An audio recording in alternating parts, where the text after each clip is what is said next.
Hello, fans. Are you in the house tonight? What is going on? We're doing it again. How many times have we heard our wives, our parents, our piece of butts saying, we can't afford it? Well, we're fighting back tonight because we are doing Hot for Physical episode effing 2. And we're still hot. We're still fired up. We're still wanting to celebrate the consoles and histories that we remember. So I want to welcome everybody. See how you guys are doing. Are you guys having a good night tonight? Are you fired up for episode 2 of this whole Hot for Physical thing? Glad to see you guys in the chat.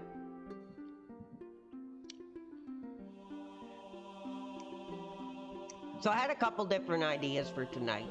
As you can tell, my health is still not completely well, but I'm back doing my thing. And I thought, what a way to come back, but to celebrate our history, not only my history, but our histories.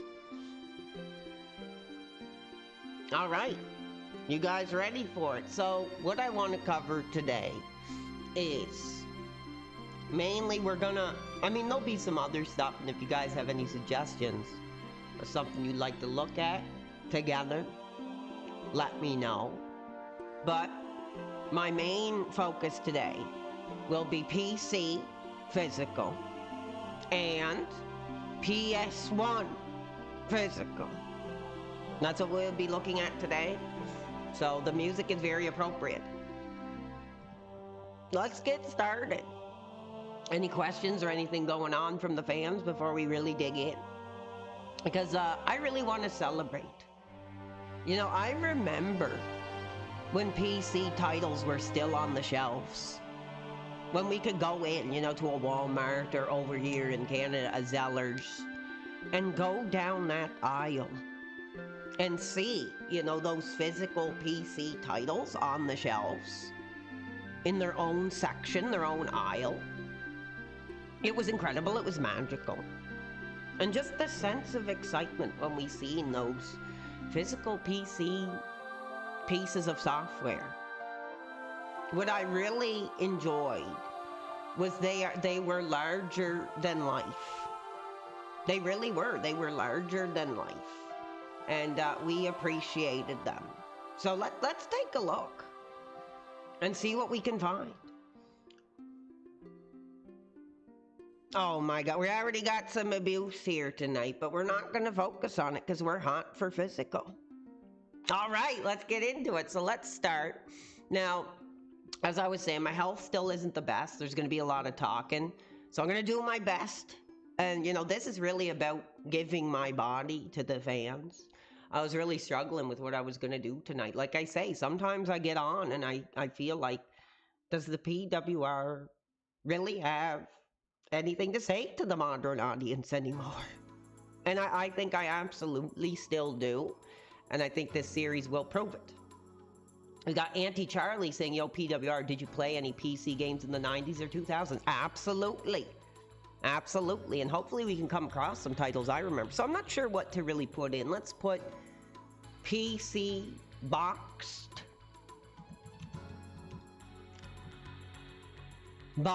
game, I would assume. And see what we come up with. And if there's any titles that the fans want to check out the value of, let me know. Detroit Become Human this week? Yes, I'm aiming for the weekend. I think we're going to try to defeat Bully on the Friday. And then we'll see how the rest of the weekend goes.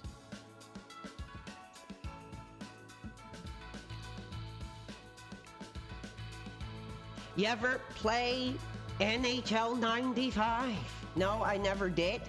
Not really a big hockey guy, but I'm gonna turn this down a little bit. There we go.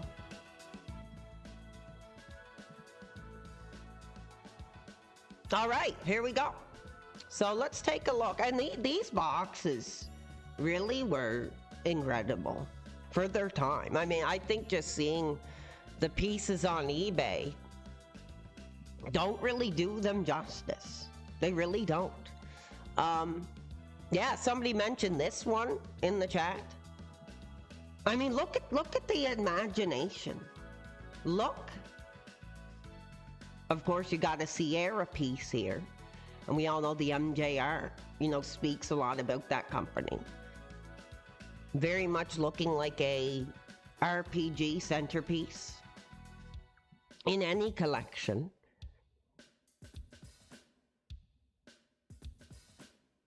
Malignant says, as a fellow old head, I do miss it. Yes.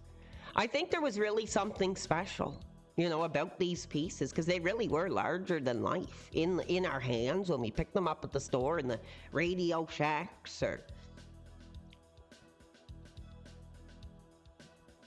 And look, this one even comes with a very... You ain't getting this kind of thing in today's software. You're not getting a piece like this. Are you a fan of eating chicken? Absolutely. Very cool. Well, a fan mentioned that they remembered this, so I thought I'd pop it in. But we're looking, you know, for a box physical copy, $68. And, you know, it's really high risk because a lot of fans who collect these pieces, like, you have to have an operating system that's going to run this kind of stuff, unless you're just, you know, collecting to have a box on the shelf. Now, of course, this is pretty cool. Manhunt. In a VHS style box. Baby, that's cool. That's pretty cool. I never... Look at that. Incredible. You know, very representative of the series. With that VHS style packaging. Very cool. Now we are looking at $100 for this premium piece to have on our shelves. I never seen this before. That's pretty effing cool, honestly. It really is. And here's everything you would be getting. I never seen this. Oh, one second. I might have to fix that there because eBay is pretty white. So it's kind of tough for fans to see the chat.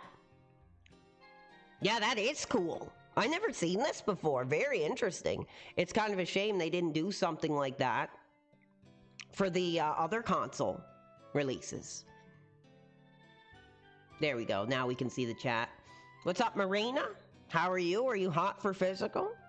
Is your piece of butt telling you this month we can't afford it? Then you're in the right place because we're celebrating together. But that is very effing cool. I like that. A lot of these games I'm not really too familiar with, so we're kind of just taking a look. Are you finding the background? Here, I'll turn it down a little bit. Oh my goodness, look at this. So here's a major... Oh, we got a subscription, baby. Thank you. We got our first contribution of the night. Fans are hot for physical. And the Lipstick Larry has gifted a sub over on that major YouTube alternative. And we appreciate that, Larry, baby. Like I said, guys, I apologize. My health is still not quite well. My throat was like swollen. Like I could hardly talk. And I think when I was doing that bully stream, I was just a bit stuffed up, but the next day I woke up, I felt like hell. So, I couldn't take it anymore. I couldn't take being away from the community. So this is what we're doing today. So I'm not sure if I'm going to be really at the top of my game. But I wanted to do something I was excited about. I had so much fun the last time. And you know what? The truth is, I watched it back. And really enjoyed it. I actually got a big thing of water here tonight. How's the hunt for the HBK Playgirl? I haven't gotten a copy yet. Still hunting, still trying to find one. But this is incredible. Again, it's kind of a roll of the dice. If fans really want these types of pieces, I think they're cool to look at. If you're a PC collector, I think the value of these games really is going to depend on what you really want them for. Like if you just want to kind of build a little shelf of PC games, because it's going to be so challenging. Unless you have like a full Windows PC setup, baby. It's going to be hard. You know, I think there is an appreciation for the boxes. Someone in the chat says, search the old Call of Duty games. Now, I want to say, you might be surprised. I played the original Call of Duty on PC. My father, like he's a big war guy. You know, his father, my grandfather, served as like I'm not sure. I think he was like a paratrooper in the Korean War. So my father, you know, is very big into like war, and so he was always playing like the new war games on PC. So I got to play the original Call of Duty, like the first one, and I thought it was really cool back then. I liked it. Of course, you know, it wasn't Call of Duty now as we know it, but back then it was a pretty cool game. Now here's something very cool. Final Fantasy boxed for PC. Now I really don't know. You know, were there a lot of fans in this era really celebrating Final Fantasy when it came to the PC hardware? You know, very synonymous with PS1, PlayStation. But there, and look at this, incredible, look at this. Look at the detail, look at the representation of Final Fantasy. Look at those nice sleeves. I love the artwork in this game. I gotta admit, baby, I'm kind of getting hot for that PS1 era of Final Fantasy again. This is one that I do remember playing, probably in like 2010, 2011, around the era of the PS3, when they put a lot of those games on digital. This is one I played, and I really enjoyed the whole like school that you start in, and you kind of exploring, and the central hub aspect. It was very cool. But this is a really cool piece, and it comes with a strategy guide, and you're looking at the premium price, $475. Brother, I could imagine a piece of butt with her arms crossed. You're not ordering that, are you? You're not ordering that. We can't afford it this month. But we're hot for physical. God, that's a really nice piece. That would look incredible, you know, as a true centerpiece to a collection. Very cool. What do you guys think, though, when you look at that price? Some of you really hardcore Final Fantasy dudes can let me know. Is this a good price for a piece like this? I mean, again, it does come with the strategy guide, which is kind of cool. I'm hot for it. And I'm not even like the biggest Final Fantasy fan, but I'm a fan of physical. And that's a really, I think this might be the real showcase piece that we've seen so far. I mean, man, it must have been incredible pulling this bad boy off the shelf. The piece of butt wants a bag for $1,000. Oh, like a shopping bag, baby. You talking that Gucci, that Prada? And then you still having to say it's not your daughter, baby. Medal of Honor was your jam. Cool. All right, I'm moving on. Let's keep looking. This is starting off hot. Like I said, I appreciate you guys. I felt bad I didn't really stream. I don't really... Oh, this is cool. Now, you talk PC. Like, these were the real showcases I remember. These sort of, like, isometric, point-and-click horror titles. Like, they were imaginative. They were cool. They were dark. They were violent. And this was one of my favorites that I really enjoyed. Sanitarium. Do any of you dudes remember this very underrated title? It was very cool. Great story. Great music. And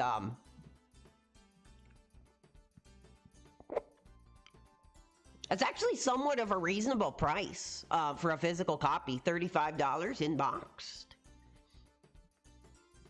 And you can actually get this title on Steam today, now, which is cool. But the thing was, a lot of these games were quite tough. But yeah, that's really cool. I love the horror iconography here. Very cool. We're starting off hot, finding a lot of stuff. Like, again, if there's anything you guys want to me to look up for you, let me know. Newman Core says Sanitarium was an awesome point and click. Yeah, it really was. I came across it on YouTube. There was a period where I watched a lot of old school point and click games like on YouTube. Auntie Charlie says thoughts on the old Serious Sam. I like them. Honestly, the old Serious Sam, I have the collection on Steam. Kind of reminds me of the new Doom games. Like very much like arena focused shooters. Much like Doom and Doom Eternal and Doom Dark Ages. So I think it's cool. I like Serious Sam. I think it's cool. Now here's one that started it all. A no game, just the box. But this was a classic that I think a lot of you old school dudes like me remember. StarCraft. And again, these manuals were like the Bible.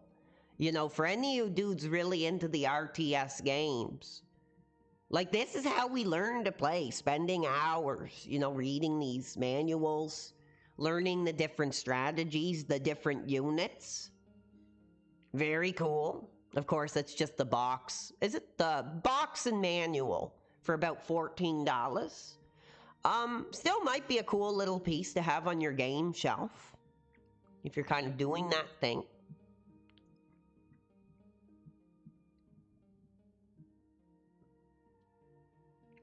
Homeworld has the best manual.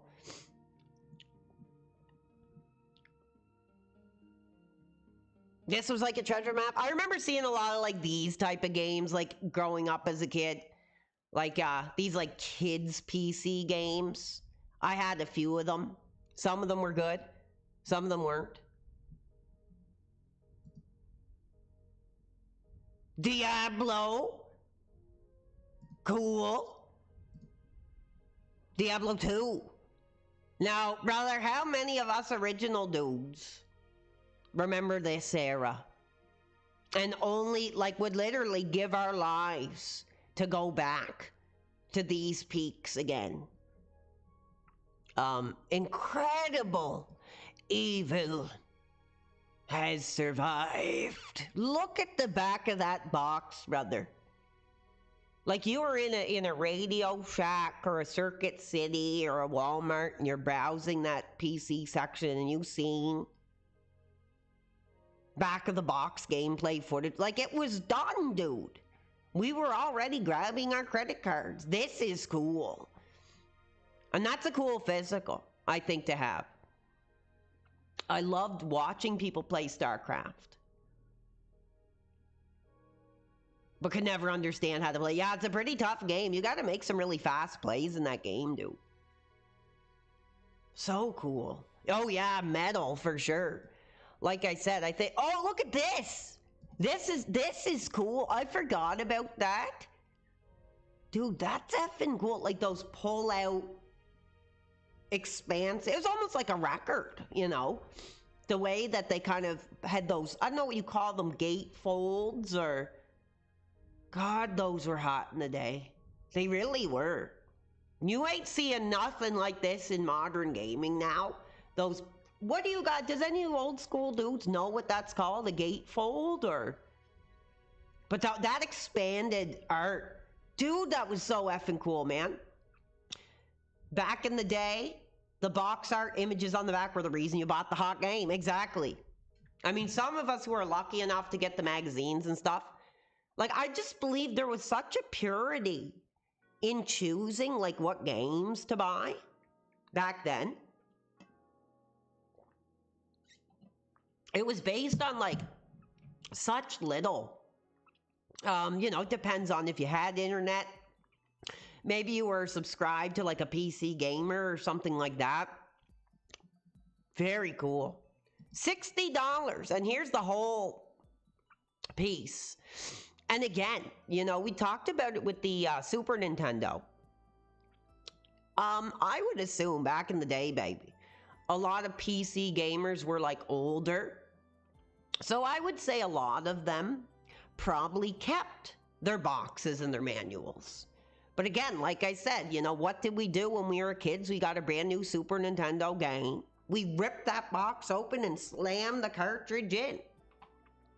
So it's kind of hard to tell, you know, if back then fans were doing the same thing with the PC titles, just, you know, ripping that box up, putting the disc on the desk there, and very nice, very cool. Now there's a couple games I remember that I want to look at, because I'm not too familiar with a lot of PC titles.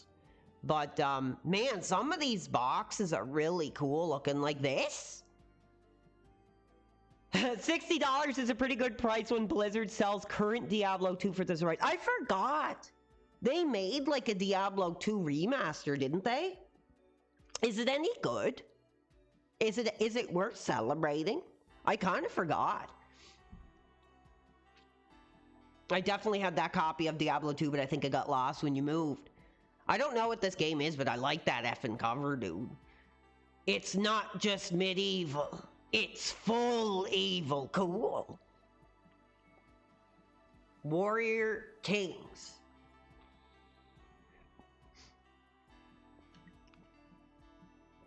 Somebody wants me to look up Commandos. Sure, we could do that.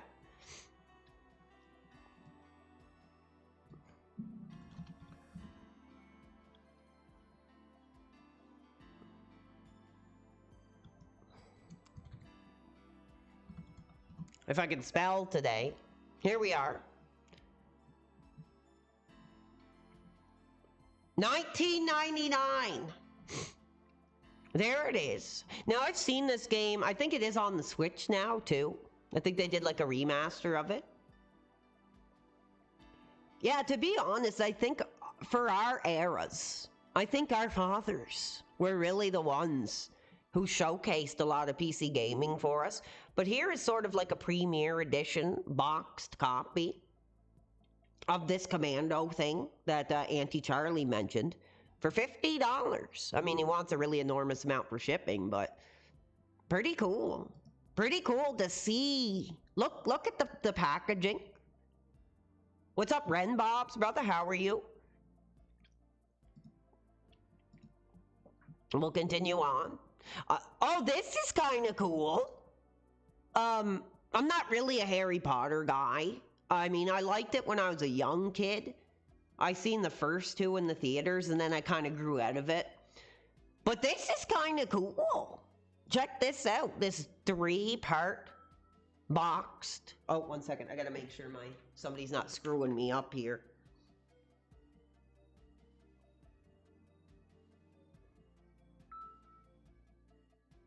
No, we're good. Everything's good.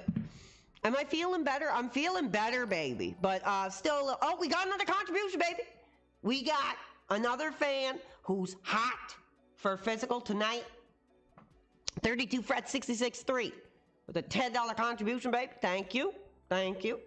That takes us to 15 big dollars for physical. Like I said, our wives, our pieces of butt, our parents are saying, we can't afford it this month. And brother, this is exactly what we're looking at. So we'll put you on the top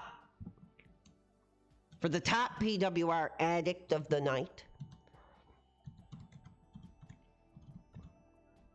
Let us know if there's something you want us to look up at some point. We'll continue on. But yeah, this is kind of cool. $100. 3 games. But that's I gotta admit, I'm not a big Harry Potter dude, but I think if you were like a Harry Potter dude, like a fan of the series, this would kind of be a cool little centerpiece. I'm not into PC game collecting. Yeah, I don't think a lot of people are, but they're cool to look at. You know, maybe if you wanted one or two. Here's a really nice piece. I remember a dude was talking about this before. Sim City. I distinctly remember seeing some of these games on the shelves in the Zellers or the Walmarts. $30? Wow. Like, these were just larger than life, dude. These pieces of physical. And look at the back of the box. I do remember this. If you had the original Sims, I think there was like an advertisement for this, because I distinctively remember this screenshot.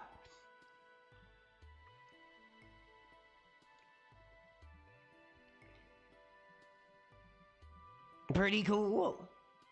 Need for Speed. Yeah, we'll finish this page and then we'll take some recommendations. Cyber Judas. A lot of these I don't know. A lot of cool games that I love the box arts of a lot of them. But yes, we'll look up Need for Speed. There's a few I want to look up to. Oh, this is effing cool. I remember this, brother. This is such a nice little version of Grand Theft Auto 3. And actually, this was the first version I seen in the store that I actually got to kind of look at, like when the game was hot. Look at the minimum requirements for its day. Windows 98, Me 2000 XP, 450 MHz Intel Pentium 3. Can any of you dudes run these tonight? But yeah, this back of the box was really cool. I remember seeing this and I was like, holy crap, like that looks incredible. Like back in the day, I remember looking at the back of this box. It was like kind of the first. I don't think a lot of these screenshots are really true to what the game looks like, but this makes the game look really nice. And again, you kind of had that gatefold aesthetic with all the characters. Very cool version of Grand Theft Auto 3. All right, a fan wanted me to look up Need for Speed.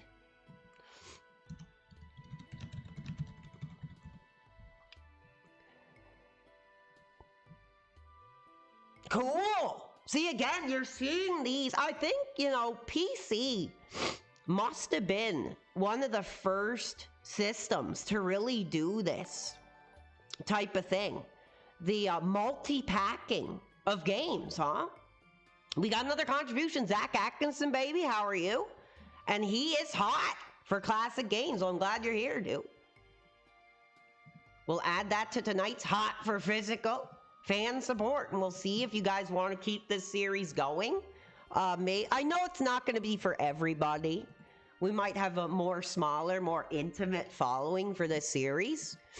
But if you dudes like it, you know, I'd like to keep going for it. So we'll add that. That takes us to $18 in Hot for Physical support. Thank you. You browse eBay all day, every day. I do too. Actually, recently I've been looking for Punisher stuff. But yeah, this is cool. So somebody wanted me to look up Need for Speed. Fans are looking at it too. 5 viewed in the last 24 hours for this piece. What's up, Mother Freya? So what do you get here? Need for Speed 2, 3. I can't really read that other one. But this is cool. I do believe, like, correct me if I'm wrong. Was this one of the first, you know, options for gamers to get these sort of like combined packet? Oh, look at that. That's nice. Dude, these are so incredible. I would be sure a lot of hands were handling these boxes back in the day. So they were just so cool to look at, man. And usually they were just on the shelf. They weren't really like behind glass or anything. Correct me if I'm wrong. But growing up, I remember a lot of these games being just like on a shelf where you could pick them up and flip them and toss them or do whatever. But Really nice. Really cool. So that's Need for Speed. And of course, they have another one for the more modern titles. Excuse me.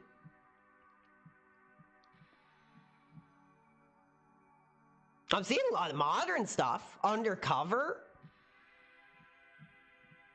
Like nowadays, like a lot of laptops don't even come with an F and disk drive, so it'd be hard to, if you really wanted to get these games and like play them, it'd kind of be really taking a risk. I think a lot of fans would just be buying this stuff just purely like for collecting, having them on the shelves. There's a couple PC games I want to personally check out that I remember from my youth. Oh, and here's a big one. Again, we talked about it. Vice City. I really, like I said, my first experience. Look, Walmart, 1877, baby. Now, that must have been like a later price. But that's beautiful, man. My first experience with Grand Theft Auto 3 and Vice City was PC, baby. Surprisingly. You know, with the father. I always loved the back of this box, too, man. So nice. Oh, yeah. I mean, the pictures aren't very good, but... a thing called CD rot? What's that mean? WWF Betrayal on the GameCube Color? I never played that, baby, but I have seen pictures of it. Oh, yeah, now... they used to put a lot of work into their PC releases back in the day. Nowadays, not so much, dude. Like, at all. This is cool. We'll check out a few more things because I remember having this when I was a kid. This was kind of cool. The first Spider-Man movie game. Man, that's a nice effing cover too. The box art's really popped, I found. Like, look at that.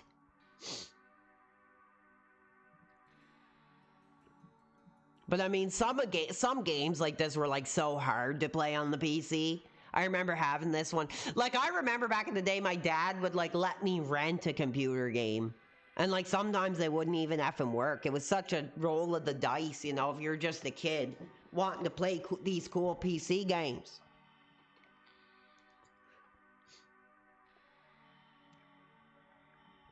That's nice, though.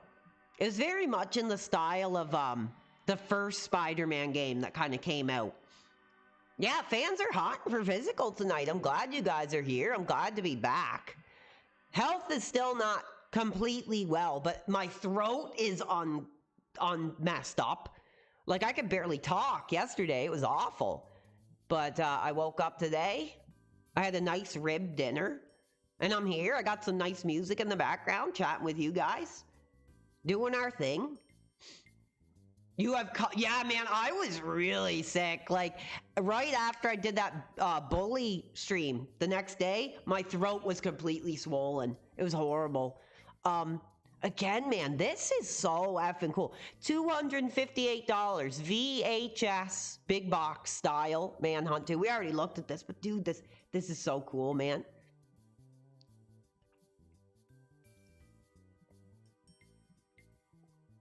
Like I said, us ball cap, glasses, bearded guys, gotta be careful in the summer. Because we have our allergies.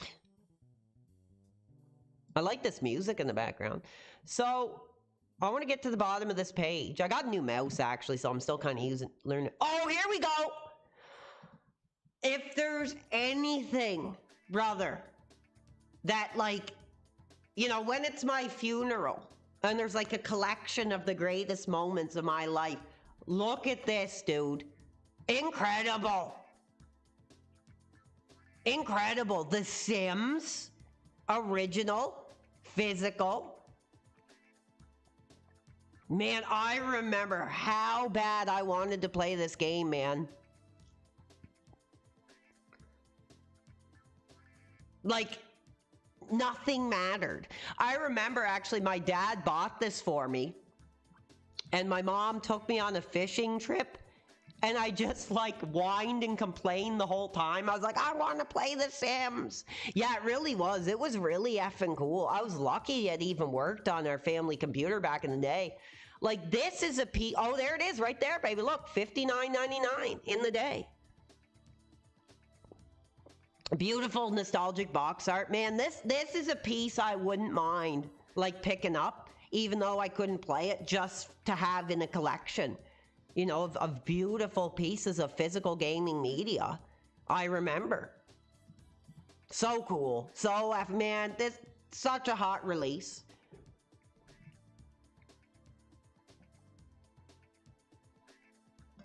And the beginning of such a revolutionary series.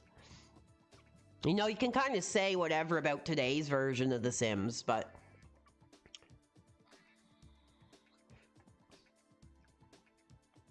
pretty cool. I like that. That's kind of what I was hoping would pop up at some point anyway.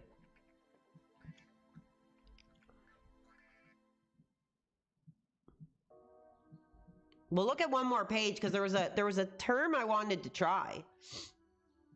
Having a pet raccoon, huh? They're cute. Yes, I remember that, Ewed, I do. I do remember that era when cereal boxes had PC discs. It was incredible. I think I got Roller Coaster Tycoon, Clue, The Game of Life was very cool. This was nice. Zoo Tycoon. Yeah, eventually they started kind of minimizing.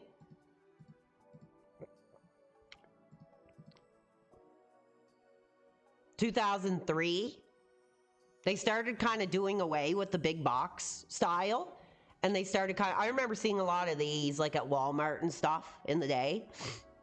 Fans are hot tonight. Thank you guys for being here. But yeah, those cereal box games were really cool. I had Roller Coaster Tycoon. One I really did enjoy was The Game of Life or whatever. Oh, I'm liking this music, baby. This is cool. What is this?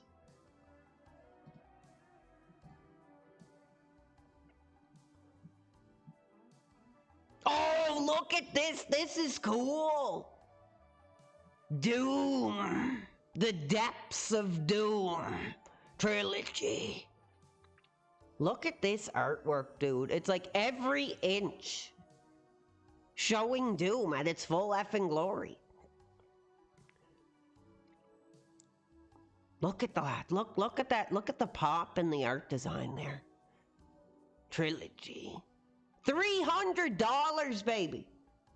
Fans want to see a Roller Coaster Tycoon stream at some point. I don't know how exciting that would be, but it'd kind of be cool to play. I've never been very good at it, but I'd love to give it a try. Look, even the edges, man. Look at this.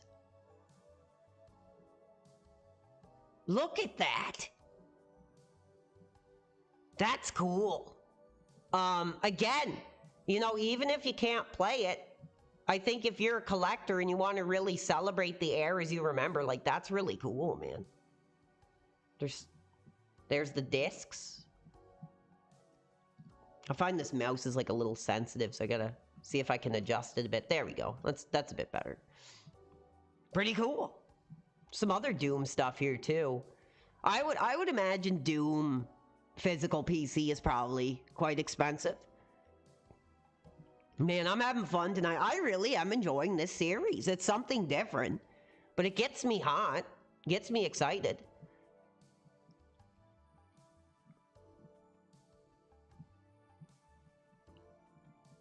What is with this? Star Wars Episode 1, La Menace Fantôme. This was a cool effing game. I don't know if many of you dudes played this, but I do remember playing this game, and it was pretty effing cool. There was that infamous Tatooine mission where you could just, like, kill all the innocent people and stuff, which was pretty cool back then. Oh, thank you. Lifting Dude, how are you, man? This was a cool game, though. This must be like the French version or something, but underrated little game if you guys haven't tried this out. Went to cinema to watch Phantom Menace. I came out let down as a Star Wars fan. Well, dude, I was young and I still remember I had a good time. I went with my grandmother, you know, who I talked about a lot. Rest in peace, the ailing grandmother. She took me to see it, like, you know, a few weeks after it came out.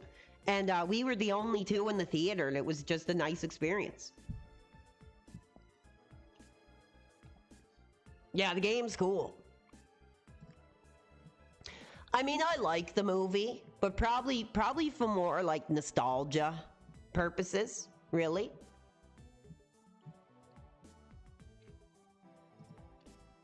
You're doing amazing. That's good, dude. Yeah, I'm here. I'm feeling better. This is cool. Dino Crisis. Yeah, a lot of these horror PC titles on, I don't know if this is like a bootleg. It kind of looks like a bootleg or something. But this is a cool game. I actually got this one on PS3 like recently as like a digital, and it's a really effing cool game. It's very much akin to what we see in the Mercenaries mode in Resident Evil now.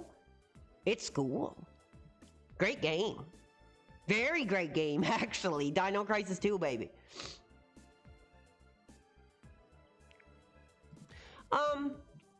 I'm kind of thinking here. I'm just enjoying looking at what comes up. I'm not really looking at anything in particular for PC, because we're going to also get into PS1 tonight, but we're just kind of taking our time. There's a couple things I want to look at myself for PC, because a lot of these I don't really know. There's Half-Life. Is it Half-Life or Counter-Strike? I guess it's both of them, huh?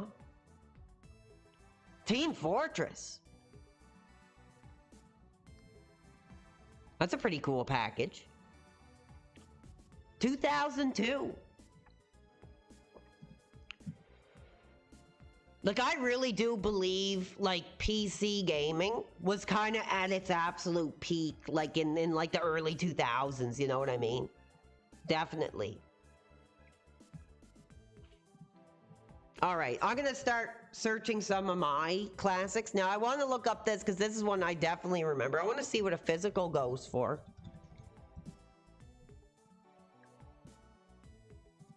Oh, I spelled it wrong.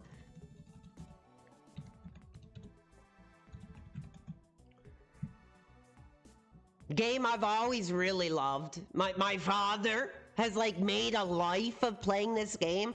He's been playing it since 2001. Very cool. Love that artwork. Like I said, they just put out a definitive edition of Crusader that I'm playing recently. My dad wants to play co-op, but I'm horrible at it. But man, this was a cool game, man. Like, even just to mess around and like try to get good at it was a lot of fun. Cool, really retro style graphics. The sieges were really fun, when you could just have a pre-built castle and have like 100 enemies attack and stuff. Was always really cool to watch back then. Definitely recommended if you guys haven't experienced this. It's such a nostalgia trip that I've always really appreciated. It'd be kind of cool maybe on the next Father's Day or something to get that, something like that for my dad. He might appreciate that. Like a physical of Stronghold would be kind of cool to give him. But he was telling me, I guess the series really took a downturn, like with some of the sequels. He said they weren't very good. Still pretty cool. Bro, Stronghold and Stronghold Crusader was so keen. I can't wait for the re-release is out, baby. It's out now. It's hot. $25.99. It's out. Pick it up, baby. I played it for like 20 minutes, half hour. But it's pretty cool. There's new units, new campaigns, a revamped online system. It's released, baby. But yeah, I'm so nostalgic to see some of this stuff. I didn't know there was a Crusader too. That's kind of cool. But again, I mean, we were getting to like the dark days of PC gaming around this time. But anyway, another series I want to look up. Let's take a look, actually. I'm curious. Is there a market for this title? Resident Evil, baby. PC. Now this is cool. Like, who, if you're a classic effing Resident Evil fan, how would you not want this effing bad boy front and center on your gaming shelf? Like, that's really nice. That's cool. Oh, this is Australian. This is an Australian version.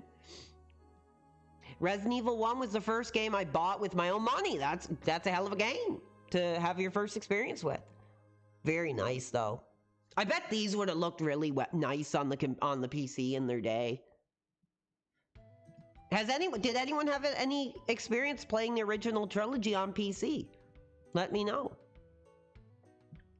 2.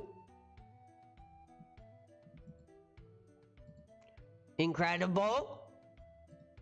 Oh yeah, look at that, baby. Look at the screenshots. Can you survive the horror? Cool. We'll be looking at Resident Evil when we get into PS1 as well, so. That's effing cool, man. Yeah, man, that Nemesis mechanic was intense. Oh, this is cool. This is just a Steam key. That's a really cool box art for Resident Evil 4. I've never seen that before. It was hot on PC? Really? Nice. I think it was, I guess this would be it, huh? Cool artwork. 3D accelerated only. That's cool. Look at that. I love that back of the box, man. That just looks like something you'd see at Blockbuster on like a horror VHS, you know? That's something I wanted to check out too that I forgot was like horror VHS. I love the catchphrases too. You're dead scared. Face your fear. Dude, that's cool, man. 95. Well, I don't know what BP is.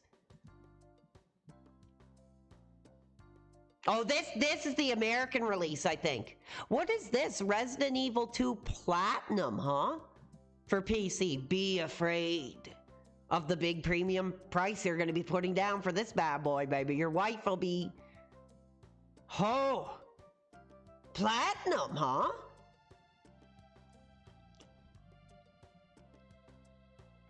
$250 US, baby. Your girlfriend is going to be telling you we can't afford it this month, baby. Who would be hot to pick this up for their game shelf, dude? Oh, I love this catchphrase. If the suspense doesn't kill you, something else will. Really cool. I'm trying to look at the features here. Features complete versions of both the original US and original Japanese versions. New extreme battle mode, huh? I mean, not really much. I don't know what's really platinum about it, but includes bonus Resident Evil 2 desktop theme and screensaver. Really, that's incredible, man. You'd go a week starving for a hot pit. Like, dude, if you're a survival horror dude and you collect physical for survival horror, like, you're paying some of the biggest premiums out there. I found out recently Ocarina of Time came out on GameCube. It's under $100 on eBay. Oh, really? I didn't know that. Did it come out on GameCube?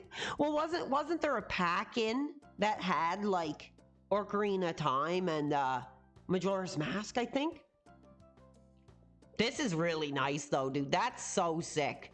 Like, every edge of the box just dripping with detail. There's the case. Oh, cool. Look at that, man. Even inside, you're getting this really cool catalog-esque piece. Man, I bet all that stuff would be worth a lot of money nowadays, dude. That's effing cool.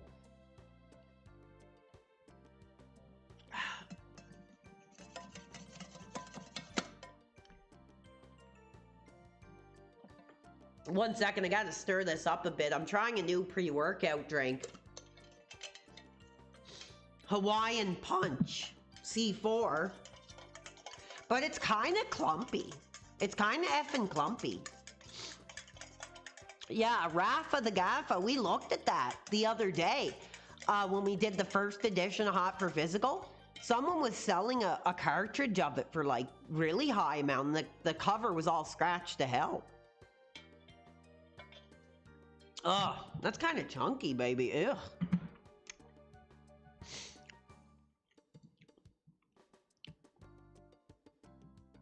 That's cool.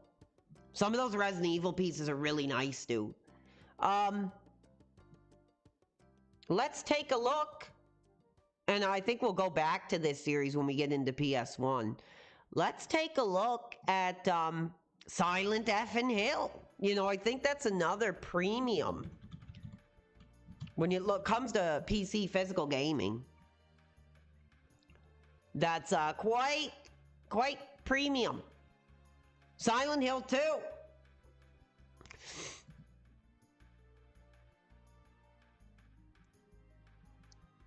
Nice disc art. Very cool. Now, is this the original release? I'm not sure. Oh, it's looking pretty rough there, baby. But again, like, that just adds character. You know, like I said before, when a woman gets older, has those stretch marks or whatever, you know,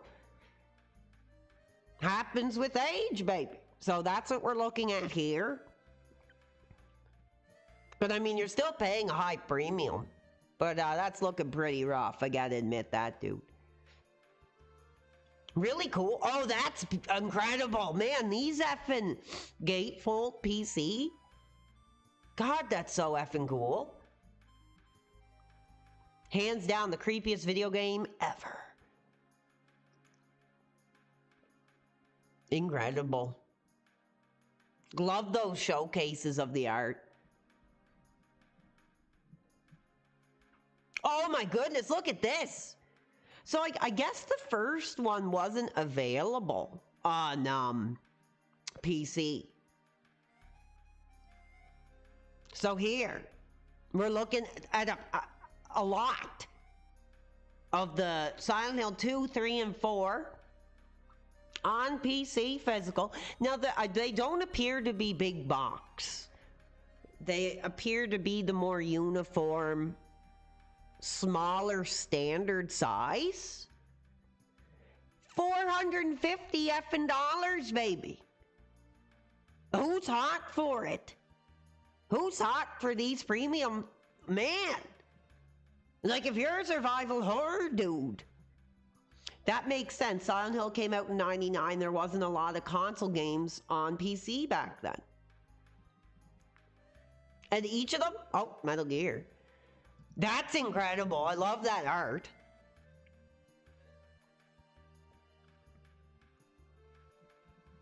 Cool. Back of the box action there. PC exclusive features. Incredible high resolution. Sneak previews. Save at any time. That's kind of cool. That's kind of cool. And playback cinematics in the movie menu. I mean, I don't know about that, because I always found a big gameplay aspect of these type of games was, you know, getting to the save point, you know, feeling that. That's cool, though, dude. Like, I wouldn't buy it, but that's incredible. And it's almost like you're getting exclusive art that wasn't featured in, like, the PS2 versions or anything like that, with these kind of expanded centerfold-esque. There's a game we played. One of the first games of the channel that defeated me. Silent Hill 3. That was a really cool game. I loved playing it. It was really cool. The artwork in the manual is so hot. Yeah, that's awesome, man. Everything you never wanted to see. Yeah, so I guess this was a feature in Silent Hill on the PC, was saving anywhere during the game. That's interesting. I mean, now you could do that with like an emulator, really, but for back then, I mean, I wonder how innovative that really was for that time. And there's, of course, the fourth one, which I think is really underrated. I mean, it's a little finicky, I found. But it's still classic PS2 era-esque Silent Hill. I like it. I think it's cool. And I like the ghosts and stuff. Cool game. I like it. I don't know how many of you dudes. Let me know. Silent Hill 4, hot or not? I thought it was cool. I thought it was definitely, like, different than the other ones. A lot of really cool, creepy parts that, like, were legitimately scary. I thought it was a good game.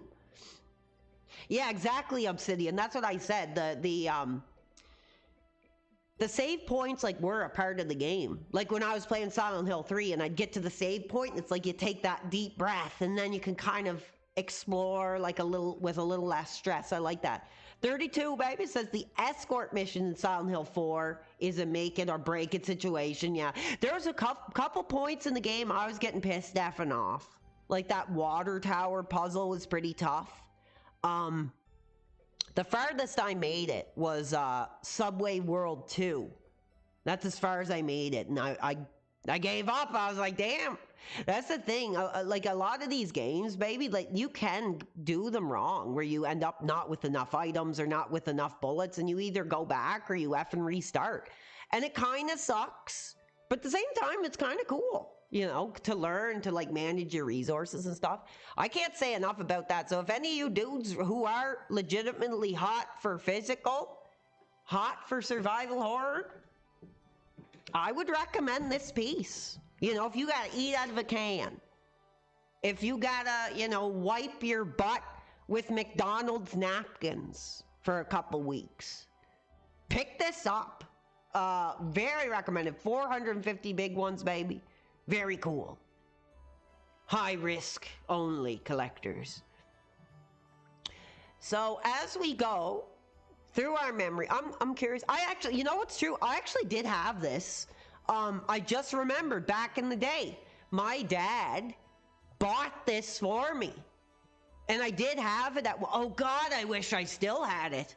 But, you know, he was the one that had the computer in his living room that was like a decent gaming computer. But he did buy this for me at one point, used or something. And God, I wish I still had it. That'd be really cool. Beautiful, beautiful game. Like, I find looking at these PC titles, they really made the art pop in a different way than we're used to with, like, the PS2 releases. So, oh, and what a coincidence, just as we talk about Silent Hill, one of the theme songs comes on, huh? That's cool. Let's look up, before we move on from PC, because there's a little bit more I want to cover. Let's try that. How do you spell cereal? I don't even know. I'm an idiot.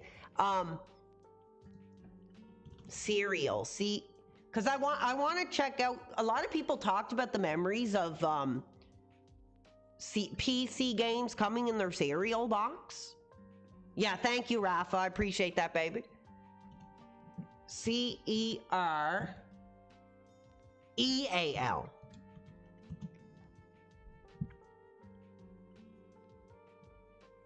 Yeah, like here, a lot of you dudes, I'm surprised, have memories of this. I do too.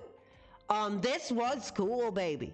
Like, I remember begging my mom, you know, can we get cereal just for these games? The ones I see here, I didn't have. So you have Timon and Pumbaa, Aladdin. A lot of these I don't remember. I did have the Who Wants to Be a Millionaire one. But incredible, what an incredible promotional tactic, man, like back then. I think a lot of us gamers, like, have a lot of childhood memories, like, with some of these games. I don't have many. I mean, I didn't really think yeah, this is what I kind of remember, like this packaging in the cereal boxes. That's what I remember over here in Canada, right? You guys probably remember these, baby. Cool. But I do remember, I'm pretty damn sure they gave away Roller Coaster Tycoon too. If I remember. Because, like, I wonder if the game selection would have been different in Canada than it was over in the States. Because I do believe these titles that we had, you know, in our cereal boxes were, like, specifically branded. Chex Quest, I don't remember that. I think they were specifically branded. Yeah, they were. See, collect all the CD-ROM games, and they were specifically branded. Pretty cool. Yeah, they did give away Roller Coaster. Let's take a look at that, baby, because I just want to check out some of the games I remember. Oh, I did see something I remember there. Maybe. Maybe not. But I had a few different ones. A couple of them my computer didn't run. But, great memories, baby. Here we go. Let's do it. Let's bring back the memories, baby. Roller Coaster effing Tycoon. Now, how many of you dudes remember, like, how mind-blowing, how magical, like, how nostalgic this series was? I think either you just played it because we were a kid and we liked it, or you were a really high-risk gamer who actually played the scenarios and stuff. Let me know. But it was effing cool. And I'm getting emotional. Yeah, see, here we go. General Mills cereal Roller Coaster Tycoon was included as a box in with your morning cereal, which is pretty effing cool. Not a lot of completes. Oh, yeah. Okay. I'm looking for an original complete. There was so much. I think this is what the original one looked like, was it? I'm getting a little overwhelmed, baby, because the box art is so nostalgic to me. But I can't. Oh no, this is the original, baby. This is the original. Look at this. Bam! Right in your face. Beautiful coloring. Right in the front of the center. You know what the game is. You know, man. God, I'm hot for that. $80, baby. Now I can't really tell. Factory sealed. Factory effing sealed? You know, break out the can of beans, baby, for the week, because this is effing nice. Oh my God, look at that, baby. Look at that. They don't make back of the box like this effing anymore. Oh yeah, this must be rare sealed because everybody wanted to play it. Look, how could you look at the back of that box and not want to play this? Right there, look what it says. Addictive. You won't want to stop. And we haven't stopped. You know, like what, 25 years later? We're still hot for it. Man, that's nice.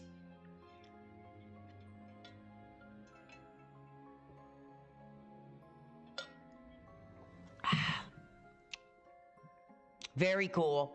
Well, that doesn't look sealed to me. They're lying. That doesn't look effing sealed. That's false. That's bullcrap. There's an online version of Roller Coaster, right? Really? I didn't know that, baby. Yeah, it's open, dude. That ain't freaking sealed. At least he's honest, I guess. But I mean, why would you list it as factory effing sealed? Maybe the case? I don't know. That's still beautiful artwork on the box, though, dude. That's really nice.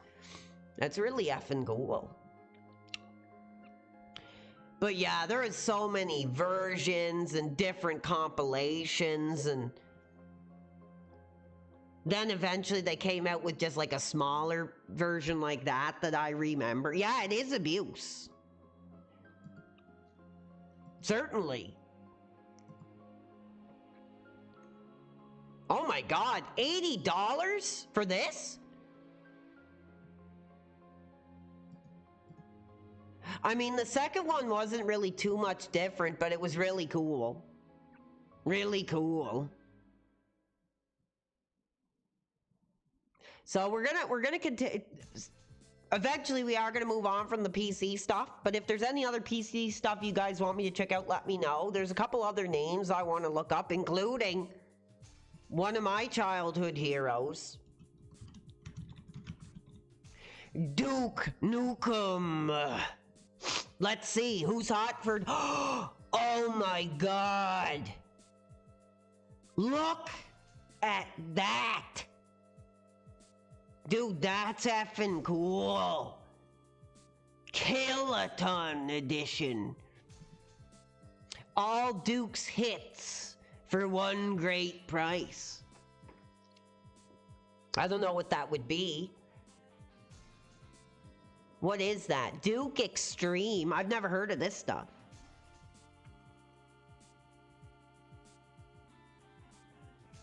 Duke Zone. I don't know what some of that stuff is, but that's cool. What's the back? The Ultimate Duke Nukem compilation. I don't know what some of these other things are in it. Oh, it comes with Duke 1 and 2, Duke 3D, Plutonium Pack, Duke It Out in DC. I don't even know what some of that stuff is, but that's effing cool, baby. I'd love to have that front and center in my bedroom. Pretty effing nice. I never seen this before, dude. Gahool Quest 64?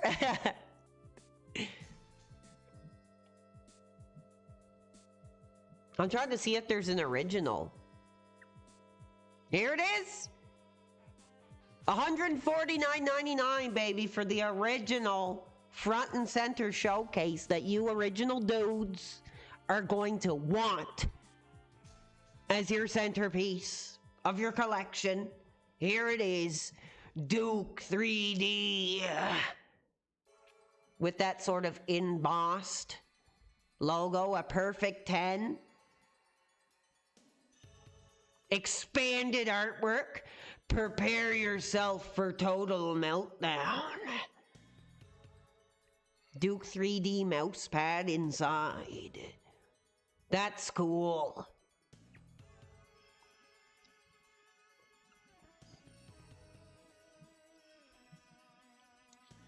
There's the original team, I guess. There's the young dudes who brought us that incredible experience. That's pretty cool. I'm trying to find the back of the box. They didn't show the back. That's kind of crappy. I wanted to see the back. Really cool. God, I would have given my life. You had to ask for permission to touch these hot physicals? That is a hot piece. Oh, yeah. And like, again, I think it goes beyond for PC collectors, you know, not being able to play these, but to just have them on your shelf to showcase your passion for like what you remember. And I think this would be a great one for that. This is cool. I never played this. Duke Nukem Manhattan Project. Total Mutant Mayhem.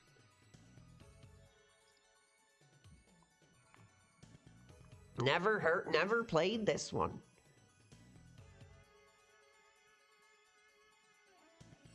Buy this game as soon as it hits the shelves. That's cool. I like that catchphrase on the back. So anyway, we'll do one more covering, and then we're gonna move on to PS1. But I'm just gonna type in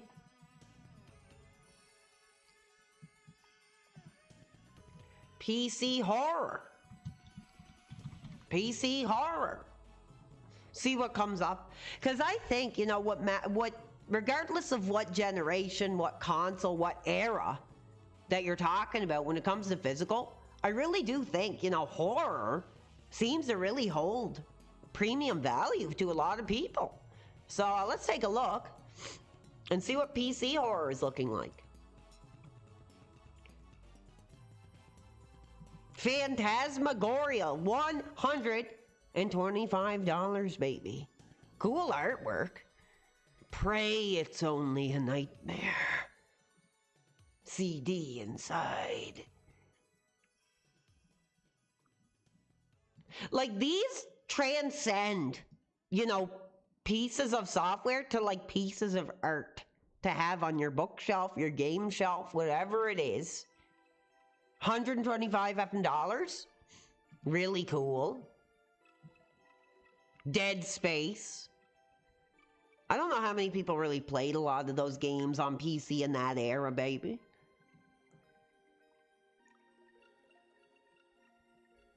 Not really seeing them. Holy crap, this might be the most expensive one we've seen so far. Unoriginal, baby. Oh yeah, sort by most expensive. We should do that. Hold on. This might be the most effing expensive. $2,249.99. I think it's sealed too. You see that gloss at the top, indicating to me this is a sealed copy. Alone in the Dark. Original, which I don't think many of us have played. I never played. This is cool. Yeah, gaming is alive. This is a great series we're doing. I'm glad you guys are enjoying it. I think it's cool. It's different. I'm sure there's other gamers. You guys know Pete Dorr. You know, he's always talking about how broke he is and how he can't afford this and that, but he's constantly on eBay getting these high-value collectibles. Look at that beautiful seal there. There's a little rip right there, little rip right there.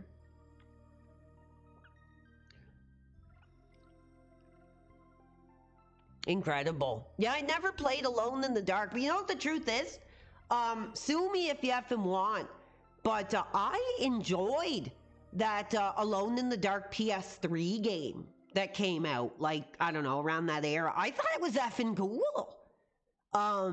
That's one I might actually, I'd like to get a physical of that game again, because I remember it being pretty cool, actually. Has anybody played that?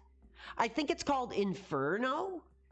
Alone in the Dark Inferno. I remember it kind of being effing cool. Is there Alone in the Dark remaster? I think there is. I think it came out last year, didn't it? It was a budget game, but I think they did make a new one.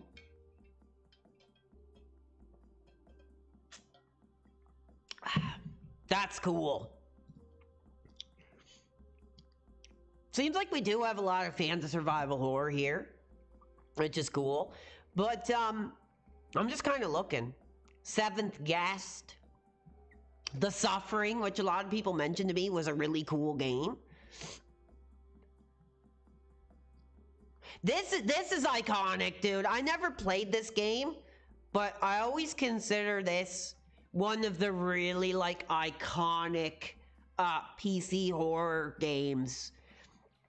I remember my local Zellers. If any of you Canadian dudes know Zellers, I remember seeing, like, games like this on the shelf, and they just, I didn't have a good enough computer to probably run them, but they just look so effing cool, man. $100. American McGeef Alice. Never played it. I had a friend who was a big fan of it, and he'd always say, oh, it's a really cool game. But yeah, really cool. $100, baby, for that. But I think, again, if you're a survival horror collector, I think some of these PC pieces are really nice. Cool. I don't know what American McGee is, but pretty cool. Need to re-release the Alice games on Steam. This is cool. I never played this, but I remember this being really iconic in, like, the late 90s, 2000s era. This artwork was cool. The New Nightmare. The New Nightmare is the best. It looks pretty effing cool. What is it? PS2 or PS1, I think, for this one? I never played it, but I remember seeing it a lot in like magazines and stuff, and that does look really cool. I love that box art, dude. That's really cool. It's what you fear. PC, PS1, PS3, and DC. Holy crap. Is this on PS3, this game? What's this? Exclusive flashlight. Cool. Oh, PS2.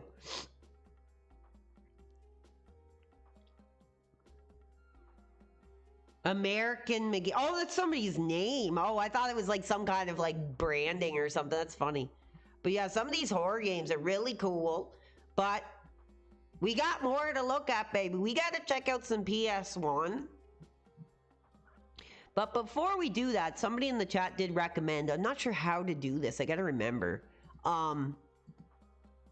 Highest price. Let's see. Now, some of this I don't really know what it is. But yeah, that I figured that Alone in the Dark would be pretty close to the top. But what is this? I have no idea what this is, but it's $4,000. I don't even think that's a piece. Oh, it's books. That's not effing PC game, baby.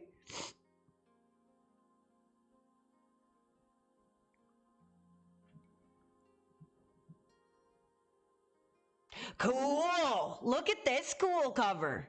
Is this horror? $8.99. Oh yeah, Alone in the Dark wins for most expensive, probably, for sure, dude. Look at the back. Hate. Let me tell you how much I've come to hate. That's kind of cool. That's the back of the box. Just this like haunting paragraph here. Doesn't it? Like, that's cool. What's it called? I have no mouth and I must scream. Collector's Edition PC. Cool. That's really striking. That's so 90s, dude. Like, that cover. That's effing, like, 90s, dude. Look at that. That's cool. Oh, the Blair Witch PC games. No, I never have, but I did watch playthroughs of them on YouTube. Because I like the Blair Witch. I actually watched that movie like a week or two ago. And I like it. Like, I'm a fan of that movie, man. I think it's effing cool. Like, every time I watch it, and I've watched it like multiple times in my life, I always like stick right through it to the end, and I really enjoy it. It's a good movie, man. I'm one of the people that thinks it's a good movie.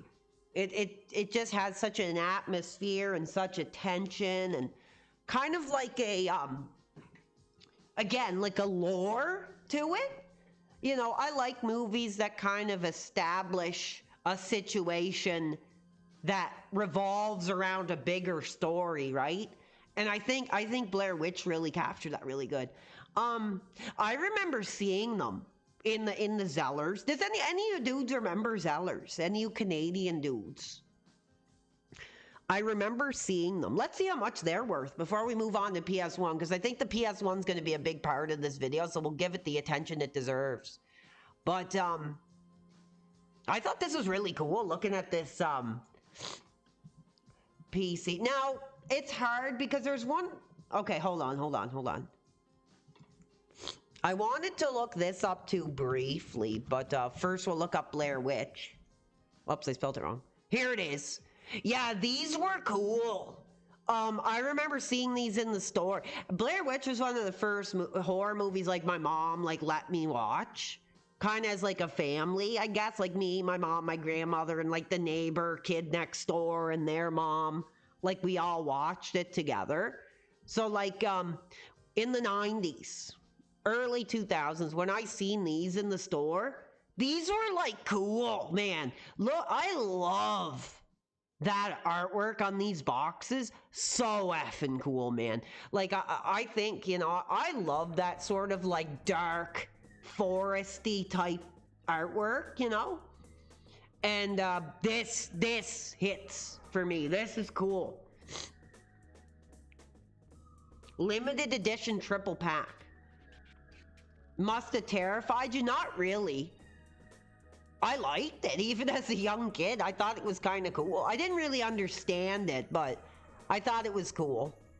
I love this one too. Like, dude, that's my style, dude. Like, that's effing cool.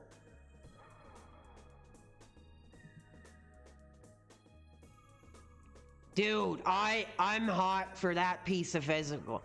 It's only $33. So it's actually like a reasonable amount of money. It's not like, you know, $500 or anything. It's like a somewhat, if you're hot, I'm hot for collecting.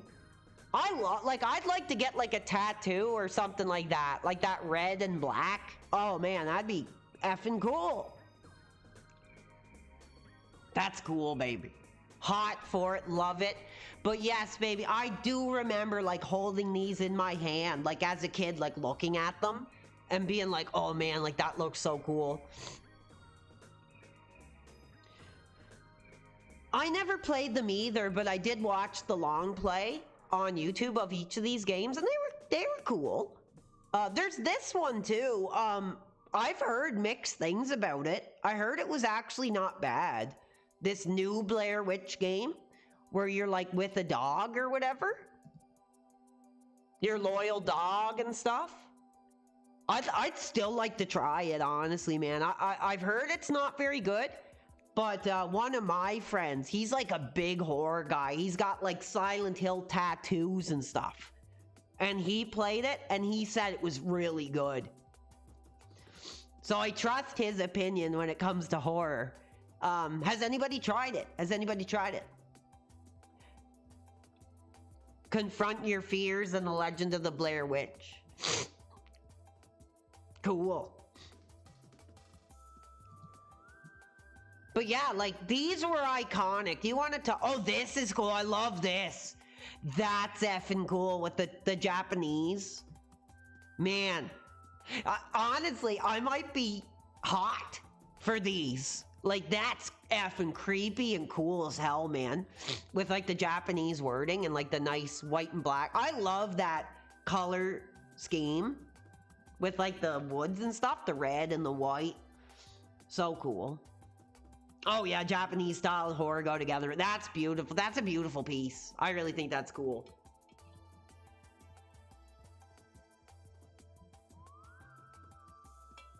Anyway, before we move on, because I don't want to bore anybody, we've been going on PC stuff for about an hour, and we're going to move on to PS1. But before we do that, I want to actually see if you can buy like a full 90s computer on eBay. Let's see.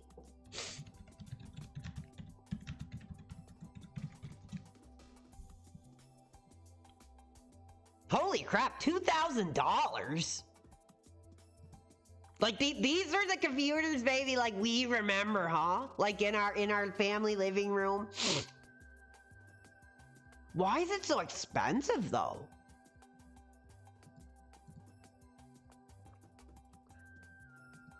Pretty cool. If a lot of you old school guys watch that, like LGR or whatever, he does a lot of stuff like this. Why are they so expensive? Like, that's insane, dude. $2,000 for something like this? Beautiful to look at. It'd be a pain in the ass to get it up and running, I'm sure. But this is really cool to look at. Because I don't really see much stuff like this where I'm from. I think in the States, they have a lot of these like old school computer shops where you can get stuff like this, huh? But I mean, is there really a market for that? Like if you wanted to get an old school computer setup just to play like some of these old games, like it'd be cool. But it'd probably be such a pain in the ass, man, honestly. Like, if you were like, hey, I want to get, like, a really cool PC setup to play some of these old games on eBay, it'd be cool. But it'd be effing expensive, and it'd be a big waste of space and time, I'm sure, huh? Any dudes in here into that kind of stuff? Like, I wouldn't want to be messing around with that crap, would you? Exactly, yeah. Dankest Mouse, I like your perspective on that. It's because the hardware isn't made anymore. To make specific builds, you want the OG hardware. Collectors want the OG stuff. Cool. All right, well, I'll give you guys a minute because we're going to get into PS1. So I'm going to take a quick break. I'm going to use the bathroom really quick. And we've been going an hour and 20 minutes on PC. I couldn't imagine being hot enough to go through all that. I mean, it would be cool, but it'd be such a pain in the ass. Stuff would probably break and, you know, you'd have to replace stuff. You'd have to be so knowledgeable on how to work this stuff. Like, I'm sure there's a segment of people that love doing this, like building old PCs and playing old school games on them and stuff. But, man, like it would probably be quite a pain in the ass, and then it'd probably be really expensive and probably not worth it. But it would be kind of cool. Okay, I'll be right back, guys. I'm going to take a quick break. Just use the bathroom, and we'll pop into PS1 collectibles. So if you're hot for physical, stick around, and we'll be right back.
All right, guys, we are back for the next portion.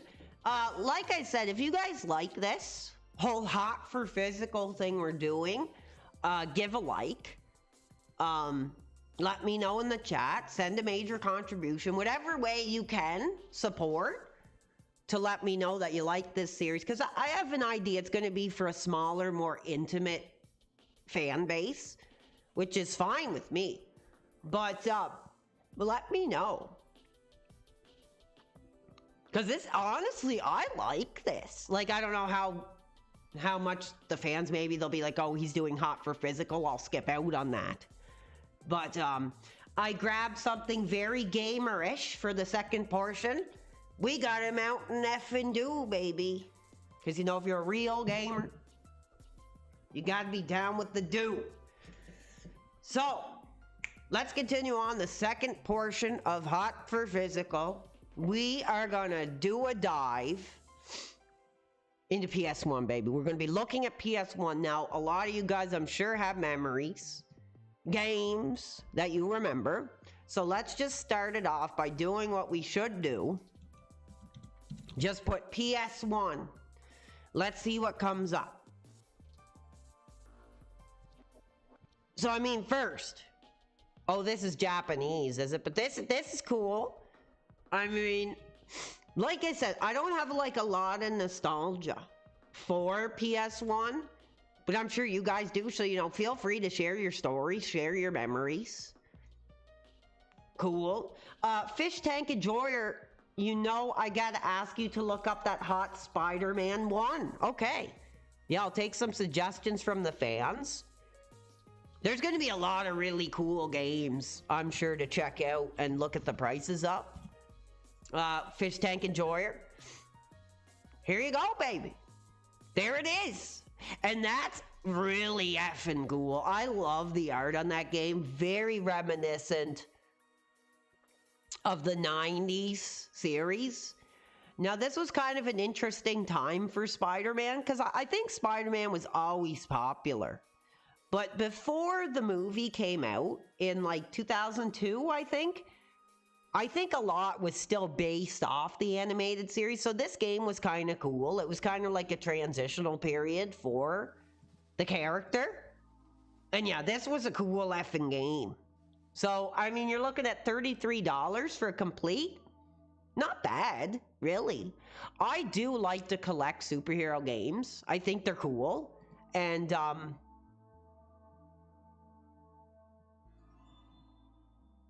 It's pretty pricey. This copy is $60. Nicer though. The Dankest Mouse says you gotta see the Warcraft 2 on PS1. Yeah, I do believe PS1 was an alternative for a lot of people that didn't have like the PC setup. So there were a lot of games, you know, that were available on the PS1 that were big PC titles. I mean, we're talking Red Alert, Warcraft 2. We'll take a quick peek at that.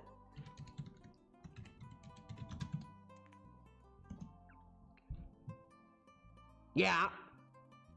Here's a complete, and it's kind of a little rough looking. $80, baby, $80.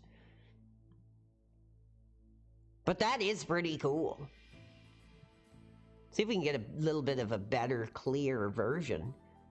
Oh, damn, look! Graded! Graded, baby. I didn't know they did this with games. Kind of like very you know, I'm a comic book guy. I'm not into CGC. I think it's bullcrap, and I think it's a scam. But they're doing it with gaming now. And this is a 9.4. Beautiful cover art, though. The Dark Saga. $1,000, baby. Any of you guys hot for these graded games? Cool. Prepare for war. That's cool. Anyway, we'll go back to just what we searched. We'll just search PS1 and kind of make our way through. Like I said, feel free to make any suggestions. Here's something pretty high risk. Oh yeah, I'm sure a lot. Well, that's the thing. This was a transitional period. And I wanted to talk about this. Because on the last episode of Hot for Physical, we covered like Super Nintendo, we covered N64. Where, like we said, a lot of times, you know, we would just rip those boxes apart and grab the cartridge and slam the game in. This was very much a transitional period where we were, like, you know, we didn't just take the discs out and throw them on and throw away the cases, right? Like, I think PS1 was very much a time of education in how much these games were really worth, complete. And here's an example. We have Parasite Eve, $96.99. And you know what? That's actually reasonable price here. Like these double jewel cases too were like hot. And you know what? I wasn't a big PlayStation guy, so I can't really attest to this. But I guarantee, correct me if I'm wrong and share your stories.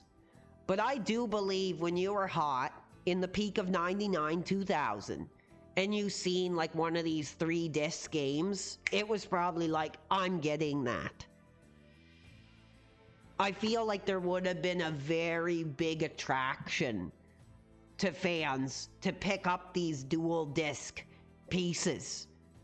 They were really cool looking. I bet they were back in the day. Like, I don't have that experience, but I bet as a PlayStation gamer back then, when these games came out that were multi-disc, I'm sure it was like quite a cool feeling to grab these at the peak of the release.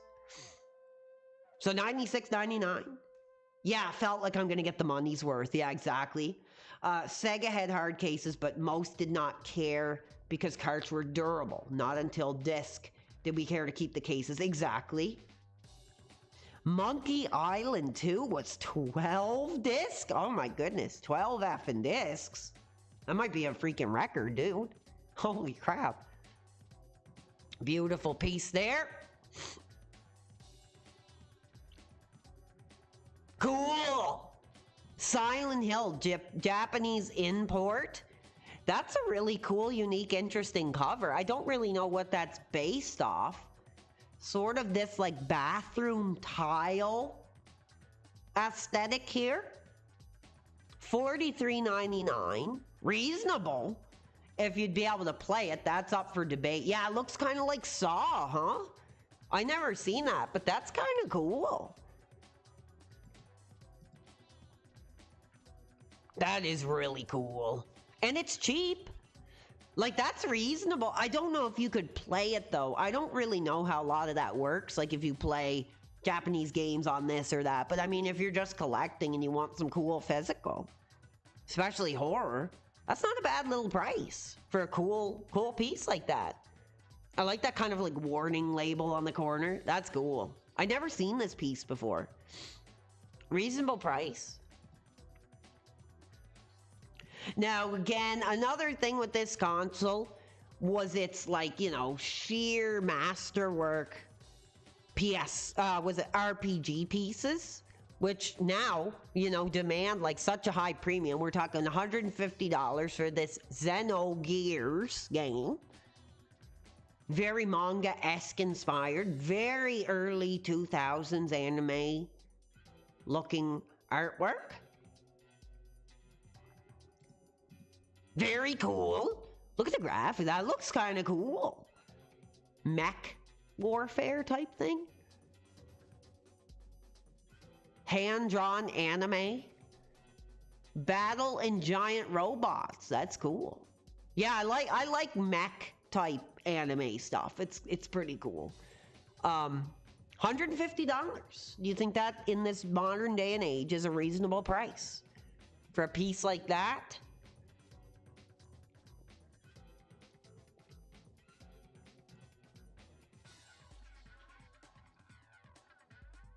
Again, like, I don't really think, unless you have a lot of nostalgia, I think buying a physical PS1 is kind of not really the best way to go in this era, because, I mean, there's better options. Like, for example, you could get a PS2 or you could get an effing PS3. So, in a way, I don't really know if there's really much of a market, you know, for these. What do you guys think? You know, is buying an original PS1 just something a lot of people probably don't do? I would say it's probably one of the lowest demanded physical consoles now for collectors. Like, unless you're a hardcore PlayStation collector. I think it is kind of ugly too. Yeah, I don't really like the look of it. It has a bit of a nostalgic charm, but again, I never owned one. My dad owned one, but I never owned one. So it doesn't really mean as much to me as it might for other people. But I think it has its place. I kind of wish I had more nostalgia for it. I would have loved to be, you know, like 20 years old back then with a PS1. Celebrating a lot of these really cool games.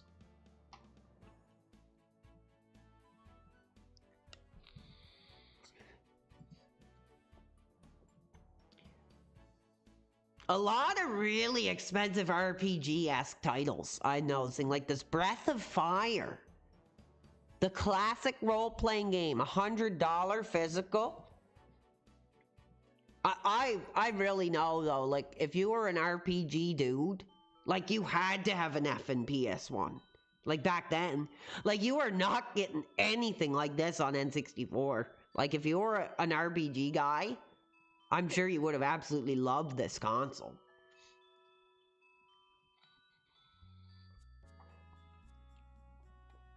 And a lot of these are like, 100-hour RPGs. So it would have been hard to really prioritize like what new releases to get. It's going good. How is it, Zionist Supremacy? How are you? Thank you for joining us on episode 2 of Hot for Physical tonight. Here's a classic.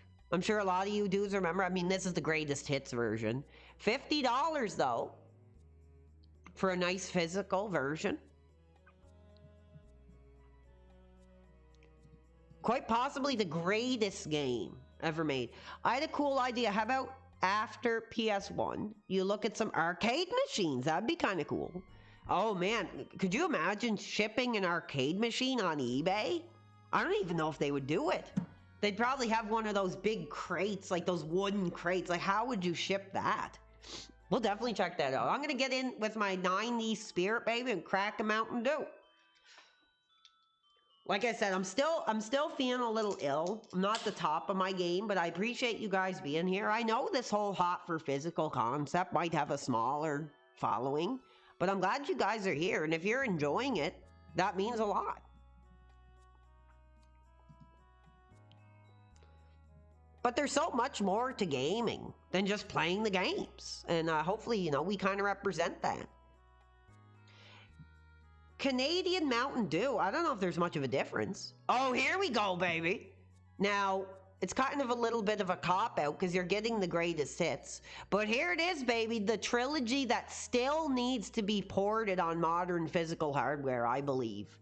Like, they need to make like a Switch, Xbox, PlayStation, of these 3 games in their full original glory. $243.99, huh? Pretty cool.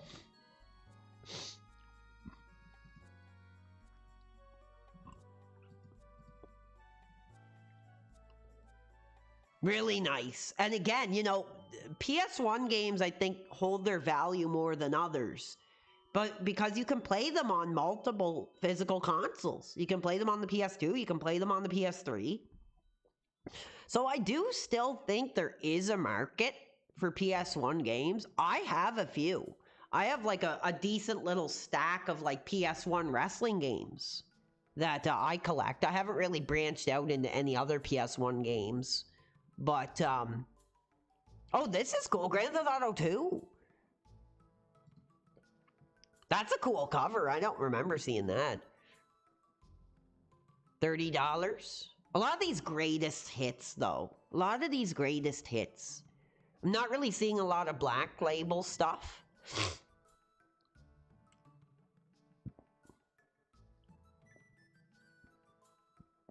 I had a game with that cover. I'd love to have that set. Resident Evil was the first horror games, but yeah, I'd love to have that too.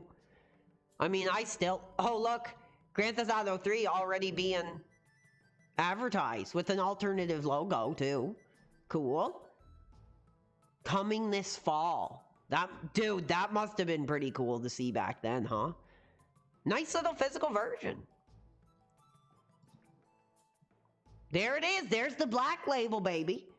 Final Fantasy VII Black Label. Complete. Pretty cool. Like I said, tell your piece of butt we're going to be eating, grilled cheese sandwiches for the rest of the month. Because I'm hot for physical. I'm hot for premium priced pieces of our history. And here it is. This is a beautiful version here. Final Fantasy VII. Beautiful piece. I really did hear this was quite a system seller back in... I've never played it. I've never played Final Fantasy VII. Thoughts on the long box PS1? I used to have one. I used to have one. I had WWF the arcade game on a long box. I wish I still had it. Holy crap, $700 for this. And there's only one picture, dude. That's kind of bullcrap. But this is a horrible effing game. 700. Who's hot? Who's that hot for Mortal Kombat?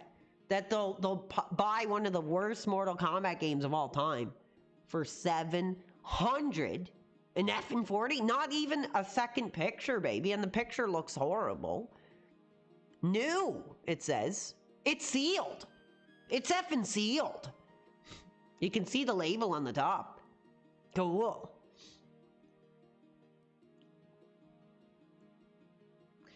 The speedrunning videos, I haven't checked that out. Final Fantasy X is my favorite, but 7 is when Final Fantasy really took off, he says. The dank mouse. Interesting, interesting.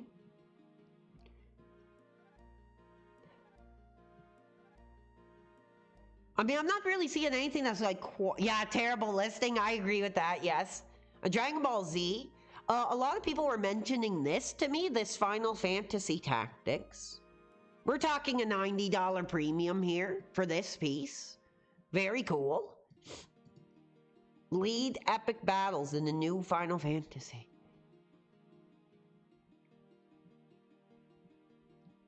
Cool. Look at the different esque characters. I never played this, but a lot of people mentioned it in my chat. That I guess it's a pretty solid game. Only one disc, which is kind of different for Final Fantasy, huh? On PS1. Most of them were multi-disc experiences.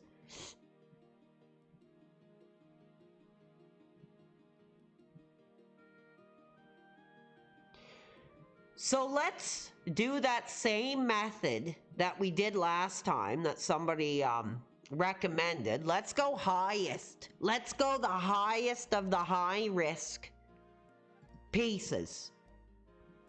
Oh, 54,000. This might be a record on Hot for Physical. Again, we're seeing this whole graded thing. Now, I don't know how many of you dudes are this hot for physical. Like, that's the price of a wedding, dude. So, let me know in the chat. Do we go with a piece of ass? Or do we go for a 9.8 graded Castlevania? $54,000. Dude. That's effing nuts. That might be a record on Hot for Physical for the most expensive game we've seen. And again, it's on a bit of a curve because we're dealing now with this whole graded system, which I'm somewhat familiar with in comics. I know there's a lot of graded business. I'm not into it. I'd never buy a graded comic. But for games now, that's interesting. That's nuts. Dude, look at that price, man. And it's sealed.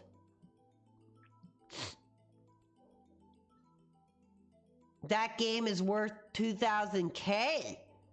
Oh, 32 Fret says, what did he say there? Look up Little Samson. Yeah, we'll check that out once we look a little bit more. This is crazy, man. What you want to talk high risk? Like, this is high from risk, man. That's nuts. I'm in shock. But again, it's with this whole graded system, so you got to kind of take it with a grain of salt. How much would the game be on physical without that? I'm not sure. But that is a beautiful piece. A lot of these graded pieces I'm seeing here. This is crazy. Medal of Honor, 16 grand graded? Like, what the hell is going on? What is this coming to now? Low risk.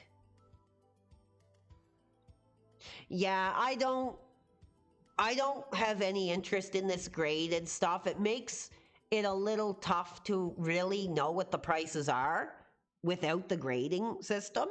But that's effing nuts. $16,000. And this game is like the greatest hits version. This isn't like Black Label. So that's nuts. That's effing crazy. Yeah, somebody else says it. Green Label too. 16 grand, dude. And there was another one here. Final Fantasy Black Label graded. $24,000. Could you imagine any of you married dudes and your piece of ass looks at the credit card statement and says, "Oh, honey, what's this $24,000 eBay charge?" And you say, "Right here, graded version of Final Fantasy VII." Like, it'd probably be like divorce court the next day, dude. Crazy.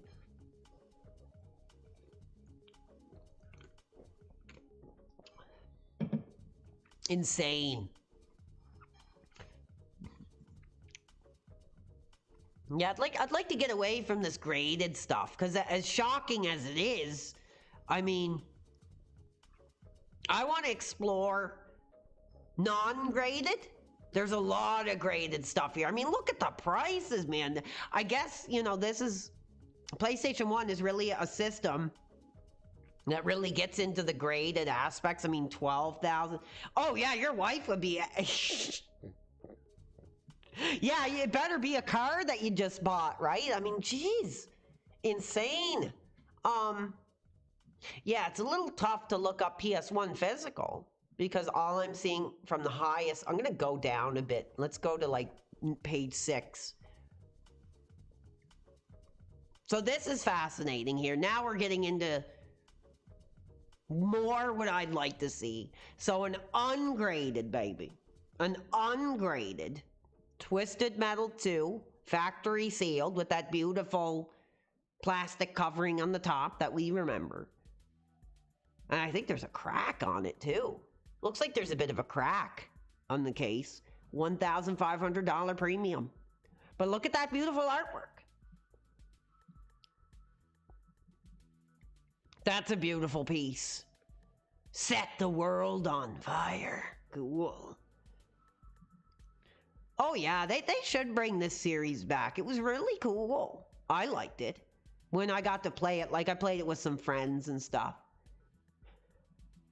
Nice piece. Now we're getting away from the graded stuff. And we're still seeing some pretty cool high premiums, huh? $1,500. This is cool. What's this? Premium package. Now we're talking. This is a series I want to really bring to the channel at some point. Metal Gear, I think, needs to be explored on PWR Gaming, whatever you want to call it, the stream, the channel. This is nice. This is cool. T-shirt. Dog tag. You get the game. Very minimalistic, but very beautiful, very cool piece there that I've never seen before. Now, I'm a big Metal Gear guy. I love Metal Gear. Yeah, it's a premium. It says it right there, baby. Premium package. So cool. Some kind of Japanese exclusive. $1,500. You'd get this for sure. That's nice, man. I never seen this before. Very cool. Very effing nice. Keep going. Lot of graded stuff. Lot of graded stuff here.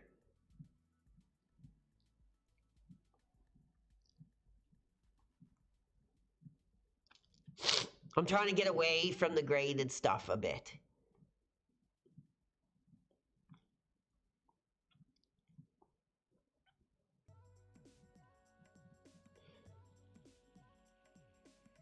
Crazy prices, dude. Is anybody in here like a graded effing like collector? I don't think so. Maybe. Oh yes, I do love Metal Gear 3. I can't wait to make a run through that one again. But the remake comes out next month, I believe.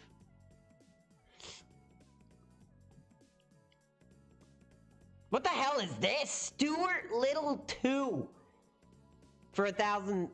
I don't know, British pounds, I guess? Great Britain pounds? Never even heard of it. Stuart F. and Little 2.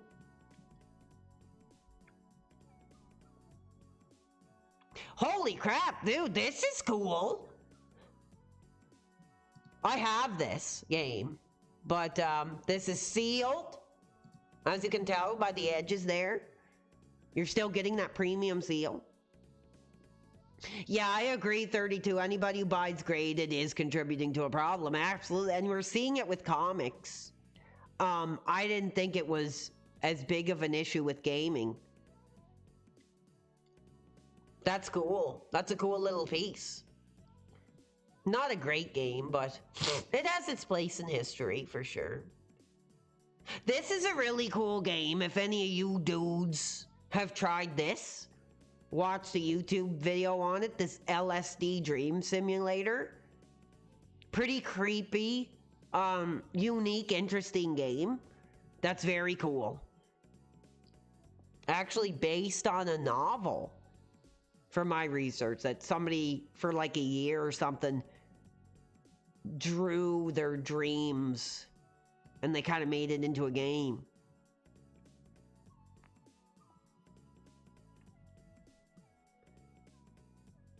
It's cool. I've seen a lot of gameplay of it. What's up, Eddie Chill, baby? Are you hot for physical tonight? Let me know. We're doing PS1. If there's any PS1 games or any search phrases you guys think I should use, let me know, because we are definitely having a trouble running into a lot of graded stuff, which isn't exactly how I want to celebrate PS1.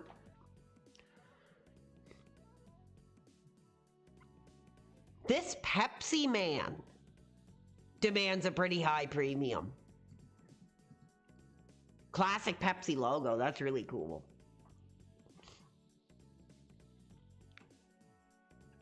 Yeah, I'll never buy a graded piece of anything.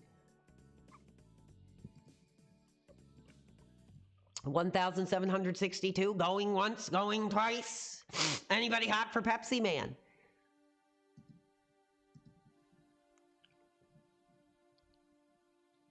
Let's, okay. Oh, this is cool. I didn't know this was for PS1. Glover. Here.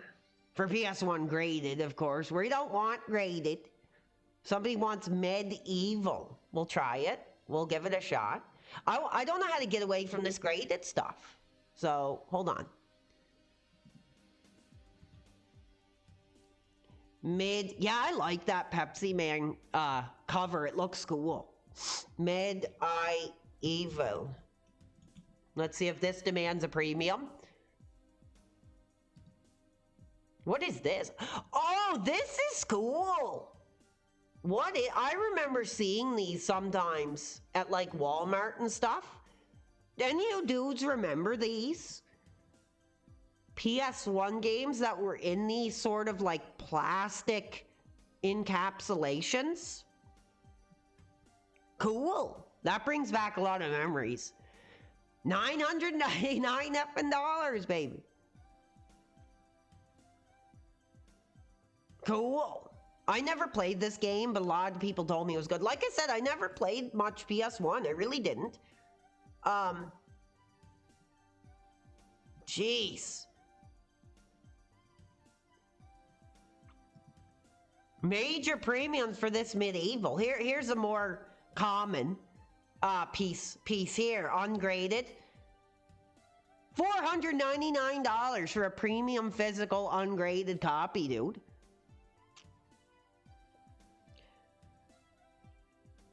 Notice that no one ever bids on these graded listings. They sit there on the buy now option for months, if not years. Oh yeah, that wouldn't surprise me. I think there's been a remake of this game. But there it is. If you're looking just for a copy for play, you're still looking at a major premium. $499. Skazo wants to look up the Ape Escape. Let's check it out.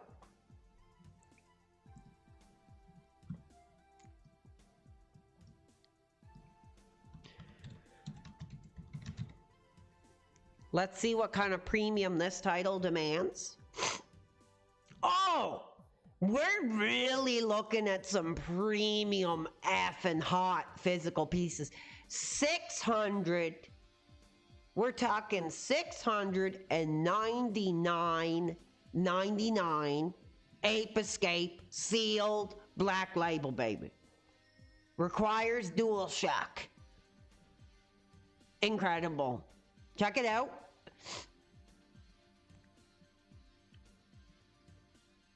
Incredible.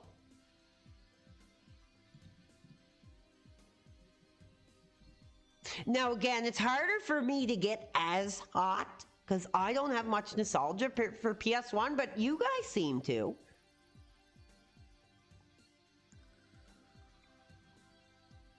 Cool. Anyway, we'll continue on.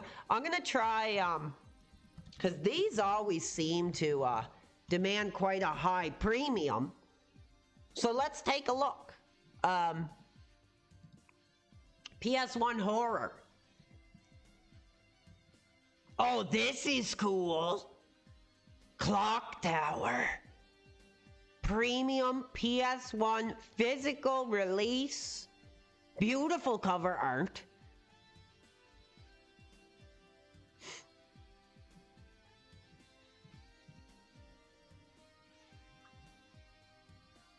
$209, baby.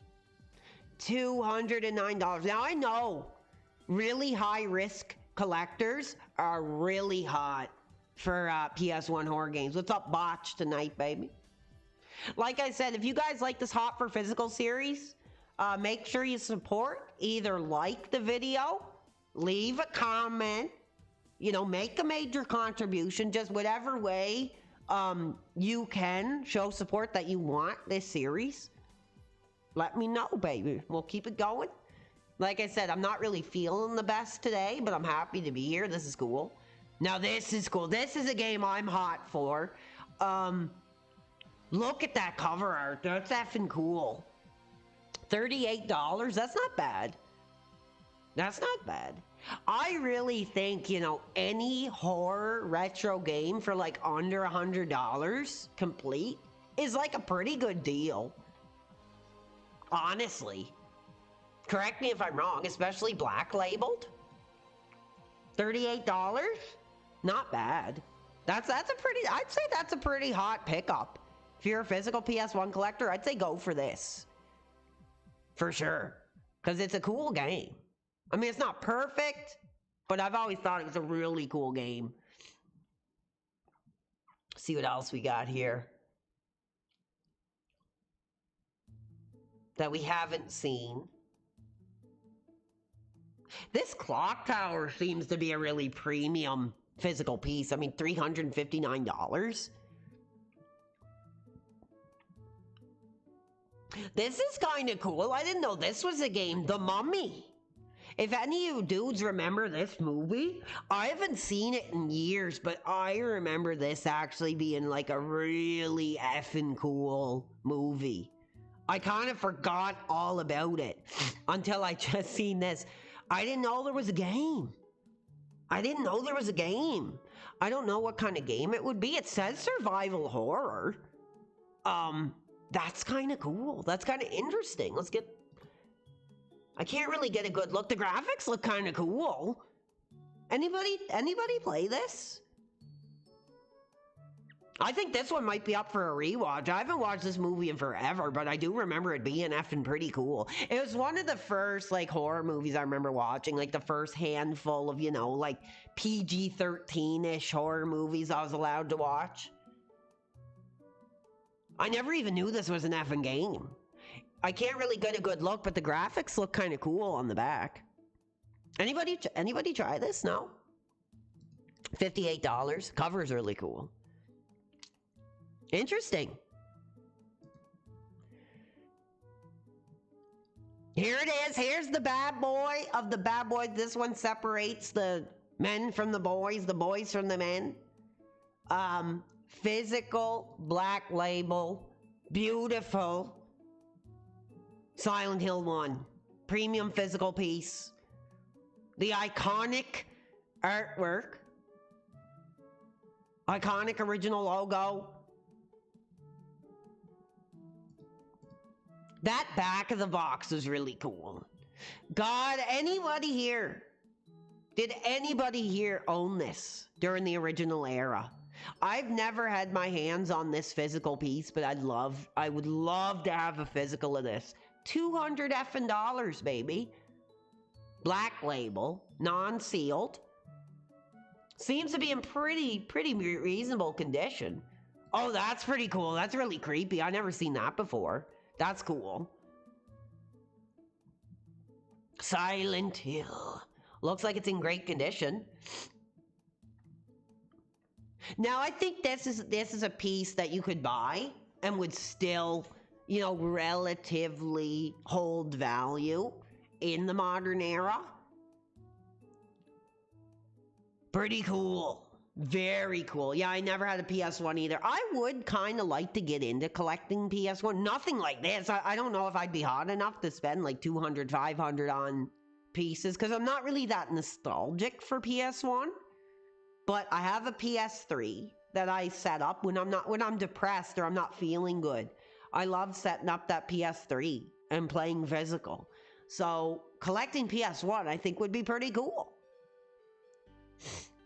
But a lot of the games, like, they're really a roll of the dice if they're actually any good or not. A lot of them I have played were, like, kind of crappy. You never know what you're really going to get. But yeah, a lot of cool horror titles. Again, this is one I did play and I thought was really cool. If any of you dudes never played Dino Crisis 2, check it out, baby. It's really cool. It's very much, it's not like the first one. It's kind of like a mix of, survival horror with the more modern mercenary-esque Capcom gameplay. And I never played it until about a year ago. I finally was like, you know what, I have this on PS3, I'm gonna pop it on. And I played it for like 3 hours straight and I loved it. Really cool title. That's definitely like a hidden gem, baby. Metal Jesus, baby. Hidden gem right here. $194.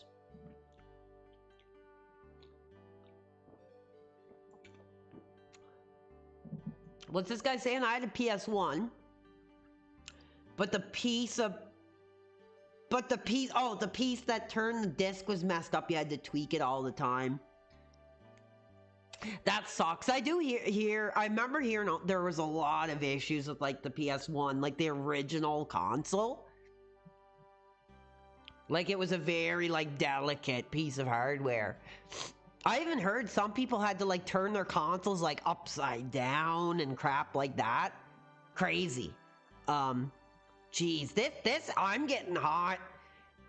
$394. You can definitely tell PS1 physical is high risk, baby. Like absolutely high risk. But the thing about these games, you can still play them on your PS2, on your PS3.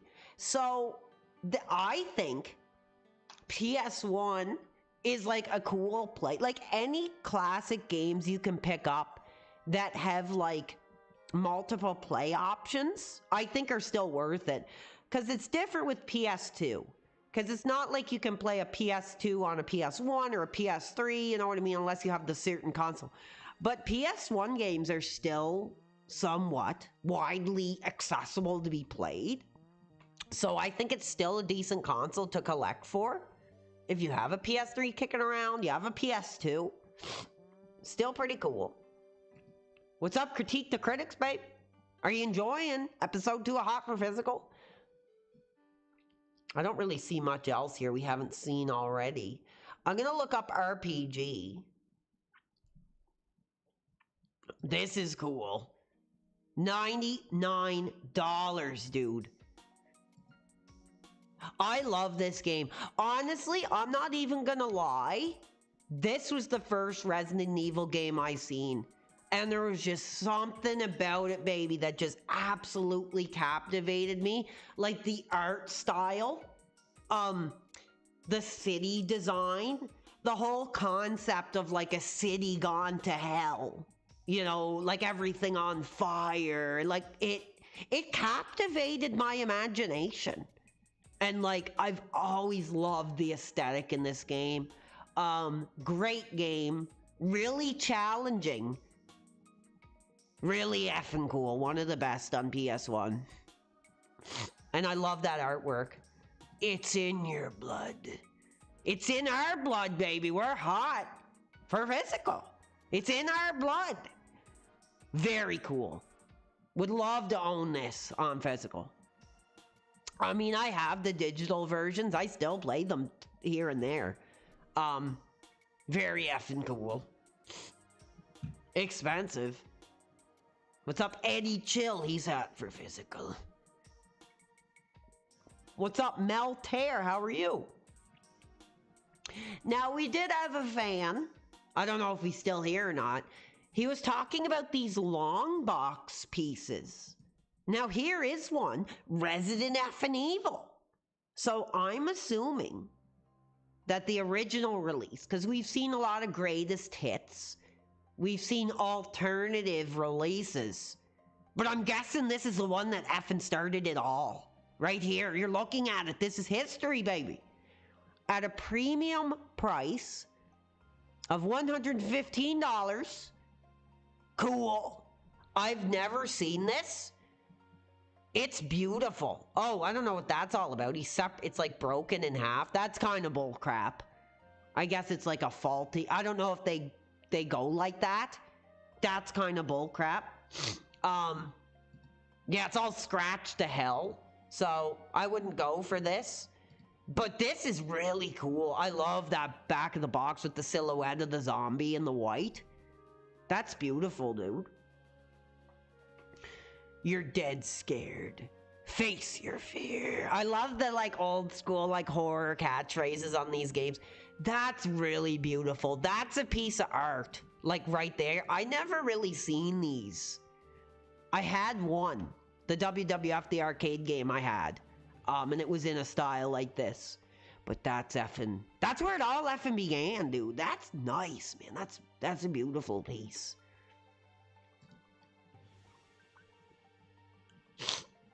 So we've kind of looked at a lot of survival horror. Parasite Eve 2 I've never played. $171. Major premium pricing. Tell your piece of butt, you know, we can't go to that all-inclusive Jamaican resort because we're hot for physical.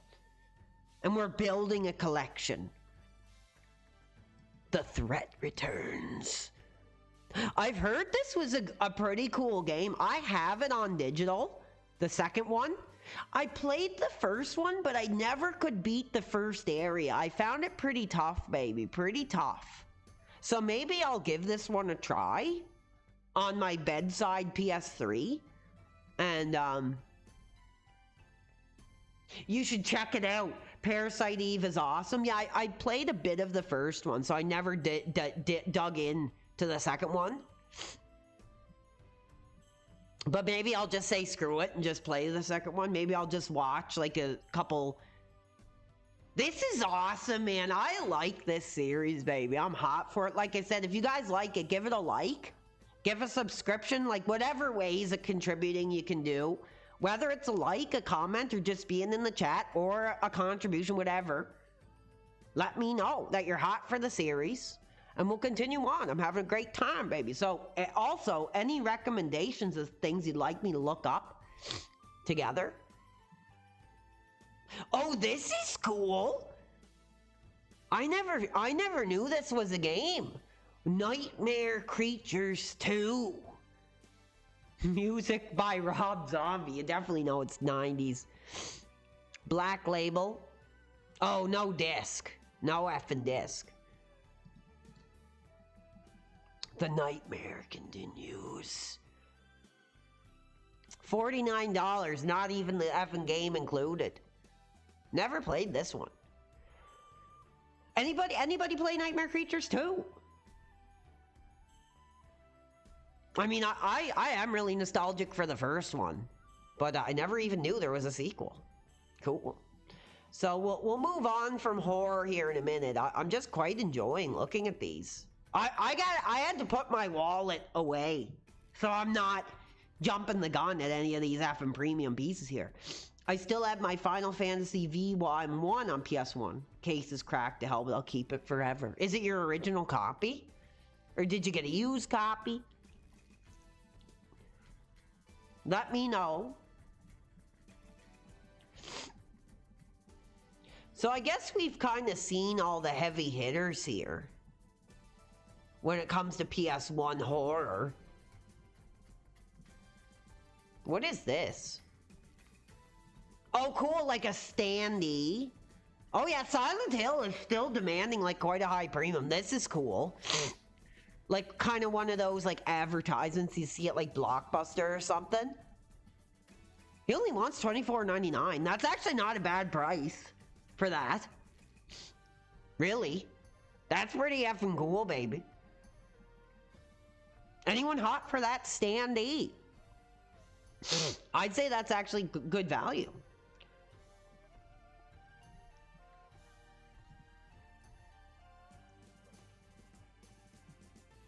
Yeah, I mean, oh, this was a cool one too.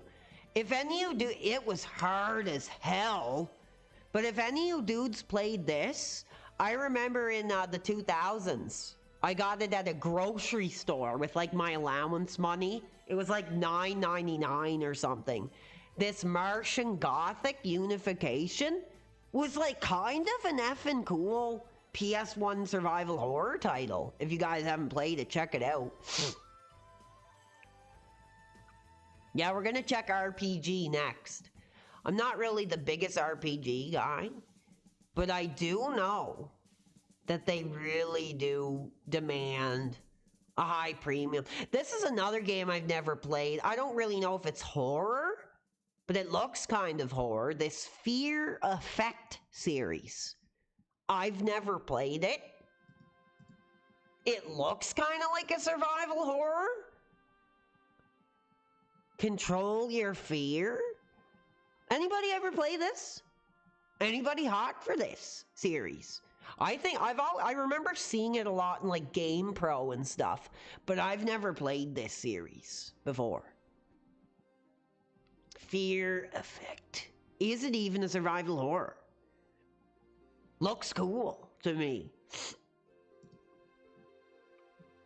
Yeah, there it is. Martian Gothic. Yeah, this was a cool game. As you can see, like it was a very much like PS1 style survival horror, but it was really hard because you played as 3 different characters and you had to like, you know, switch your items between. It was a really hard game, but maybe if you're interested, check out like a long play or something because it has a hell of an atmosphere that I think a lot of old school dudes would appreciate. Check it effing out. All right. What is this? Resident Evil Prototype Remake, huh?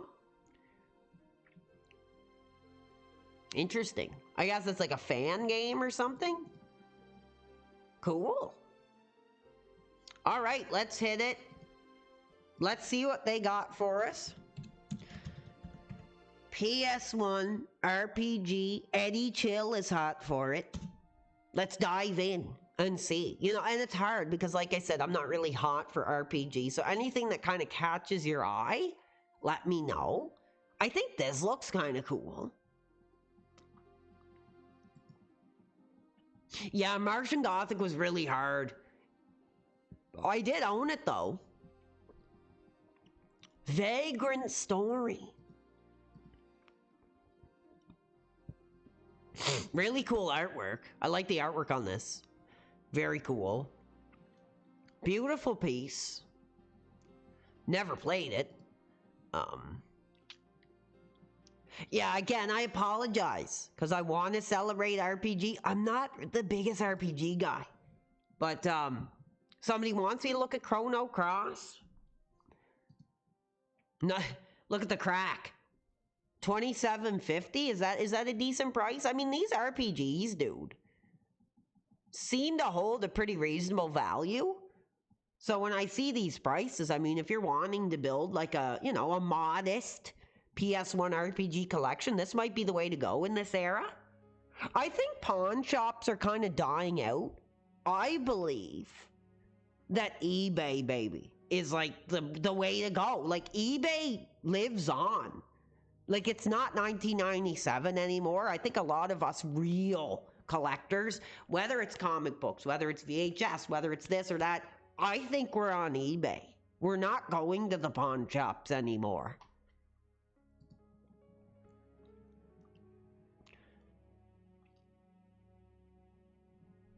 This is kind of cool. Digimon, huh? Digimon World. $100.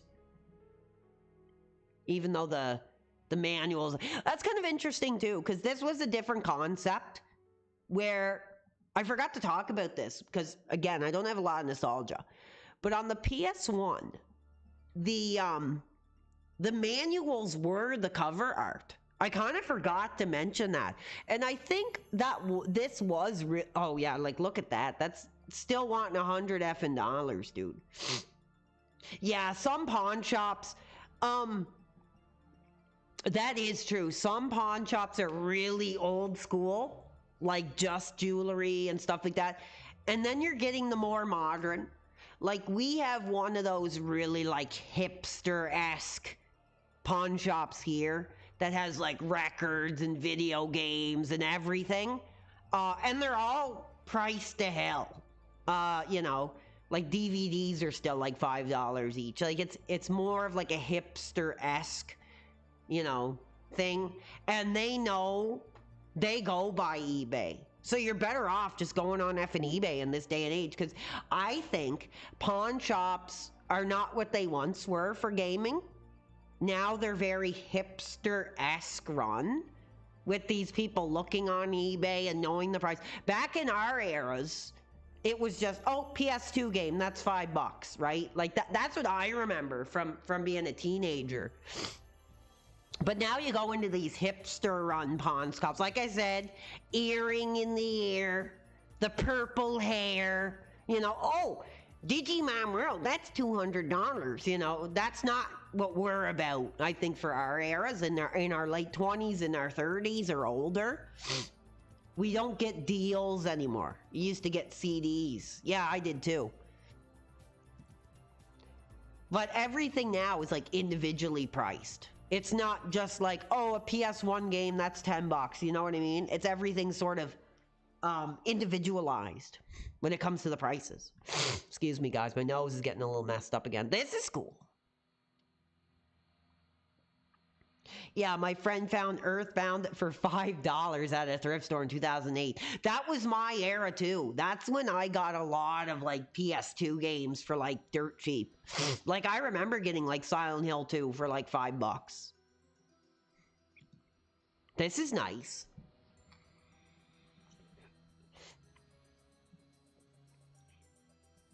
I know a lot of people in my community are pretty hot for Final Fantasy, more so than I expected.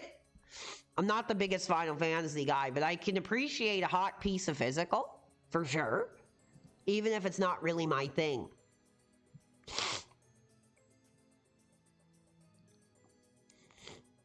RPG Maker, I never heard of that. That's kind of cool. Sorry, guys, I really apologize. Still getting over this allergy attack here, but I'm doing better. Oh, it's sealed. $54.99 for a pretty hot looking piece of sealed PS1 media here. Very cool.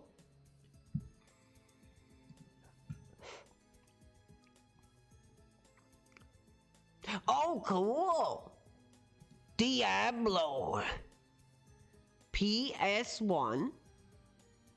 Physical. I didn't even know this was on PS1. That's cool. Very cool. I wouldn't be surprised. Have I played the Bouncer for PS2? No, I didn't, but I do distinctly remember seeing it. Very cool. I'm sure this was a lot of people's introduction to this series, this PS1 version. Black Label. I've never seen it. Very cool, though. That's a nice surprise to see.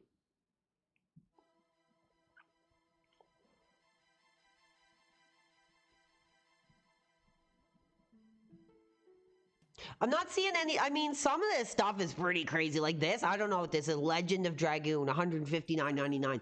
Like, damn, some of these effing prices, man, are insane. But like I say, if you're hot for physical, Pro Jared made a video on the bouncer. Diablo 1. I seen a friend play it back in the day. It was pretty cool. There's a really nice version of it for $94. That cover art is pretty cool. Like I said, baby, back in the day on the computer, it was the 3Ds that the parents did not want to see installed, and it was Duke, Doom, and Diablo. That's a beautiful piece. That really is a beautiful piece. Look at that. No, I never played the N64 StarCraft, but that would be interesting to see in action. Surprised that I didn't even know that was for N64, actually. I'm learning new things every day with you guys, and I appreciate you. This is cool. This is kind of a game I'd like to go back and play. Final Fantasy IX, I believe. I remember seeing a friend play it when I was younger and thinking it was pretty kind of cool. Like the introduction had like this big town that you explored and stuff. I don't know what it's like as you go deep game. But, pretty cool. I seen it on sale on the Switch. Is it sealed? This is sealed! 33, that's a good deal, baby. Who's running the eBay right now? Again, it's greatest hits, it's not Black Label. But that's a good deal, man. I'll leave this open for a minute in case any of you dudes hot for Final Fantasy want to hop on this. $33.95, not a bad deal at all. Sealed. Sealed.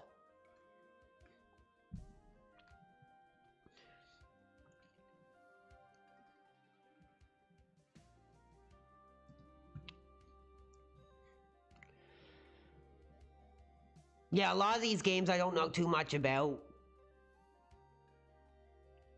Your family was always pretty cool with games? That's cool. I remember seeing this one a lot in magazines. Breath of Fire IV. $249.95 premium price. I don't know what that thing is.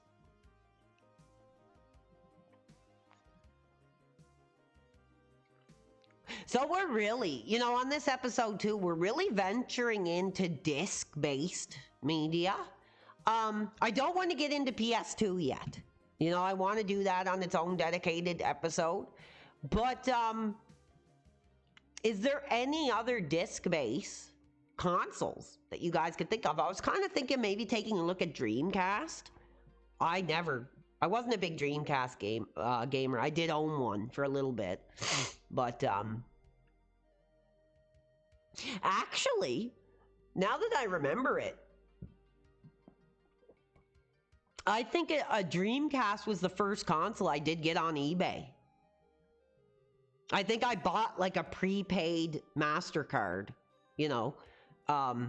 Nowadays, you got stuff like the virtual debit cards and stuff. But you got to remember, back in the day, it was kind of hard to use eBay if you didn't have like a credit card and stuff. Like an actual credit card. Now you can just use your bank account or you can use PayPal.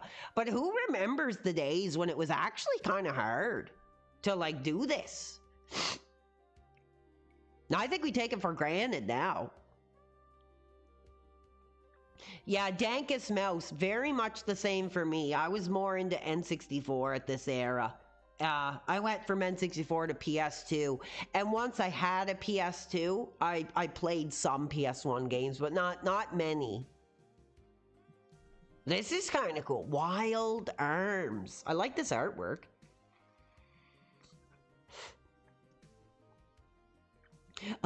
Like so many of these games say the same thing, like one of the best RPGs. Where legends become reality. Cool.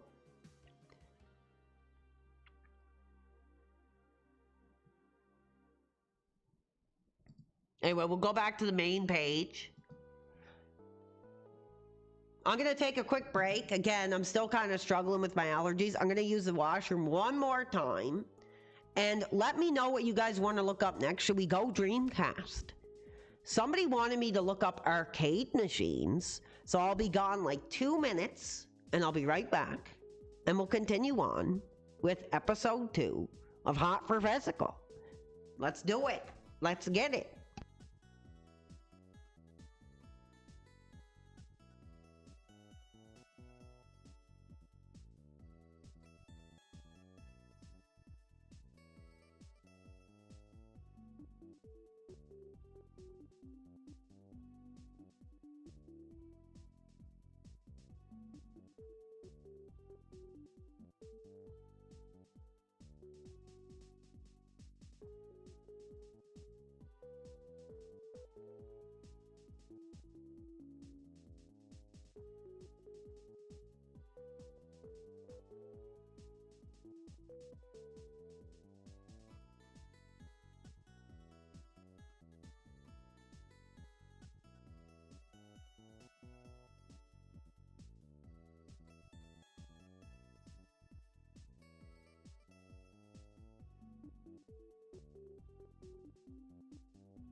Thank you, fans. I appreciate your patience while I have been not well.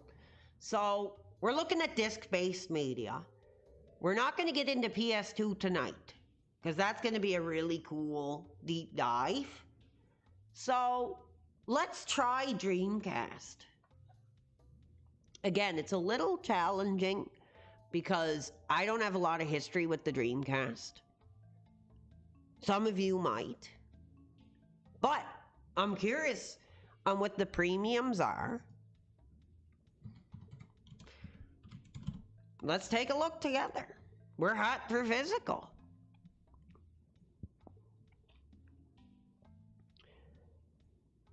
This is kind of cool. Capcom versus SNCC.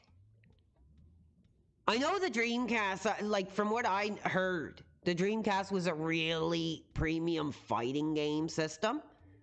What's up, Jamie, baby? He's hot for physical. Jamie is hot for physical. $82.98. That's kind of cool. But I think there were a lot of really... Oh, this is cool. I never... What? I never seen this. Dreamcast. Grand Theft Auto. I never even knew they were on Dreamcast. That's cool. Are these like fan-made or... Cool. $50 for both of them. I didn't even know that was on... I think this is fan-made. It must be. Because I don't think those were on effing Dreamcast, were they? Both full games. Cool.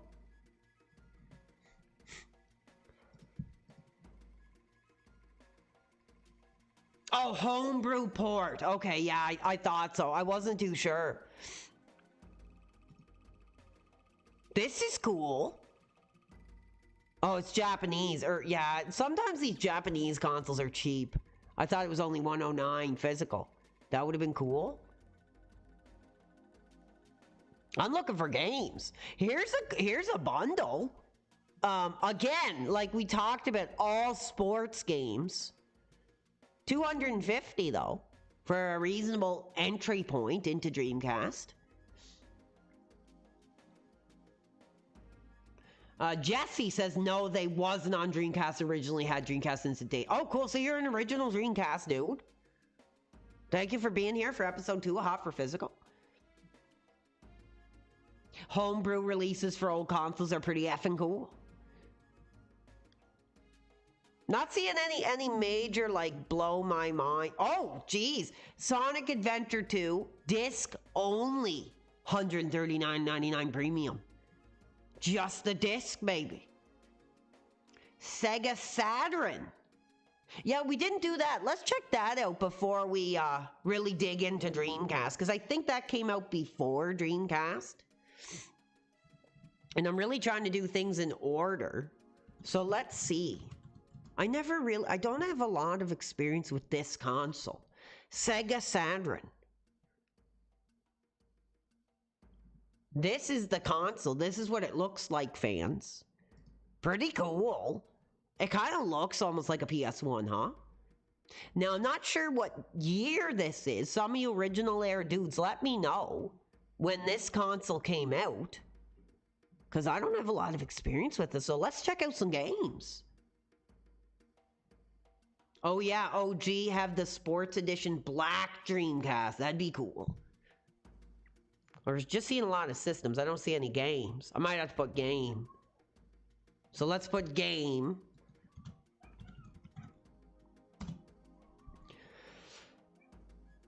Now, fans, here's a bundle, dude.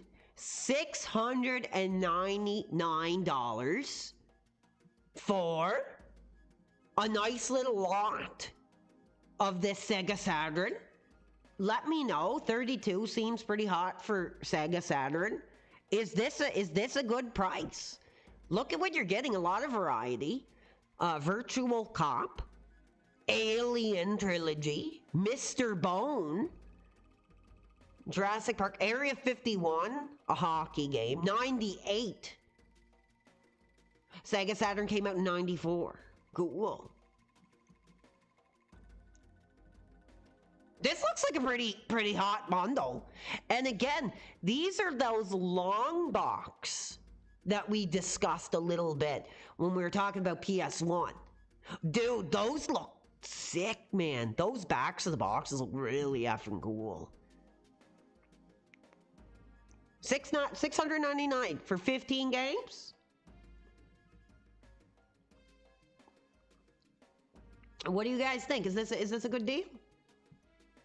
There are 4 games in that collection that are worth, but the rest are meh.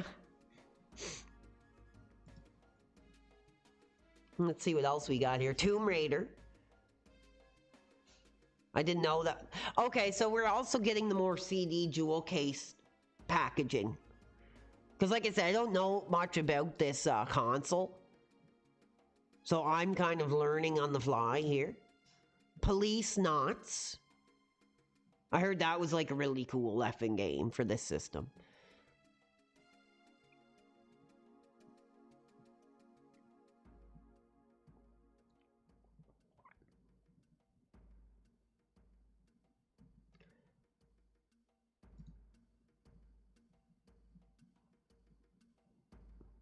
Nothing that really rings much of a bell for me.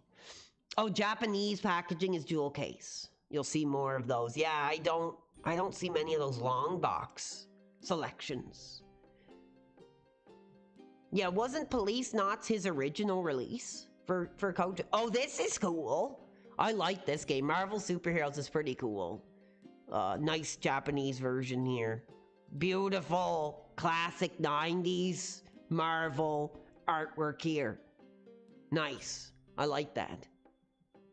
Like when I played the Capcom versus Marvel collection, I was surprised at how much I really did enjoy this game specifically.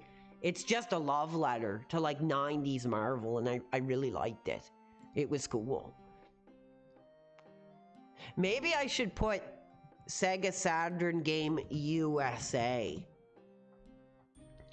That might help narrow the search a bit. Now let's see. Oh, cool. Hulk. Hulk. Like, again, I like to collect superhero games, regardless of what system they're on. I never heard of this game. You wouldn't like me when I'm angry.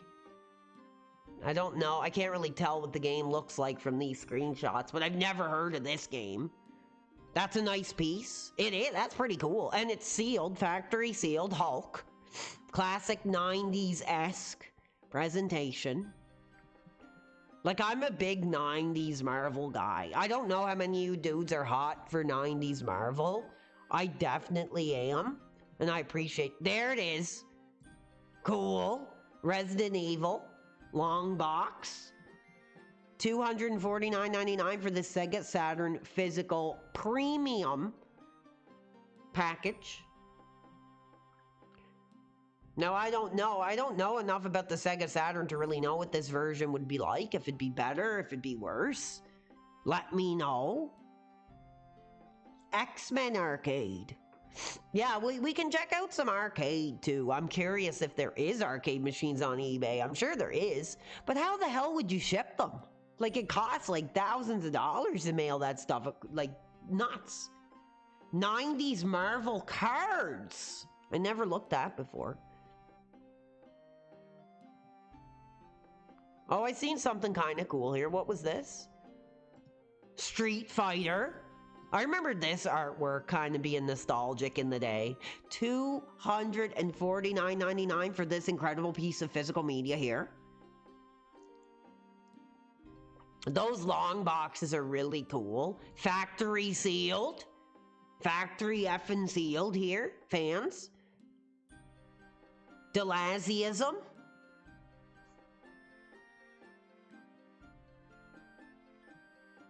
Beautiful. Beautiful sealed piece there. Like I said, it's kind of tough because I don't have a lot of nostalgia for this era. But I'm looking at anything that kind of gets me. Oh, here we go. Yeah, we seen this. This is the American version here. Look at that beautiful 90s Marvel artwork. Incredible. Vibrant animation, huge characters.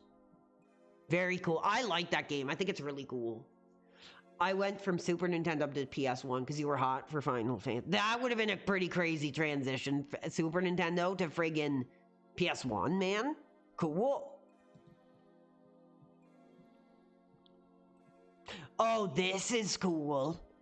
Ultimate Mortal Kombat 3. 60 effing dollars. We got a contribution, fans.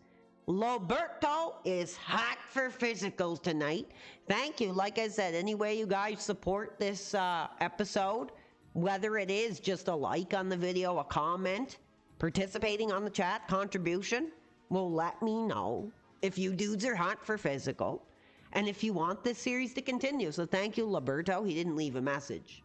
But I hope you're enjoying the channel and the presentation here. We'll add that into tonight's hot for physical fan support.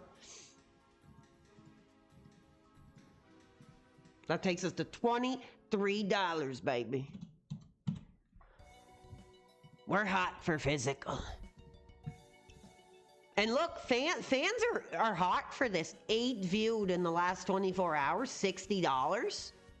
I think Mortal Kombat is going to make a bit of a comeback with this new re-release that they're doing here, coming up.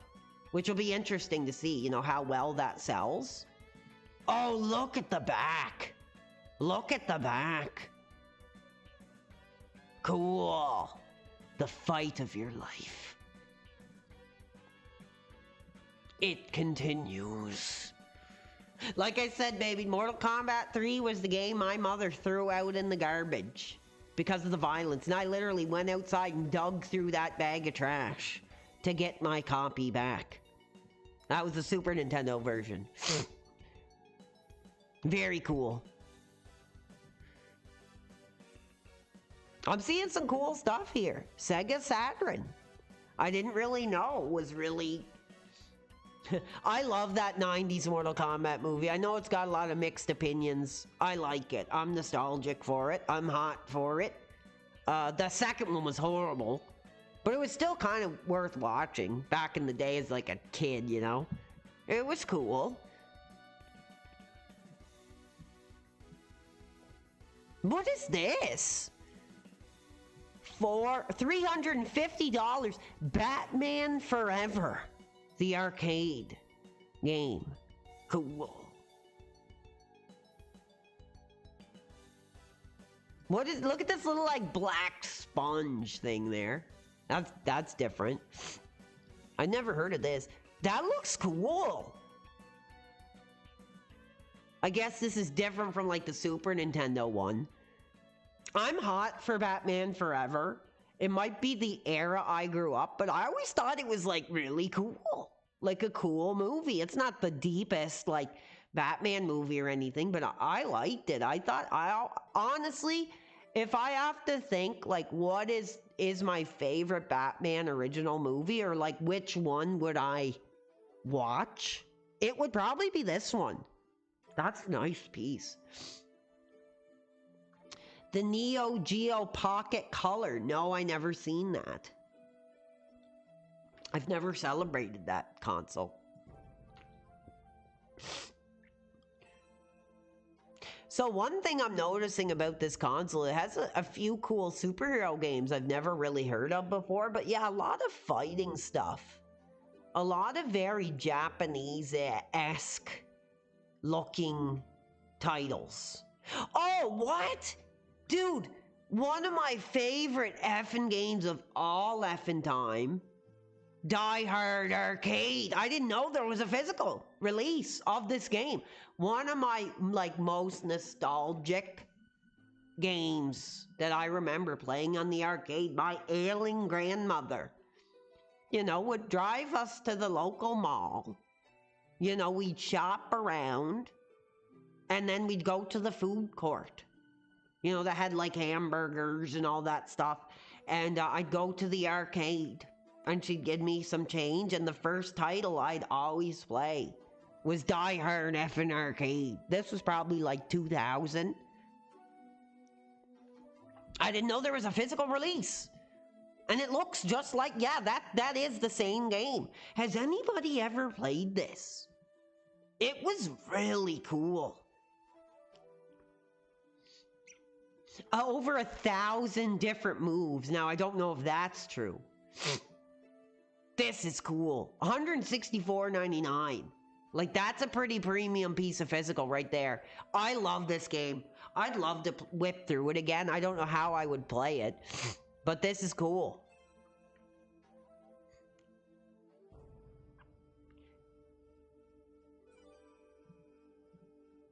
Very cool, very nostalgic. I'm getting emotional thinking of my memories of this Die Hard Arcade. I wish it was for like PS1 or something. I'd love to play this game again. It was really cool. It was like a beat 'em up game.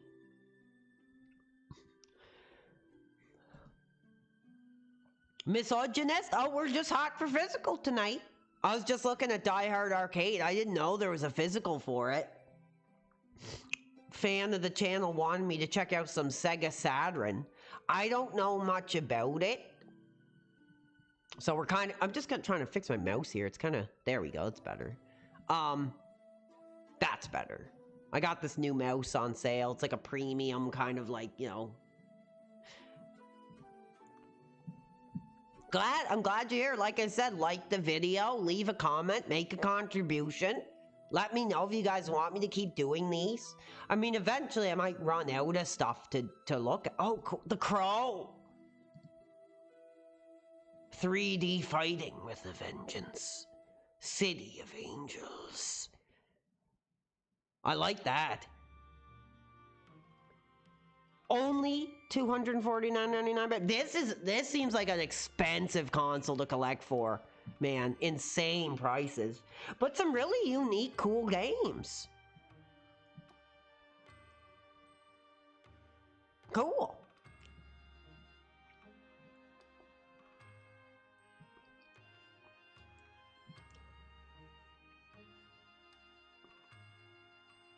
Thank you, misogynist. Yes, the research has begun. But like, again, I don't think it's going to be as big as my other ones because it's not on a friggin' YouTube bonehead. It's on one of our childhood heroes, Gary Coleman, baby. Contra. Legacy of War. These games, baby. Like, dude, God bless the dudes who are hot for physical Sega Saturn. Insane. Look at the effing prices. Better to collect the Japanese version. Oh, dude, I'd say so. This is crazy. Anyway, we'll go back to Dreamcast. Or actually, before that, because there was one fan who was really interested in me looking this up. Let's look up, and I don't know where this is going to take us. What will we put up? Arcade Cab.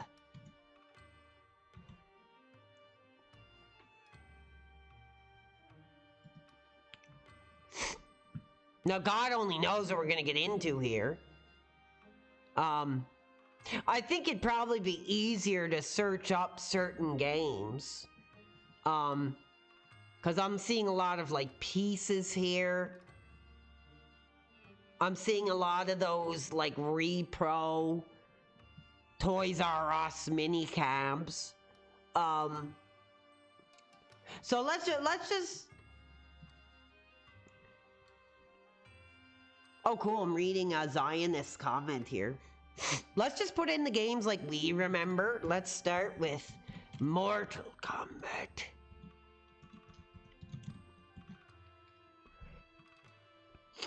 Yeah, like these one-up machines, which I think is kind of bullcrap. This isn't original hardware.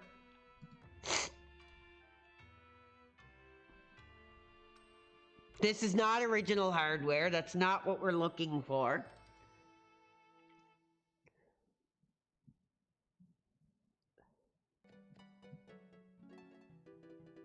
I guess this is like the board here.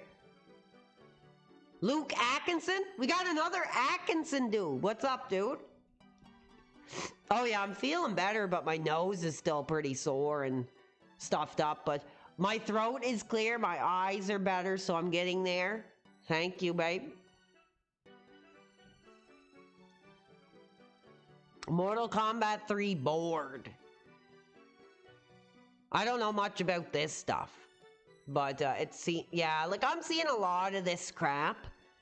Not really seeing like original themed cabinets here. A lot of reproduction crap.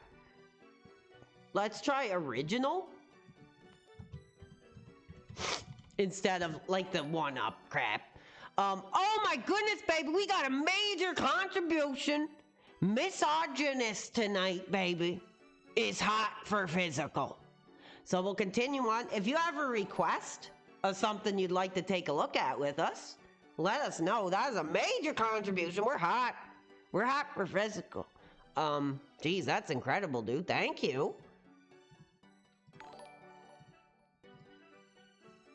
That might be the biggest contribution of the day. Holy crap. So let's get you up there, misogynist, as the top PWR addict of the night. But somebody did ask a question, and I'll answer that in a minute. I like this series. I think it's cool. It's different. Unbelievable. But does anybody know what to look up if I really want to look at original arcade cabinets? Because I find that's a little challenging to look up, baby. That takes us to effing $73 in hot for physical fan support. Fans are enjoying the series. Like I thought it would be like a smaller, more dedicated viewer base, but that's fine. Okay, Laser says look up 90s arcade. 32, baby! Dropped another major contribution. He's hot for physical. Adding to the physical. Well, brother, dude, dude, this episode compared to the last one was insane. Like, if any of you guys missed it, we hit a record, dude.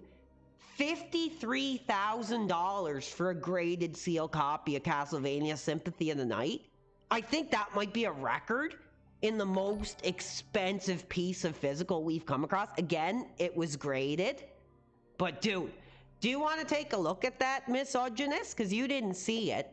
We'll add that total from 32. Thank you so much.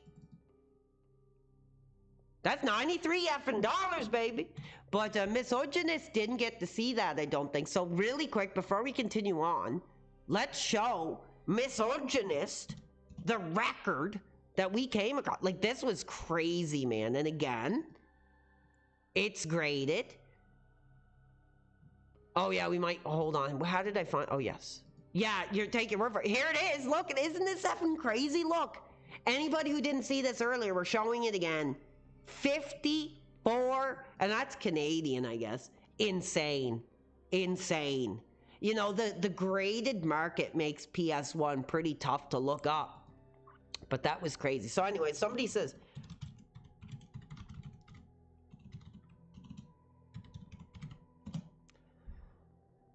oh, I don't know who the hell, like, dude, that's like the price of a wedding. Remember in our episode of Becoming Men in the Modern Era, we talked about, you know, the price of a modern relationship. And that's pretty much it.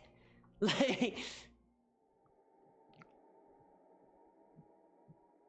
I'm kind of struggling to find up, maybe I put cabinet? Cabinet, maybe? It's one of the most expensive games to get, says 32. I never played it. I love those Castlevania, like, advanced games, though. I'm, like, effing addicted. I like them. So I'm guessing that's kind of where that series technically got its start, with Symphony. I keep saying sympathy. Symphony of the Night. Yeah, like I said, I mean, who the hell is going to ship an arcade machine? I'm going to search. Here's what I would love to have. If I had the space and the money and could have one arcade machine, it would be this. But I don't think you're going to see like a full effing... Yeah, I don't think anybody's crazy enough to buy an arcade machine on eBay.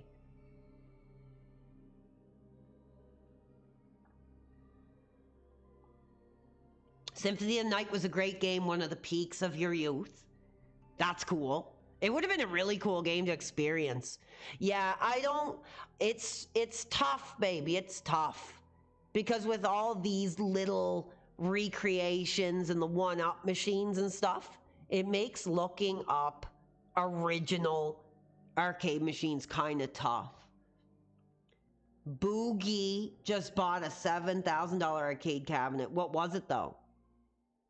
I binged Castlevania on a modded PSP. Dude, PSP, we should check that out. The only thing I'm staying away from tonight is PS2. Because I think that'll be on the... Whenever we do this again, we'll transition to that major original console of our youth. We just hit 3 hours, baby. So we'll keep going a bit longer. Because I don't want to blow the load and look at everything. But I want to have a great time. I'm enjoying this. It's fun. I'm glad to be back. So we'll go back. Because we were looking at Dreamcast. We were celebrating Dreamcast. Again, not a system I'm too familiar with. Oh my god, this is cool. Resident Evil Code Veronica limited console. $18,000, baby. 18 big ones. You want to talk being hot for physical. That's a beautiful piece. That is actually quite a beautiful piece. I think that's a really nice console. I think it's kind of bluish black. Kind of like the color scheme of Jill's original outfit, kinda. Beautiful version. Oh, this is Japanese. Damn, baby. Like, I don't know much about buying a Japanese console and what that entails and what your limitations are. But I'm surprised, like, at how much Japanese stuff is on here. I don't know what I'm looking at here. Hold on. Oh, I still have it at highest price. Let's go to best match. Dreamcast, you didn't even need to mod. You just had to find compressed games. That disc was a weird 1 gig image. Oh, interesting. So here, yeah, here's more what we're looking for. Just the games. I'm seeing a lot of these Japanese consoles, which is kind of bullcrap. Because if you're wanting this console, I don't know if you want to go with the Japanese version. I wouldn't.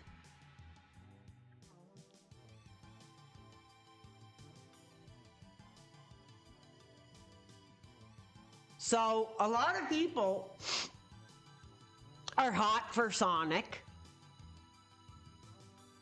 Sonic Adventure 2 here, $160 premium physical price.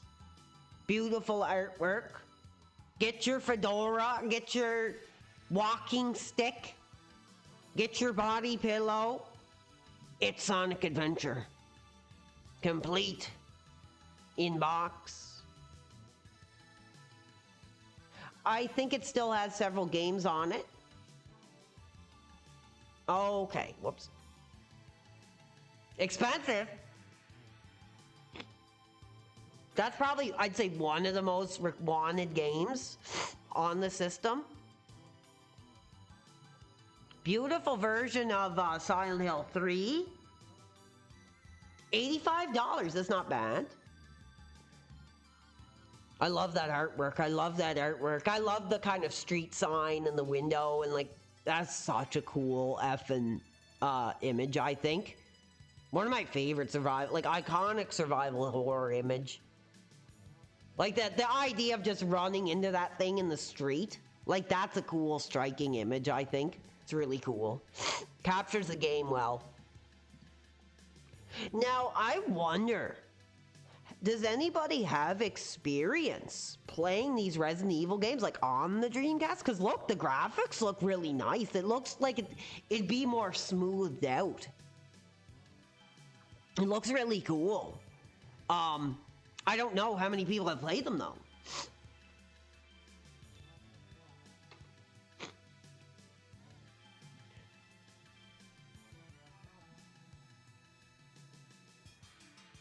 Oh, there's the original, the Sonic Adventure original.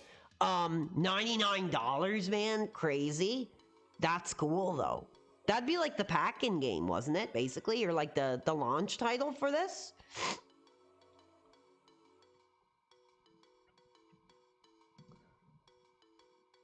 I don't know if it'd really be a system I'd pull the trigger on. I'm hotter for an original Xbox at the moment. But, oh, cool, Shenmue. 4-disc. I didn't know it was a 4-disc, really. That's nuts. Beautiful physical release. Beautiful game. That's such a nostalgic game. Like, even though I never played it as a kid, I seen so much pictures of it. And, you know, was like, man, I'd love to play that game, but I don't have a Dreamcast. So it always had this sort of out of hands reach aesthetic. And when I finally played it, it was like such a time capsule. I loved my experience playing this game. And I played it in like 2020. Actually, during the COVID shutdown. I got a copy of this game on Amazon and I loved it. Still have your original copy. Nice. Not the most expensive game to pick up for the console if you're collecting. Seaman. I mean, I've heard about this game, and hey, this comes with everything. The microphone and $290. I've heard this was like quite a revolutionary piece for its day. I don't know much about it. But he looks cool. I remember seeing the ads and stuff were pretty weird. Oh, this looks cool. Spawn. Beautiful effing cover art there, baby. Check this out. Spawn in the demon's hand. I've never heard of this, but that looks... I almost swore, baby. I almost said the thing I would never say.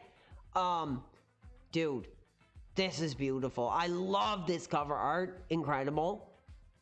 I've never heard of this game, though. In the demon's hand. Must be an exclusive. Oh my god, that's beautiful. That's hot. Cool. Any back of the box? I never heard of this game. 2000. Covers used to get you hyped. Exactly, man. Not so much anymore, baby. But back then... Oh, here we go. That looks kind of weird. A battle royal mode. Okay. Never played it, but looks cool. I guess it's more of like a Smash Brothers-esque thing or something. That's what it looks like on the back. Yeah. Oh, this is kind of cool. $385 for 2 Dreamcasts. No, never really celebrated it. I did own one for a little bit. I sold it though, because I was broke and I had no effing money.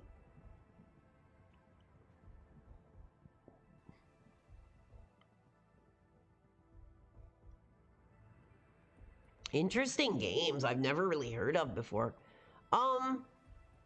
Any other recommendations of anything you guys want me to look up or hot for physical?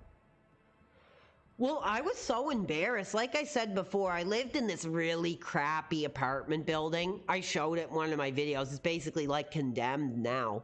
And my downstairs neighbor came up and knocked on my door and was like, what the hell is that scratching noise? I can hear it all the way from downstairs.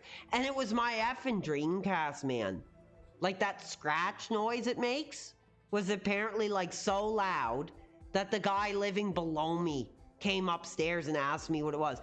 And I was embarrassed, so I sold it after that. I was like, oh, that sucks.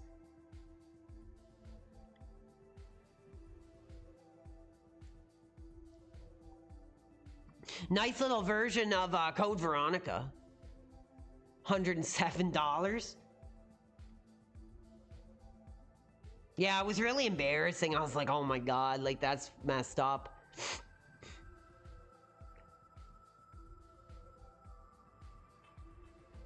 Yeah, it was like a really crappy apartment. We got into PS1. We got into some PS1 stuff earlier. But if there's a certain game you want me to... Yeah, it was loud. I didn't know it was. I knew it was loud, but I didn't know it was that loud. Like, geez. But it was a really crappy apartment building that was, like, right in the middle of, like, the cheapest part of town. So it doesn't surprise me. So we covered PC. We covered PS1. We're not going to do PS2 tonight. But we're getting close-ish to the end. So let's see if any of you fans have anything you'd like to look up. Oh yeah, Nightmare Creatures for PS1. We seen a really good deal.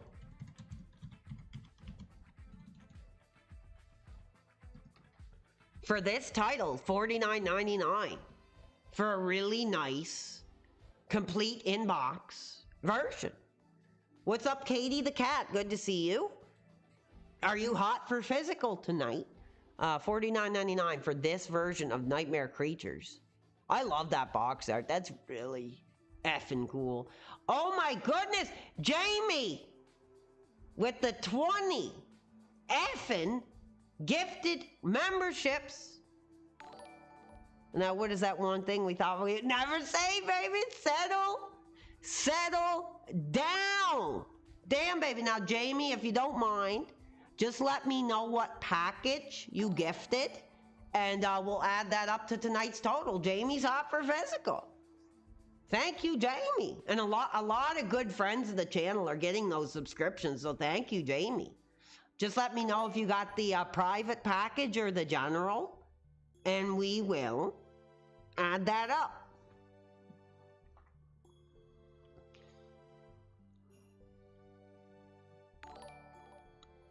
I read a couple other things here. Legacy of Kain. How is it?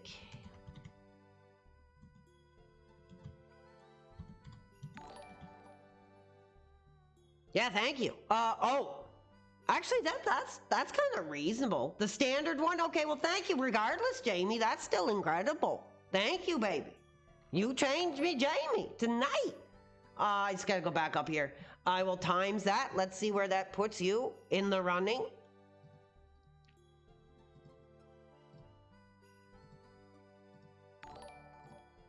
$40 effing dollars.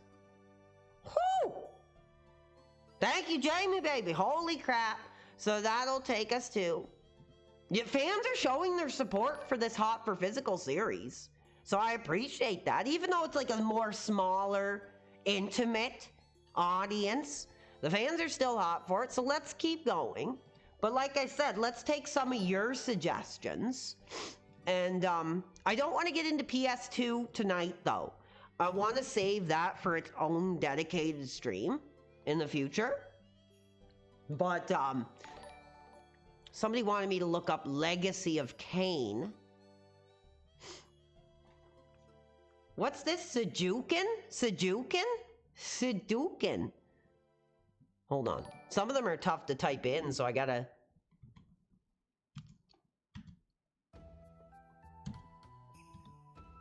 S-U-I... Okay, here we go. Sudoku. I don't know how to say that. Sudoku. So here it is. And actually, compared to some of the other stuff we've seen, not the craziest price, $99.99. If you're hot for physical and you like this series, that's not a bad price for a major piece of physical media. Fans seem to be kind of hot for PS1. So let's take another look at some PS1 games, because I think some of the fans weren't really here when we were doing that portion, so let's revisit it a little bit. Again, I think PS1 is a solid console to collect for right now, because you can play them on your PS2, you can play them on your PS3. Some of the titles are reasonably priced, but the quality of some of the games can be questionable, I think. This is a cool game I remember having, Die Hard Trilogy.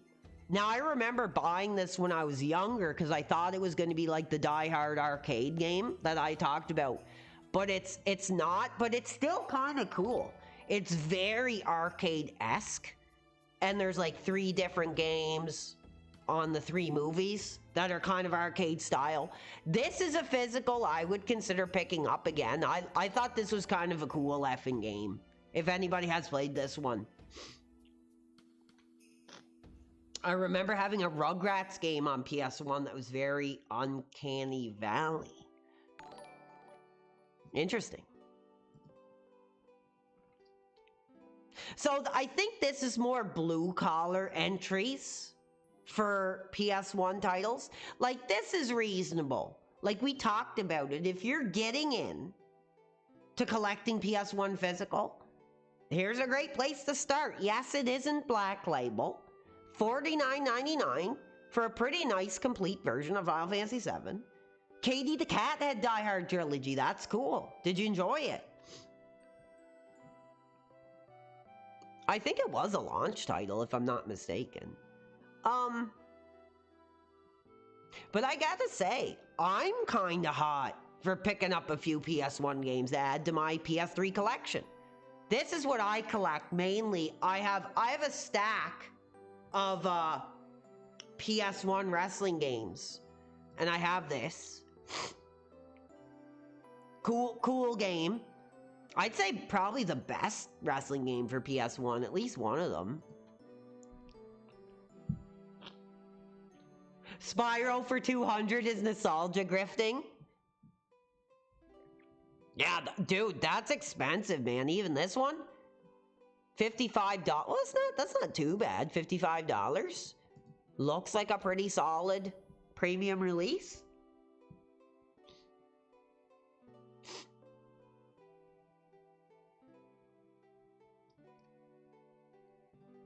Yeah, and I think the player's choice prices are still reflected in the retro market here compared to what we're seeing. I mean, some of these prices are pretty good.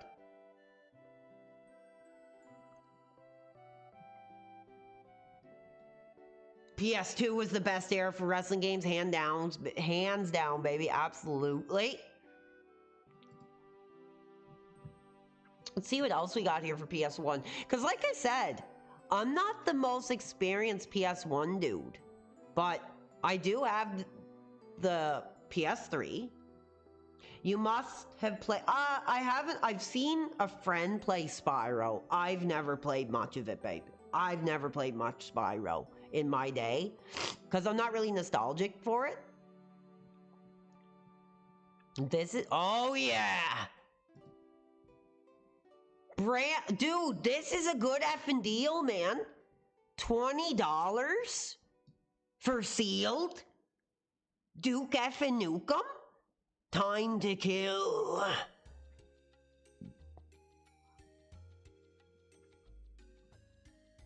That's a good effing deal, baby. How many of you dudes are gonna run to your eBay and before I get my hands on it?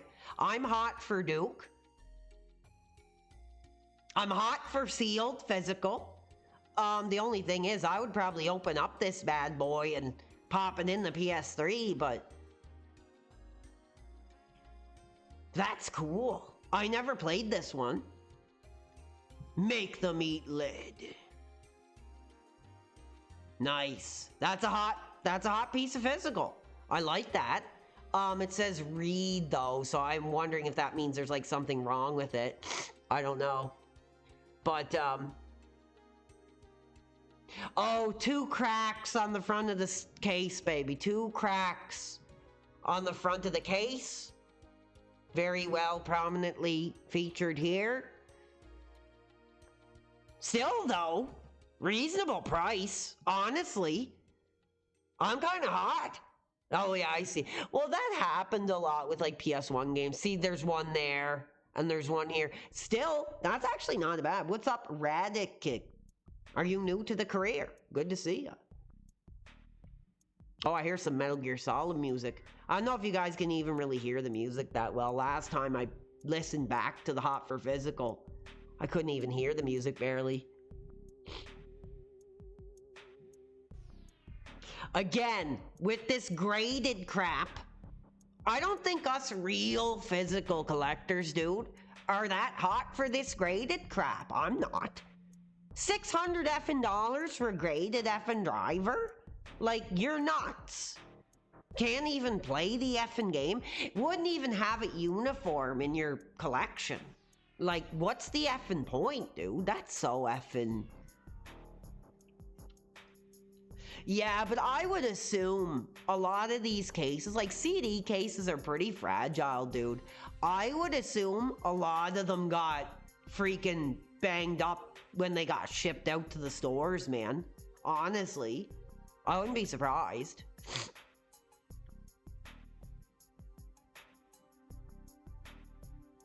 Toy Story? Who the... Dude, seriously? $64 for Toy Story? Maybe it was a limited run. Maybe it was... That's quite shocking to me. Toy Story. $64, man. See, I'm finding PS1 pricing very fascinating. Like what the market is like. I'm not a PS1 collector.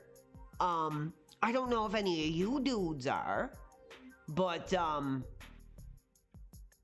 Herc's Adventure, somebody wants me to look up. We can try that.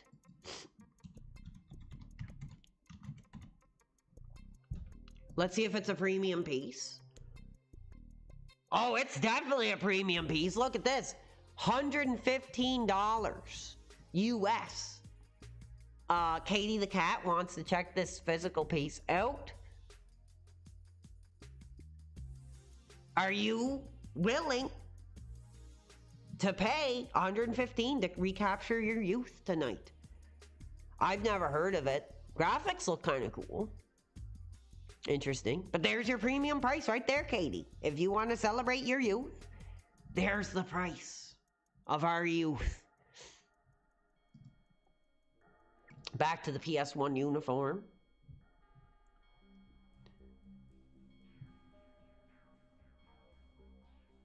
There's a Rugrats game. Somebody was talking about Rugrats.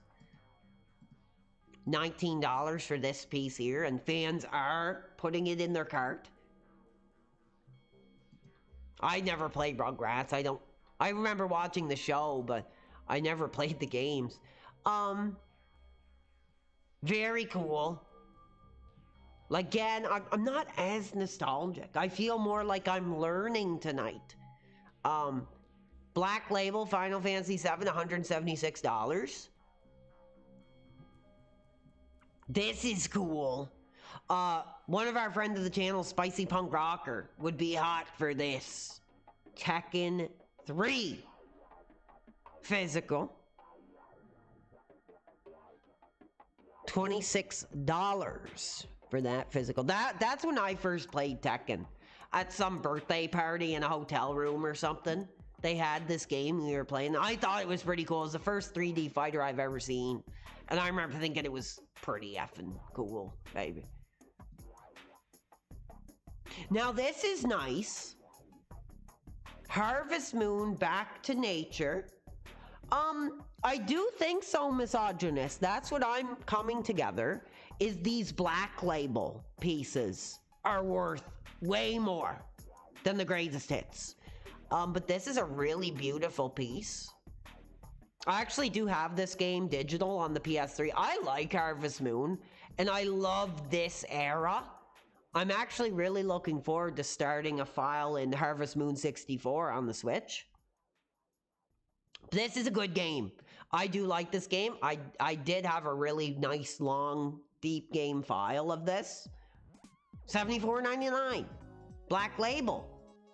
Yeah, I think a lot of our era have a lot of memories of Harvest Moon, because it was just something different. It was just something different I thought a lot of us wouldn't think we would enjoy. But when we got our hands on it, we really got hot and enjoyed it. Stardew Valley, I will let you know, somebody did gift it to me back when the views were monstrously hot. Now that we have a smaller, more intimate viewer base, maybe we could play Stardew Valley if you guys want. But as of now, what I'm thinking, because I don't really do a schedule, I just try to do what I feel like doing.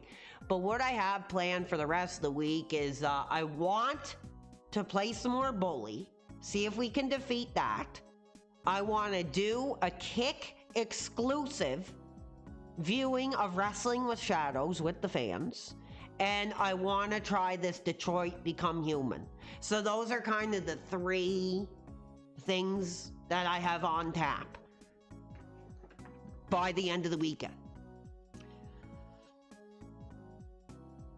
A lot of you dudes play this Stardew Valley. Like I said, I thought it'd be kind of boring because I've never played it. So it'd be I'd have to go through the tutorial and stuff and kind of learn it. But if you guys want it, we could try it.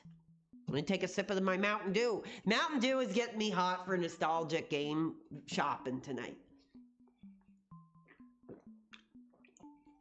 But, yeah, I just want to let everybody know.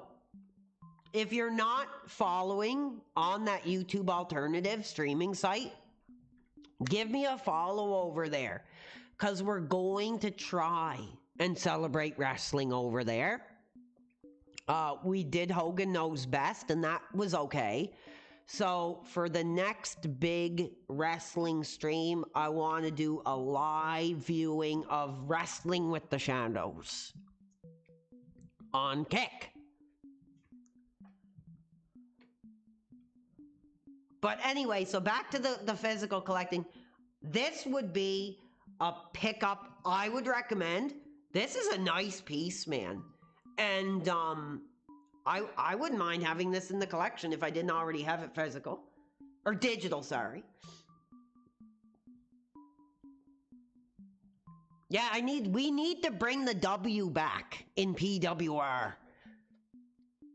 The only thing I'm excited for, and I talked about it with Rembobs on the Discord, was this WWE Unreal or Untold that's coming out on the 29th. So maybe I'll give some thoughts on that. I don't know.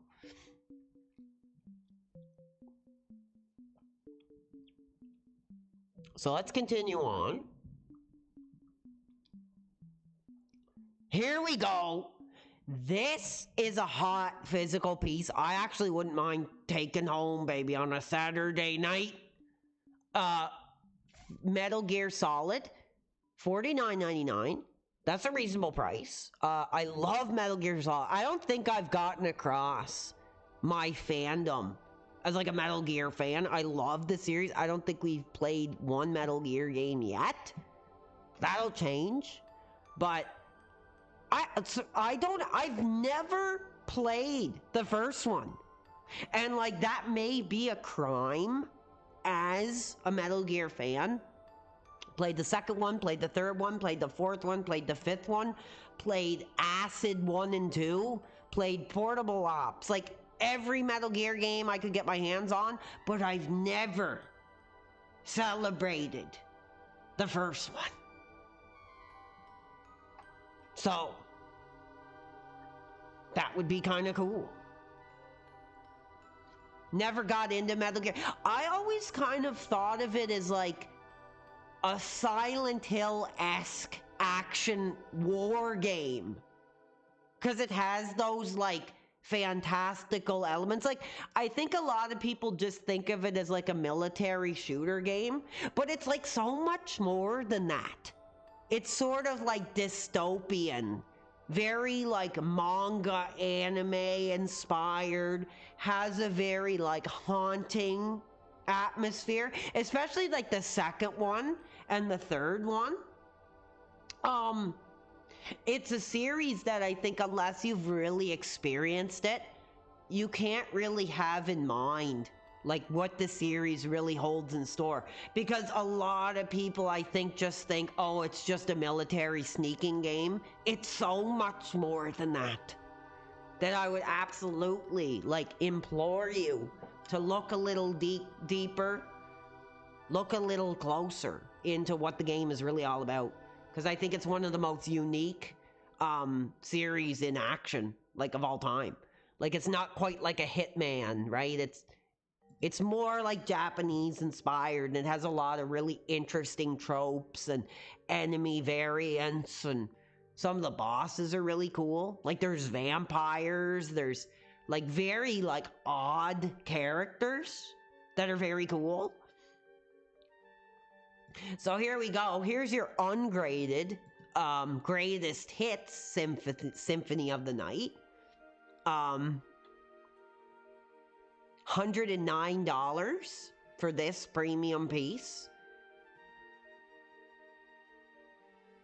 Oh, cool. And you get like the coming soon Silent Hill. That's Welcome to Hell. Beautiful. MT Foxtrot. I want to play the MGS remake, but I'm kind of nervous because I don't know if my gaming laptop will handle it or not. I think that it will. So we'll see. Because, like, I want to effing play it really bad, honestly. I mean, it comes out next month. I think it's like the end of next month it drops.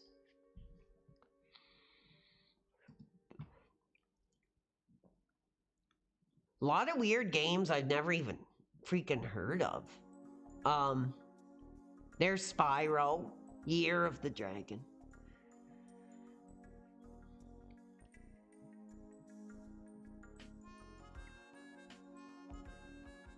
Now I'm gonna actually search up one of my personal PS1 style games I would buy physical that I do collect. I have a nice little stack, actually. I think I have like 7 of them. Some PS1 wrestling titles. Let's see what is on offer. So this is an interesting game. It's not amazing, but it's very clearly like a prototype for those like N64 wrestling games. I used to own this. I wouldn't mind owning another copy. No, we haven't looked at GameCube physical. We could. If you guys let me know in the chat, are you hot? I didn't really think much of covering GameCube because I don't have a lot of nostalgia for it, but I'm sure you guys do. So let me know. Yeah, like this is one I really want, but it's a bit too expensive. $30, $40, but I really want a physical of this. Honestly, I love this game. Not the most amazing. I love the back. Dude, that's so nostalgic to me, baby. Like, so nostalgic. I want a physical copy of this game on PS1. It's on one of my, like, near the top of my list for, like, wrestling collection. Very cool. Not too bad of a price, but, I don't like the greatest hits labeling. I own this. And this one's getting up there too. $40. I have a great, beautiful copy of this. Complete. Yeah, not many PS1 wrestling games. Here's like all of them, pretty much. Yeah, that's pretty much like all of them. So the only ones I don't have are Nitro, WCW vs. the World, There Goes the Neighborhood, The Arcade, SmackDown 2, and Celebrity Deathmatch, which I won't get because it's not WWF licensed. But yeah, let's do it if the fans want it. Here's an expensive one too. I would like to get, but I'm not rushing the gun for it. But that's a pretty rare PS1 wrestling game. That's actually kind of cool. You can do some cool stuff in this game. Backstage in this one. But yeah, let's do it if you guys are hot for physical. We can't just celebrate my era. We also gotta celebrate your guys' era. So let's take a look, baby, at GameCube physical and see what's all about.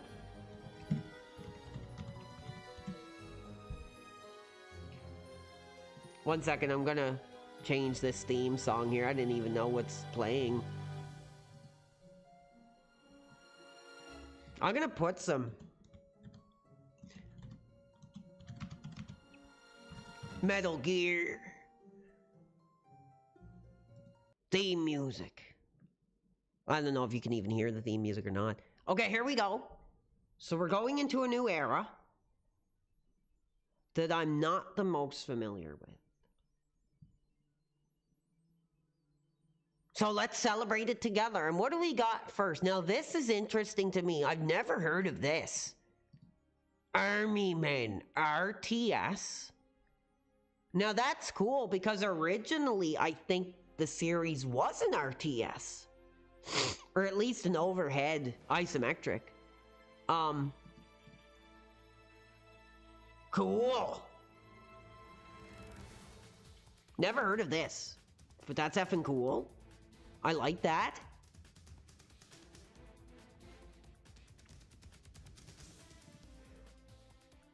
A lot of people mention this series to me that I've never really played. SSX. $49.99, so it must be quite... Ooh, the case, the art is looking pretty scratched up. Yeah, new era, same young heart dude. Cool. Donald Duck, $64.99. That must have been a limited run.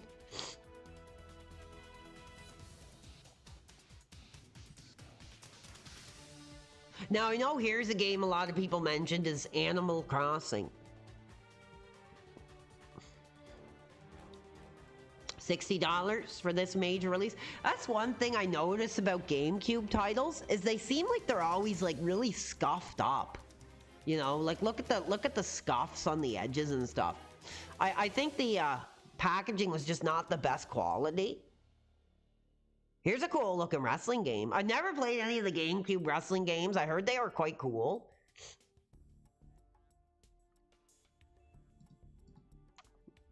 New Legend. Graphics look really nice. We were hard on the packaging. Kids handling them. Yeah, it was definitely probably the console a lot of young kids owned. Mario parties are going for quite a high premium. $54.99. Actually, I'd say that's reasonable for Nintendo.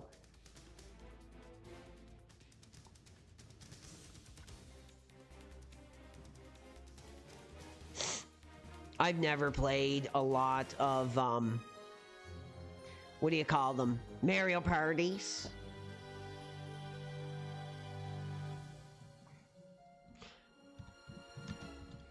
I'm gonna get, like, copyright claim to hell. So I'll just put some N64 titles.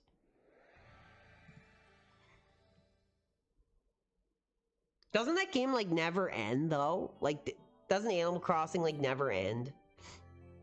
Now, here's one that I would assume is, like, a premium. $54.99. These titles aren't, like, this might be a reasonable console to collect for if you're hot for physical. GameCube, because I would assume this is probably one of the more premium releases.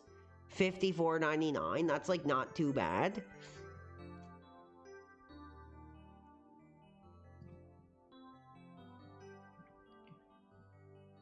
Mario Golf. Simpsons Hit and Run, $80, dude. That a lot of people have mentioned this title to me before. I've played it. I thought it was cool. I'm steaming hot for Melee. It's surprising that that's cheaper than Simpsons. Like, are you guys surprised that this is more expensive than, like, a Nintendo first-party release?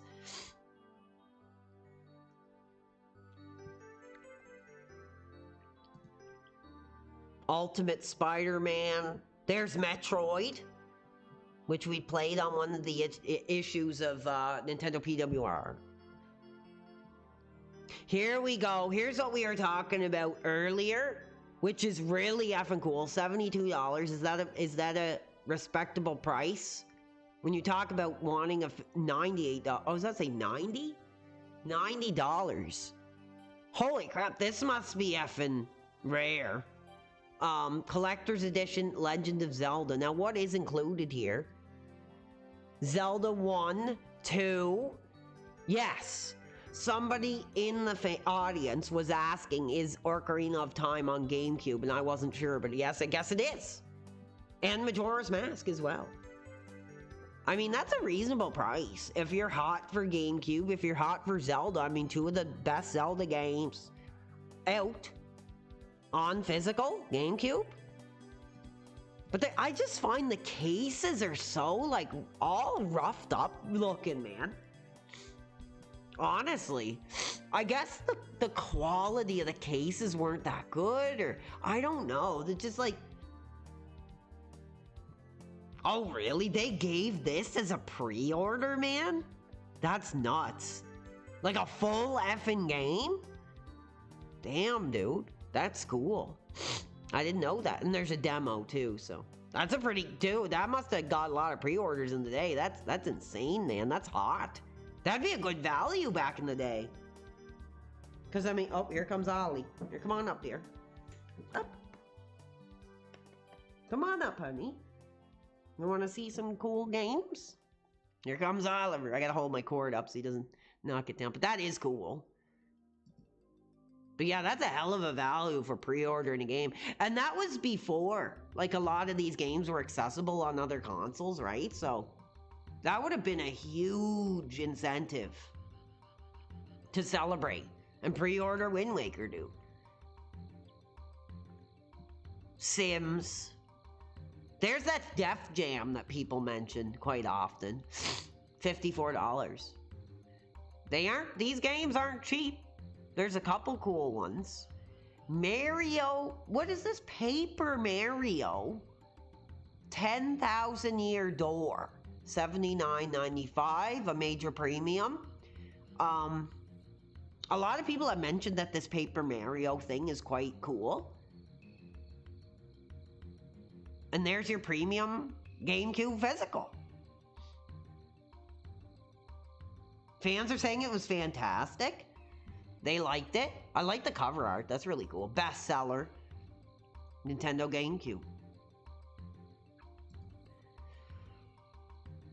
Holy crap, here's like a Sonic game that's $59.99. That's nice, man. Look at this. And that's a player's choice.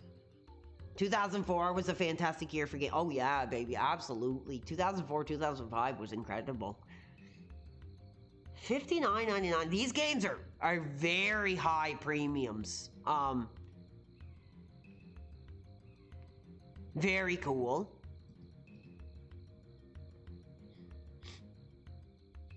That's a really nice Metroid game with like a holographic-esque looking. I want to take a closer look at that. I like that first Metroid. It's kind of tough though. Like it is hard. It's almost like a first-person survival horror-esque game.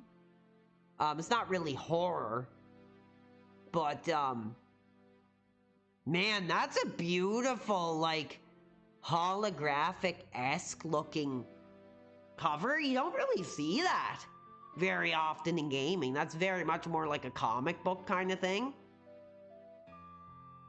But that is cool.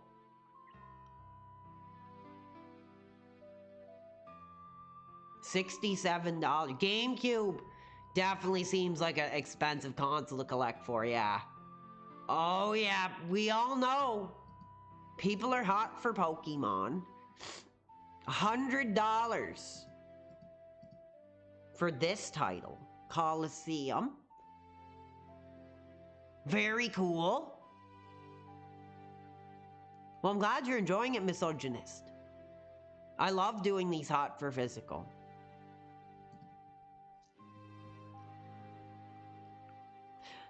Now, this isn't bad. I mean, the case is a little... So many of the cases are quite rough looking, man. I said that like 3 times. Look at this. There's like a coffee stain on it. There's a sticker half peeled off. But $39.99 for a premium... not even a booklet? So I don't know. I think GameCube's probably a bit of a rough one to get into. If you really want like uniform, nice premium pieces. It looks like it's a little tough. And the games are expensive, man.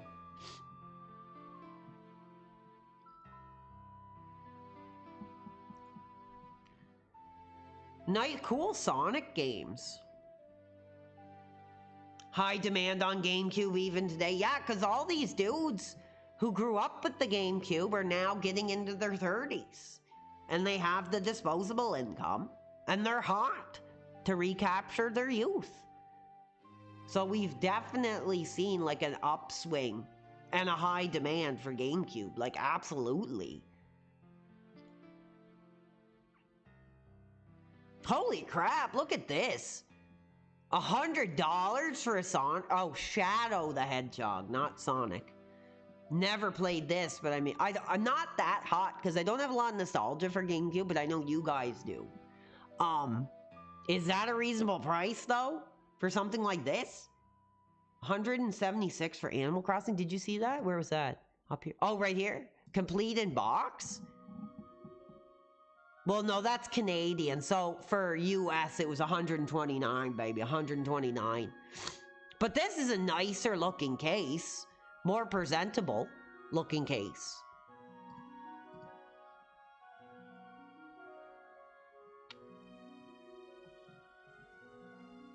That's probably one of the cleanest looking GameCube used pieces I've seen here yet. Honestly, that looks nice.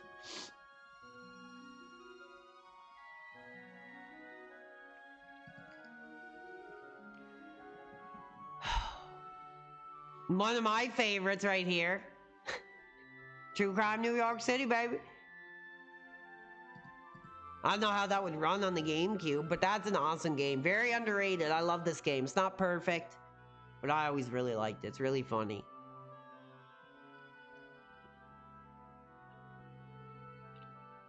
Very cool living, breathing environment. There was a lot of interiors too. You could just go into stores and stuff, which was quite different for that era.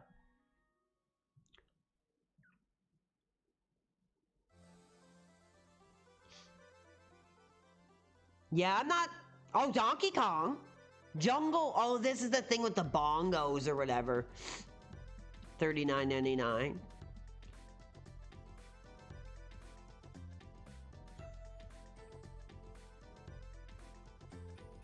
Nice. True crime games on the GameCube ran well. So is there anything else you guys want me to look up? Because we're just about to pop 4 hours. That'll probably call it for the second episode here of Hot for Physical. So I'll take like some last, just no PS2 though, baby. But if there's anything else you guys want me to check out before I gotta get out of here, got about another 15-20 minutes of Hot for Physical. Oh, well, no, I didn't see Zelda.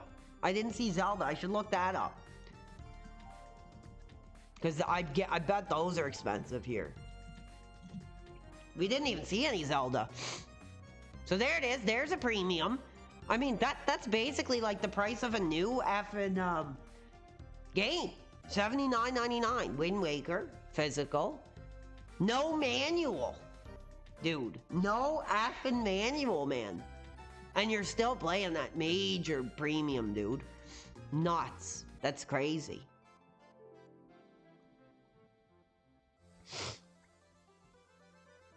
I don't see that Twilight Prince. Oh, here we go. Oh, my good God. Look at the price, baby. If you have a wife, a life, any of that crap, put it aside.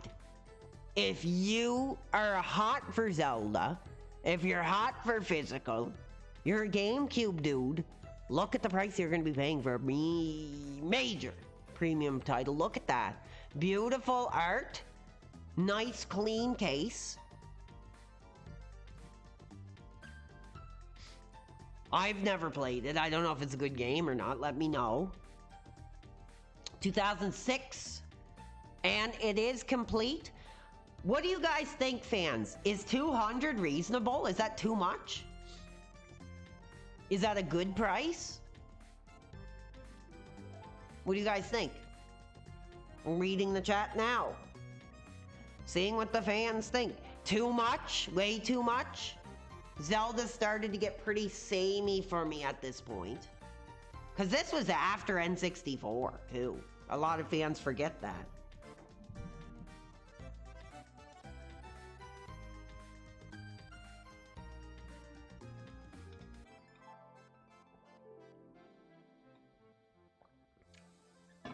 Not worth $200. Yeah, I think that seems a little crazy to me.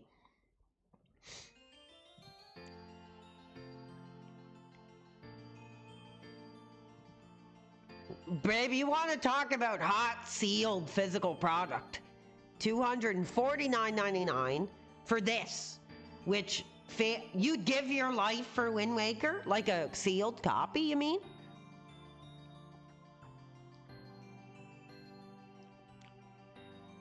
Oh yeah, it was on the Wii too, that's right.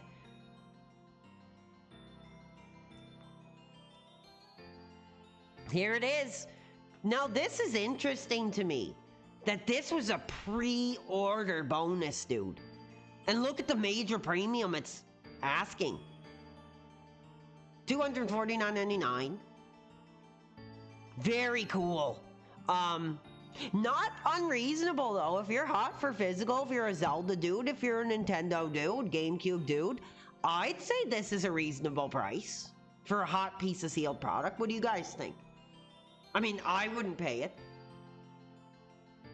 Zionist is hot for it, says he wants it. And that's Canadian too, so it's probably even cheaper for you American dudes.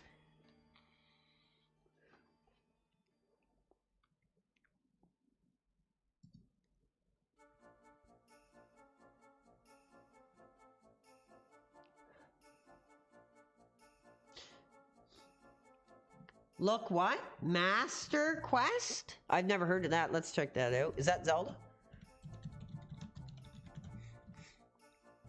Oh! Now what is this? 32, baby? Mention this. I never heard of this. The Legend of Zelda Ocarina of Time and The Legend of Zelda Ocarina of Time Master Quest. Never before released. But what is it though? Like a mod or?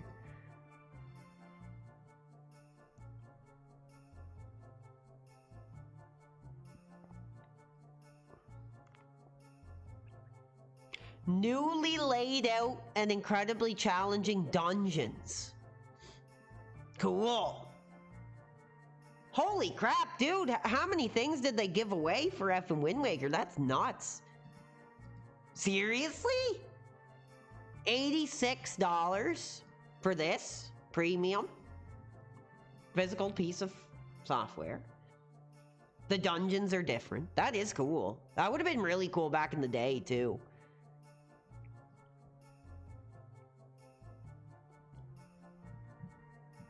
Any other requests? Anything else people want me to look up? We got about another 5 minutes for this one.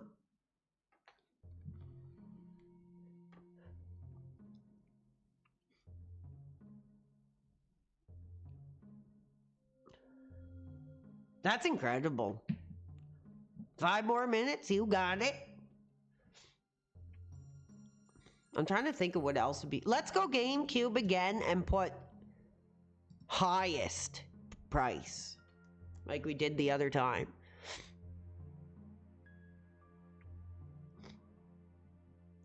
Again, that graded crap.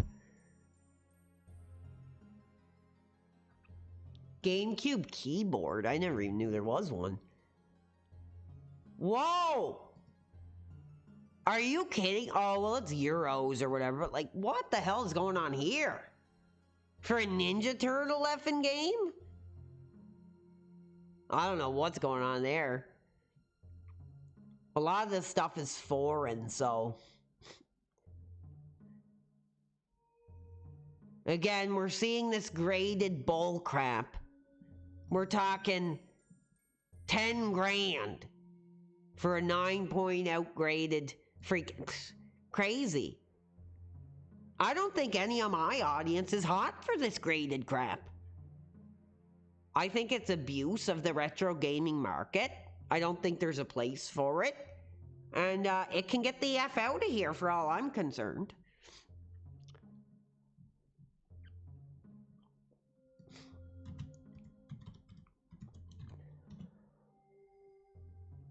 Oh my god! 32! Frets!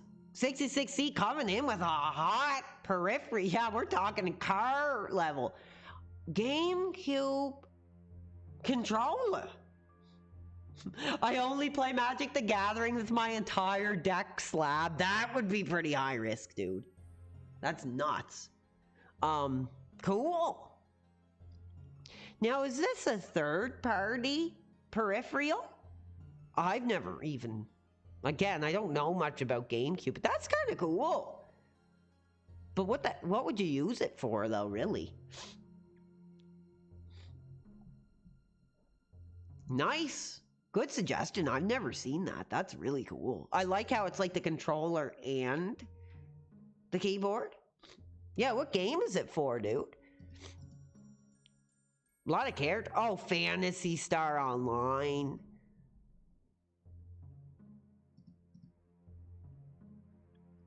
Cool. I've never seen that. That's really interesting. Let's go back to GameCube highest.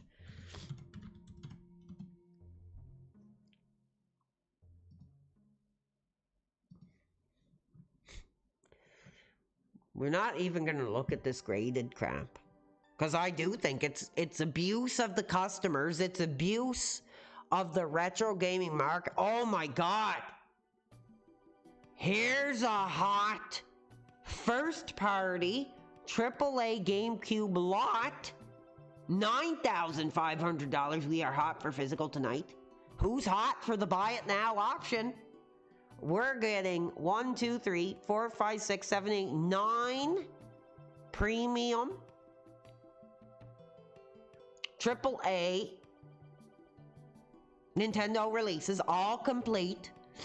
Is that a reasonable price though? Like that sounds nuts to me. Oh, there's more. There's more. Oh, holy crap. There's more. And look, dude, it's in 3 carts. 3 people are about to pull the effing trigger on this, baby. 3 high risk level GameCube collectors right now have this in their carts. Let's take a look at what's here. So there's a lot of Mario stuff.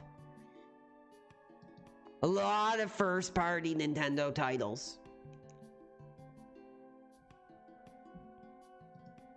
Includes the Zelda title, all the Zelda titles. Some Pokemon.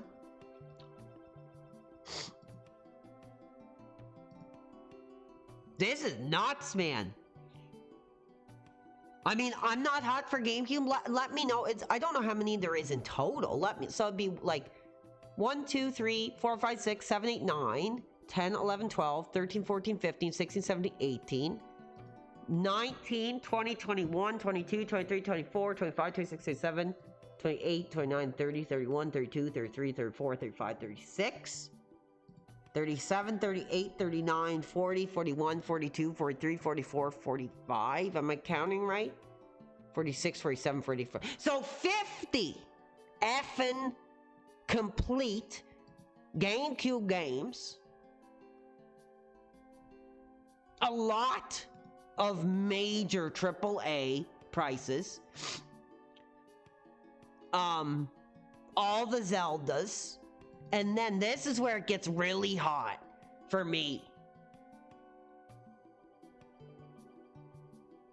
Resident Evil. Those are expensive on effing GameCube too. Eternal Darkness, which a lot of people mentioned is a hot physical. Metal Gear Solid, Twin Snakes. And then some RPG stuff. And, like I said, it's in 3 carts. Incredible. 9, we're talking 10 grand. Almost 10 effing grand. Yeah, almost $200 a game, baby. Katie the Cat says almost $200 a game. 9,000. It looks worth it. Dude, that is like high risk physical collectors only, baby. That's incredible. That's cool.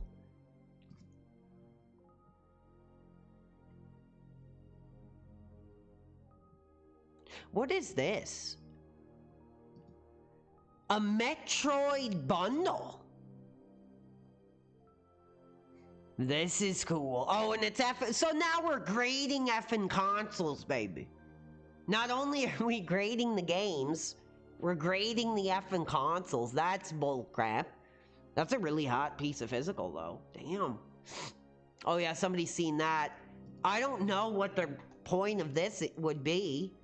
Like, really? Reader developer console. Almost 9 effing grand. Crazy.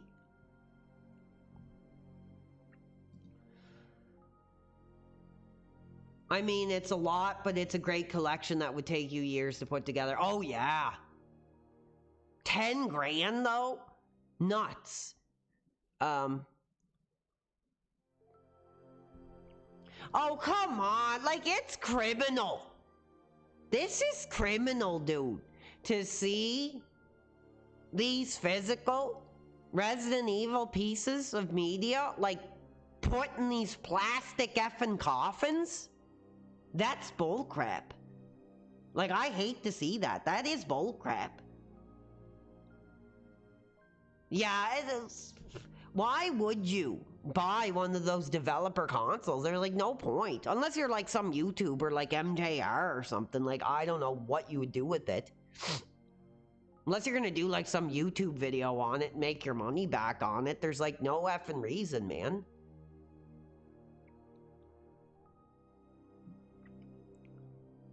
Lots of cool GameCube stuff though. Like I said, I'm not the hottest for GameCube. I know a lot of dudes are. But anyways, fans, that's gonna take us to the top of the hour. That's gonna be 4 hours of Hot for Physical, episode 2. Somebody wants wrestling. Actually, that's one thing I do want to look up really quick. We covered this last time, but we looked at WWF VHS. Really quickly, before we go, I want to look at the highest priced wrestling tapes. And that will take us home tonight. Let's see. Sealed. WrestleMania 6. $1,000. Crazy, man. I know a lot of people, like, they're grading effing VHS tapes now, dude. What the hell is going on in this era? With this grading crap. Like, this is pissing me off. Like, you guys know I'm hot for physical. It's all about, you know, celebrating our youth and our history. But when I see this graded crap, like, I get pissed off. That's not celebrating our history. A physical graded copy of my stream, that would be cool. Let's take a look at, because I know a lot of people are hot for this, but then I gotta get out of here. Yeah, like, come on, this is criminal. A graded copy of Halloween on VHS for $12,000. Get the F out of here, dude. Like, I'm not really hot. Whoa! Holy crap, man, look at this. This is shocking. Like, Halloween 2, VHS, sealed. Yeah, it's sealed. $6,000. Mama, who's hot? Who's that hot for Halloween? Like, I'm a horror guy. I'm not like a die-hard horror guy. I like horror movies. I don't know. Like, I think a lot of people collect VHS because they're cheap. This is nuts to me. But I mean, to each his own. It's fascinating.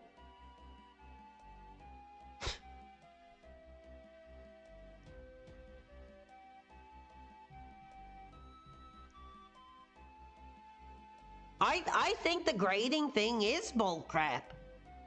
I know about it mostly from comics. Like, here's something I was looking at. Like, when I'm hot and I'm actually spending money on eBay, it's usually searching this up. Punisher comics. Because, you know, I'm hot for Punisher comics. Like, I celebrate Punisher comics. I'm really trying to, I don't know what the hell is going on there. And I usually buy, like, Punisher lots and stuff. So, like, I'm somewhat familiar with this whole effing graded crap. And I think it's bull crap. I don't know what the hell is going on there. But, yeah, I think grading is abuse of our physical history.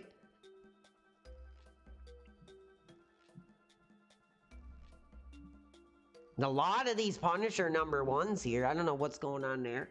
Hold on. You have to put the Punisher, I think, to get it right. This is what I'm collecting. But I'm not paying anything like this. Like, I like Punisher because I like the character.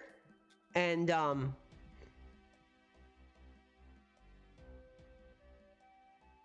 holy crap. Yeah, I'm not hot for graded. I don't... Oh, no wonder. I still have it at the highest price. I'm sorry, fans. But yeah, like, I'm hot for Punisher. I'm trying to collect, you know, a majority of the original run. This is one I'm actually kind of hot for. Punisher meets Archie. That's kind of cool. I'd love to know, like, what this is all about. I don't know if anybody's ever read this, but this is cool.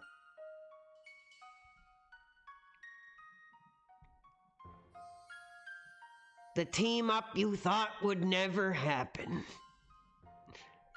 I'm hot to get this one in the collection, I can't lie. I'm waiting for a cheaper price on it. But, I definitely have to add that into my effing collection. I think that's hilarious.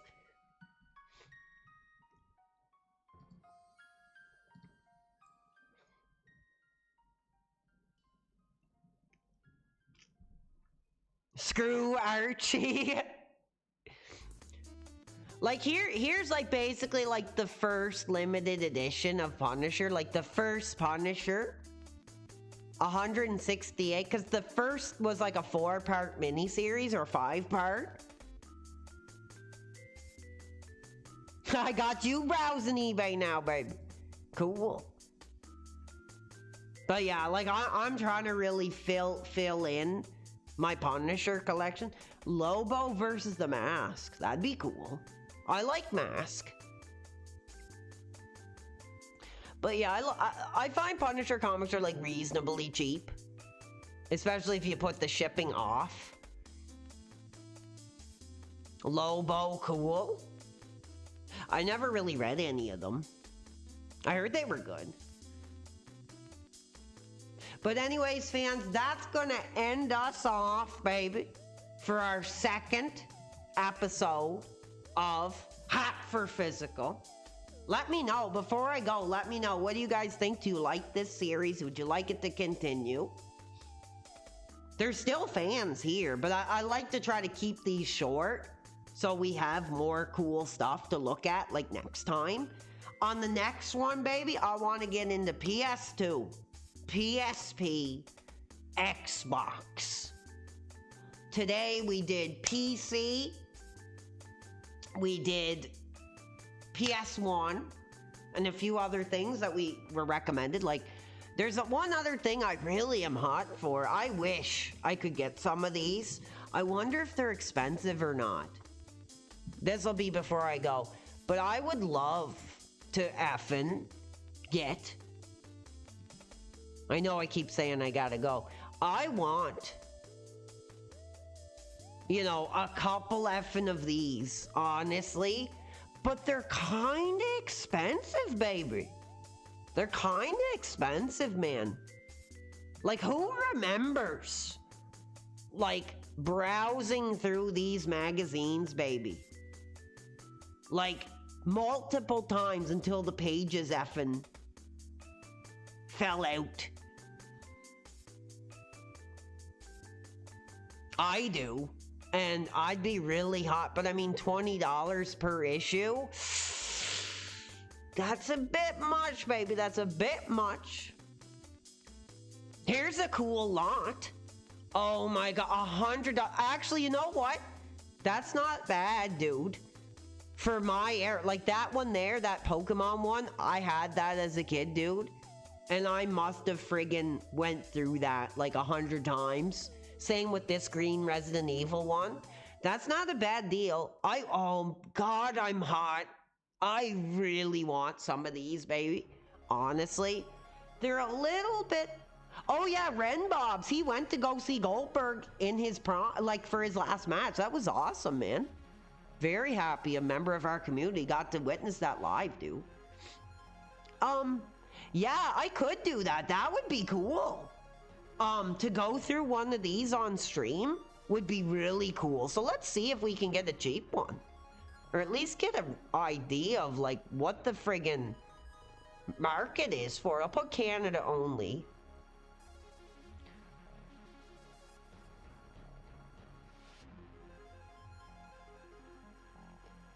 Kinda expensive, man. Honestly. What, like, I know they're retro, I know they're classic. I'm trying to see if there's a no shipping option. I doubt it. Let's see.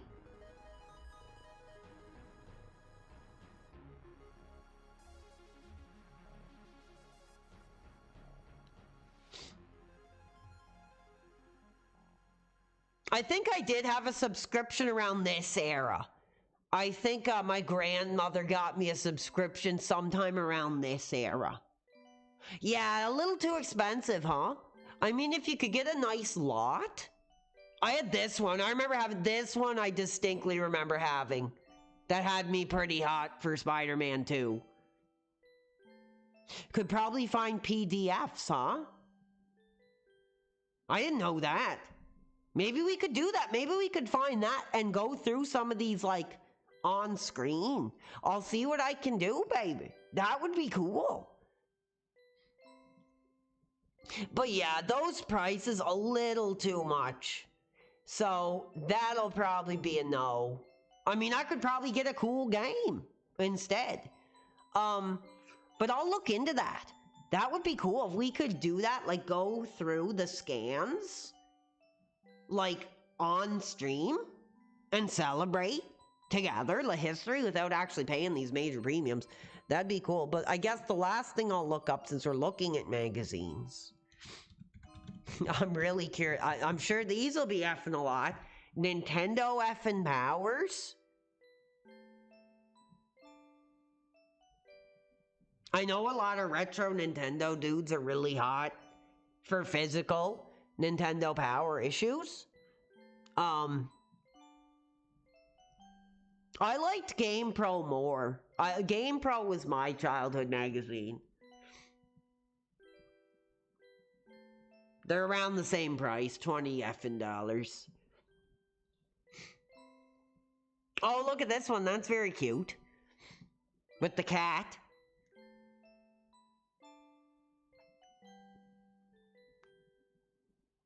Anyway, this was a great episode. Like I said, my health is still not the best. Oh, it does have all the Game Pros. I'll have to see if I can save that link that you just freaking sent there. I can't, damn.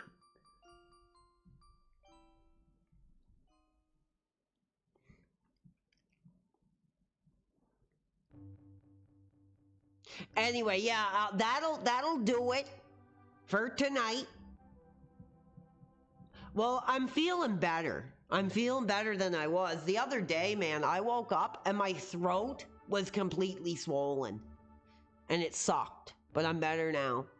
But yes, fans, that'll be the end for episode 2, baby. Hot for Physical. Like I said, if you liked it, leave a like, a comment, whatever you gotta do to show the fans and to show me you're hot for this series, and we'll continue it. Let me know. Oh, no problem.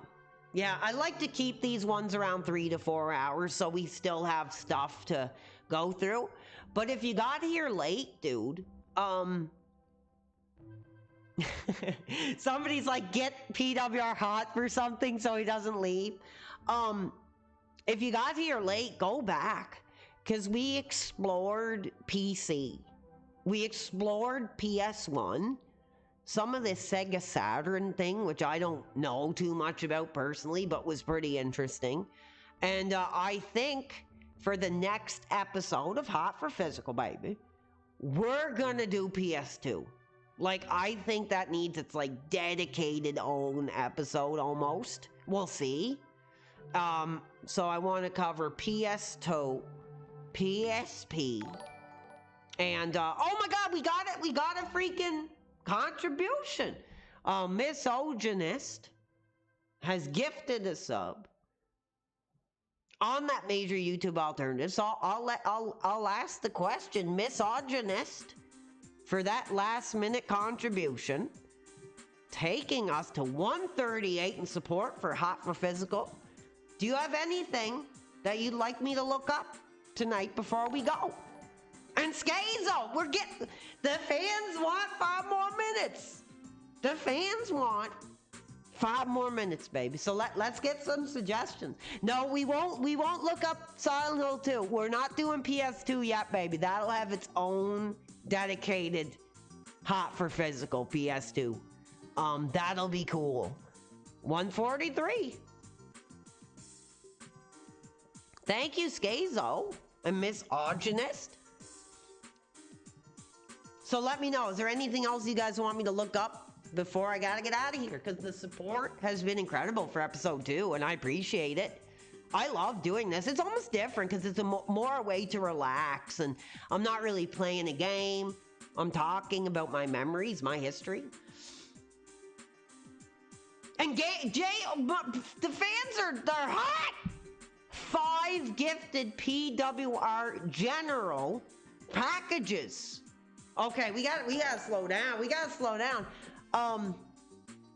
Okay, I'm reading it. Hold on, baby. Give me a second. Give me a second. We got, that'll be 25 extra effing dollars in support. Thank you, Jamie, baby. You changed me, Jamie, tonight. So that'll be 143 plus 25. So that takes us to 168. So it's clear the fans are hot for physical tonight. I had no idea that fans are going to be this hot for episode 2, so I appreciate the support. Oh my good, dude, good Lord, we got a major contract.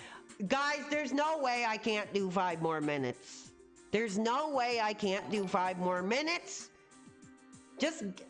I'm shocked. We got 3266, baby, with $50 in support for Hot for Physical. So just a second, babe. Hold on. I'm overwhelmed. I'm shocked. I'm like in complete shock. So we'll put him up on the leaderboard here. 18, and that'll put you at a tie with Misogynist.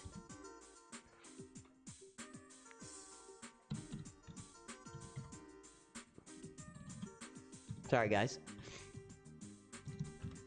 All right. Incredible. Okay, so hold on. Now, let's see, guys. What do you guys want me to look up? We'll give you some more time. I mean, that was incredible contributions. There's no way I can just get effing out of here when the fans are still hot for physical. Somebody said sealed StarCraft. Okay, hold on. We'll do this one first. Sealed. Because I got to make sure I remember what you guys are asking for. Sealed StarCraft, huh? I guess that'd be PC.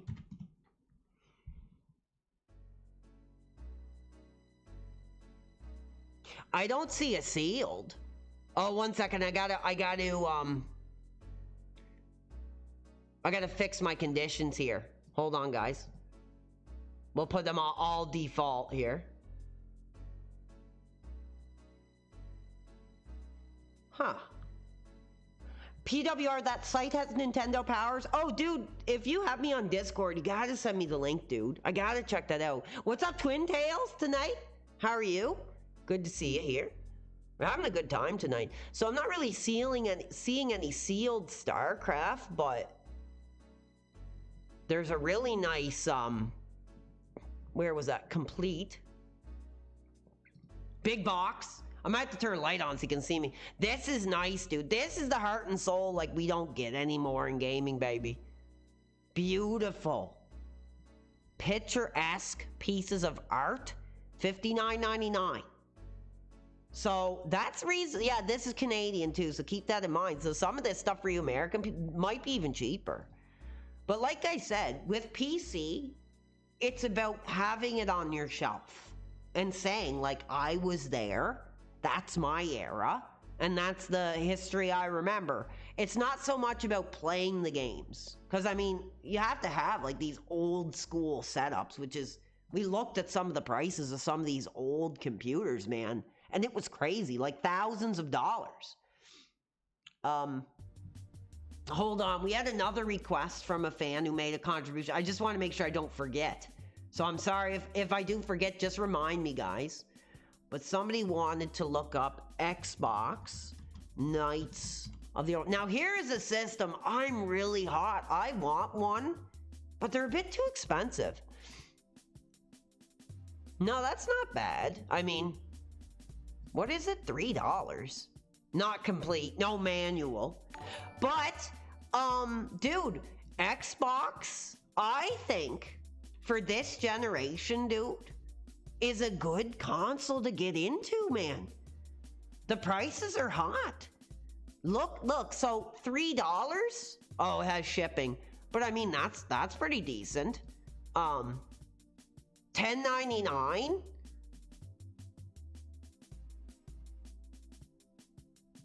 Great game. I think it's an okay game. I like it, but it kind of feels a bit dated now. So, I mean, a complete $11.99? Nothing effing wrong with that. Like, I'm hot for Xbox right now. I really am. I want one. But I don't know how. I don't know. I don't know if I'm ready. So, anything else? Oh, we got another contribution from Robot Gorilla Man. Is super chatted $2. That'll take us, baby. Over the top. Thank you, Robot Gorilla Man. Taking us to 220 in support tonight. Incredible.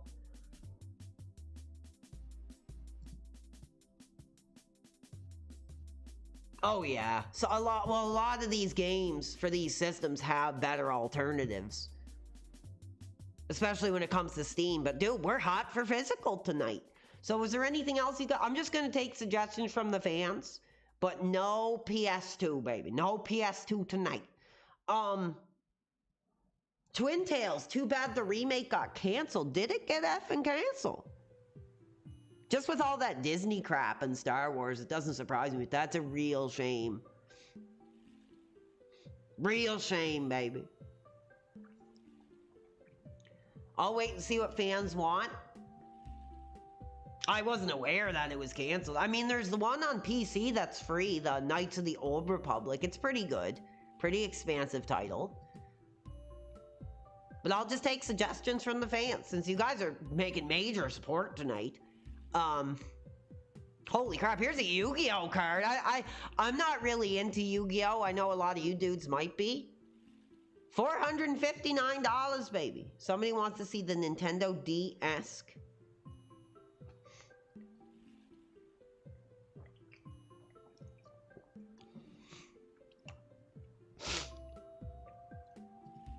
Hold on.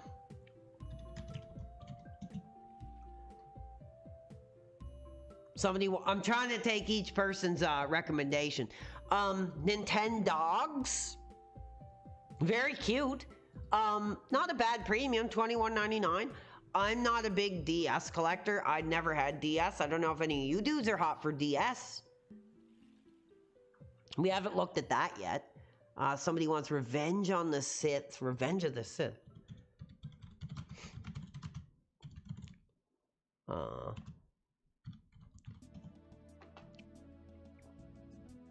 Honestly, that's a good amount of money, dude. $20 for a complete.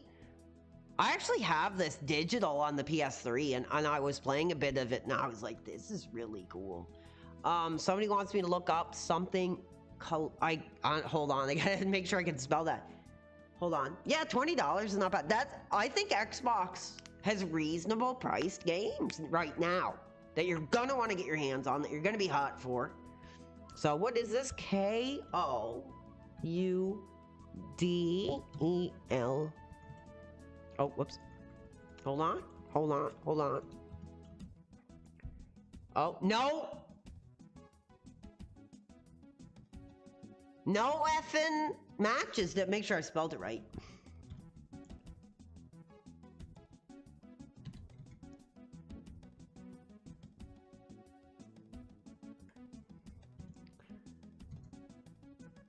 Hold on. Okay, here. Oh, damn. We got an effing premium, baby. And no manual, dude. Hold on. So, I can't even pronounce this. Somebody in the chat recommended it, baby. Koudelka? I don't know. Major premium. $425. And we talked about it. There's a lot of major high-risk collectible PS1 games. I haven't heard of this one. I can't really tell what it's about. What's it say? The journey, the will to survive, the horror. Oh, you have it complete. Dude, look at the premium, dude. That is cool. I can't really tell what it is, but I get hot when I see these big numbers pop, dude. $425. PS1 collecting is still alive and well, and I mean, if you guys want to go back and look at some of these major premiums, dude, like, it's nuts. Like, we were looking at this one earlier. Parasite Eve, $96.99 for complete black label. Like, crazy. But again, I think it shows respect for the era, respect for the passion. We don't want slabbed crap. We want physical. Sealed is sealed, baby. If you're going to break the seal, if you're not going to break the seal, that's up to you. But we want to be able to play our games, I think. I think everybody here that's hot for physical wants to play the games in some form or fashion. We don't want our crap sealed in its plastic effing coffin. So, what do you think? Reasonable price for this title? $96.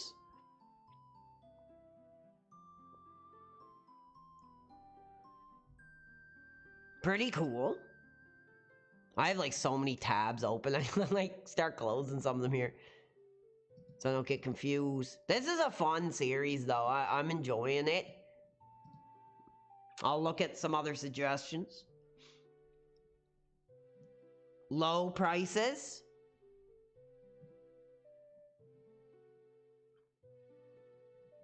Let's try that. Let's try that, actually. We haven't done that yet. I mean, we get hot when we see the major high premiums. Let's cross the street and look at low price. Which is going to be tough because a lot of them are bids and stuff. So let's go buy it now. Lowest price. But still, they still have shipping, so it's kind of bullcrap. Lot of loose disc stuff.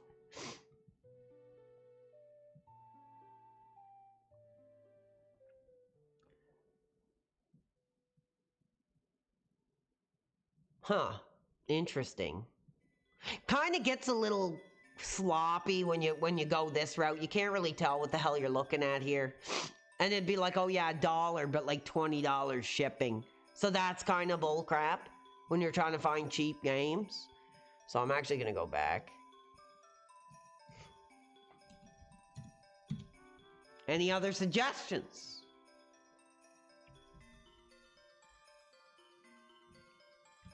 Let's see how much the console goes for, in general. Again, I think this is a console that not a lot of people want, because unless you're really nostalgic for it, there's so many better avenues to play PS1 right now. I mean, we're talking PS2, we're talking PS3. But this is in 3 carts right now. So people are still hot. $270.99 for complete, excellent condition. PS1 in box. I'm not that nostalgic for PS1. Let me know if you guys are. Would you guys want a PS1 physical? I just don't think there's as much of a market for it now. Really? You'd give your life for what? Oh, for Orange Box PC. Let's check that out. This is what Critique the Critics would give his life for.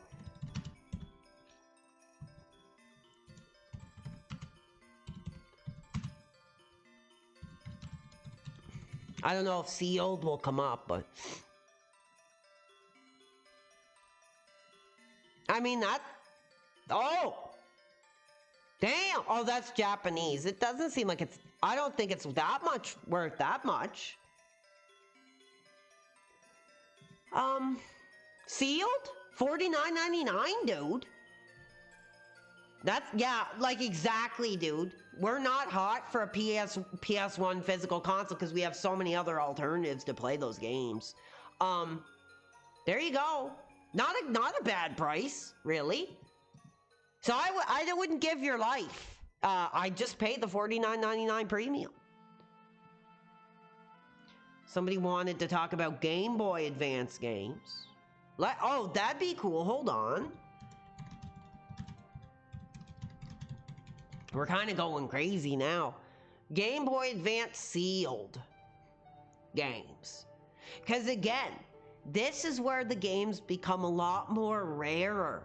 Because so many of us do. We get a Game Boy game for Christmas. We just rip that box, toss it over there, put the game in the Game Boy, and go to town. Like we didn't care, you know, about the box. So here is how that is reflected. 279. 90 effing 9. Yoshi's Island. Game Boy Advance with the original price of $29.99. Beautiful piece.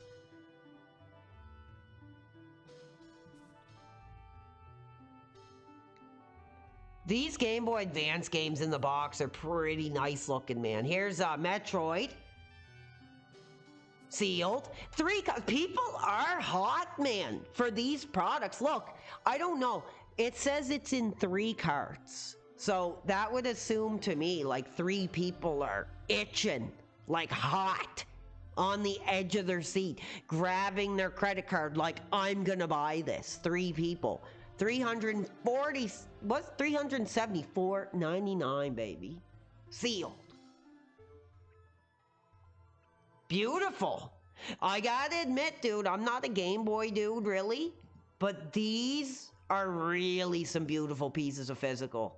These sealed Game Boy games are really nice looking, man.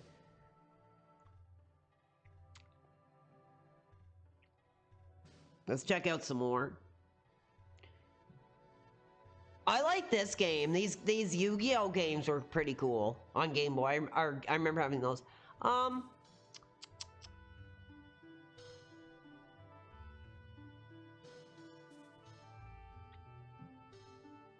Kmart, yeah.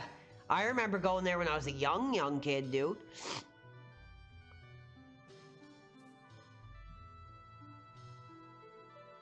I mean, holy crap, man. Talk about, I know a lot, a lot of people in the PWR community, I noticed, are really hot for Metroid. They like Metroid. And I think they want me to enjoy Metroid. 500, baby, and 99.99 for a sealed Metroid Zero Mission. Look at that beautiful box art. Official Nintendo sealed. That's pretty effing cool. It doesn't look sealed. Oh yeah, I see it right in the corner. Right in the corner, you can see it, dude. It's sealed. $600. Like I said, your piece of ass is going to be looking at the credit card statement and saying, what is this $600 that you spent last night at 2 in the morning? And all you can say is, baby, I was hot for physical, and I pulled the trigger on it. Nice. Yeah, I noticed those Metroid games for Game Boy are worth a lot, man. Graded, we're not looking at that crap. Bionicle. Who remembers effing Bionicle?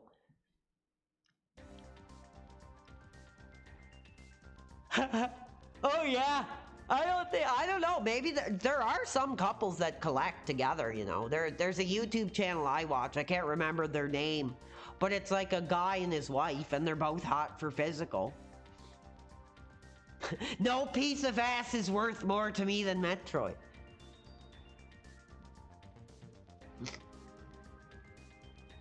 This is really nice, dude. Somebody's already ready to pull the trigger on it. Notice that in one card already.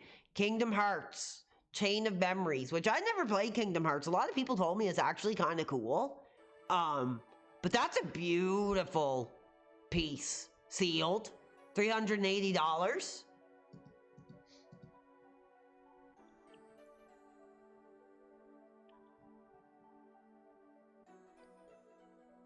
Nice. Pretty cool. Any other suggestions? Like, you guys made some major contributions, so I don't know how much longer I'll go because I really want to keep these short so we can do more of them. But since you guys made some major contributions, let me know. Is there anything else you want? Oh, I like Metal Gear Acid. It was effing cool. Actually, that's something I'd love to look up.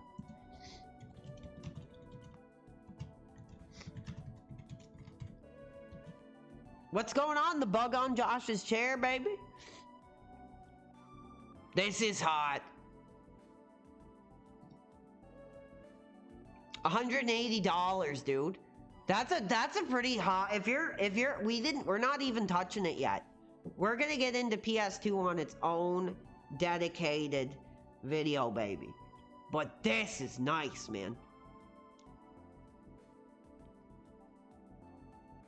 Twin Tail says, so many of these games are like hard to type in, but let's take a look at what Twin Tails is hot for tonight. EH. I can't even see that. EH. Okay, here it is. Let's see.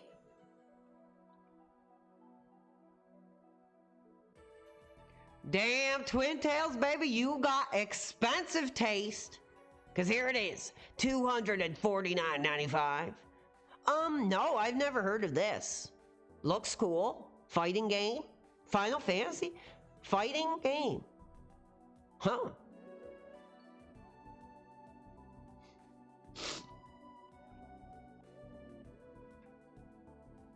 That is kind of cool. I've never heard of this, but that looks kind of cool.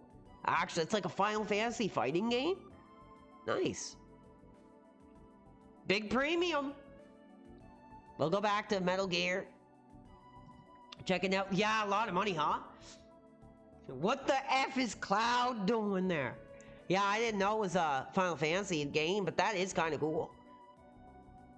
Like the graphics. Energies. Erges. I have no idea. Erges. Arges. I have no idea, baby. We got another major contribution. Holy crap. Your fellow Goy has super chatted $10 and says, so many of these names I'm like butchering the pronunciation, but we got Clodelka is a masterpiece horror JRPG and was fully voiced. It's the jewel of my collection. You have it? Dude, that was like a $400 game, baby, and you have it? Hold on to it, dude. That's effing cool, man.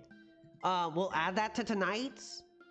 I'm surprised. I really appreciate the support, guys. When I do these hot for physicals, I know it's like a smaller audience. You know, this isn't gonna go effing viral. I'm not expecting that. I just think it's a cool opportunity to go back, celebrate, look at where the gaming market is, and share our memories together. Twin Tails says, I want it so bad. It was one of my favorites and I stupidly lost my copy. Did you used to collect PS1 Twin Tails in your day? Or maybe even currently? Anyway, let's look at some sealed Metal Gear. Because, like, I love Metal Gear. This is nice. This is cool. Metal Gear Solid 3. Sealed. Physical. And that's a good price. $58.49. That's a really beautiful sealed piece, man. I'm getting back into it too. PS1. Well, yeah, dude. Like, I think PS collecting 1, 2, and 3 is coming back. Full effing force. So if you guys are hot for PS1, especially at some of the prices we've been seeing tonight, you're gonna want to get on it. Very cool.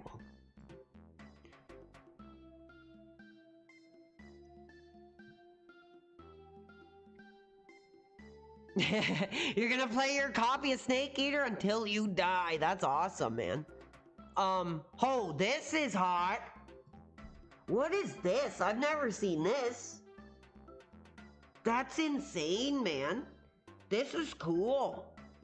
Metal Gear Solid HD Limited effing big box. Big Kids Meal Edition, baby. Very effing cool. That's nuts. I've never even seen this before. That's insane.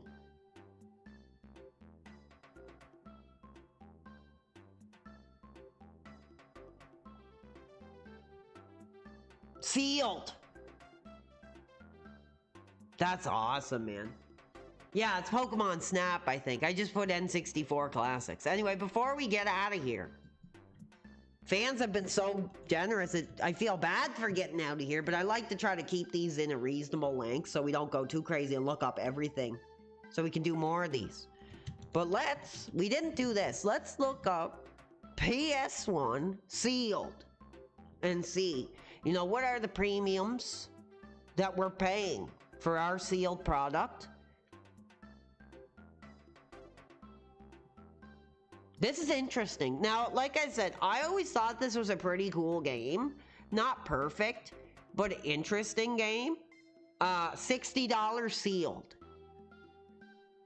Episode 1 Phantom Menace. If any of you dudes remember this game, it was pretty cool. Different for Star Wars.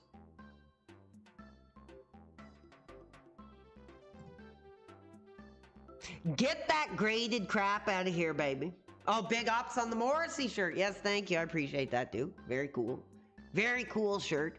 Like I said, when I went to go see him in Toronto, he was like, you know, like 60 years old or however old he is. And they were selling t-shirts of him younger. Like, that's false advertising, baby.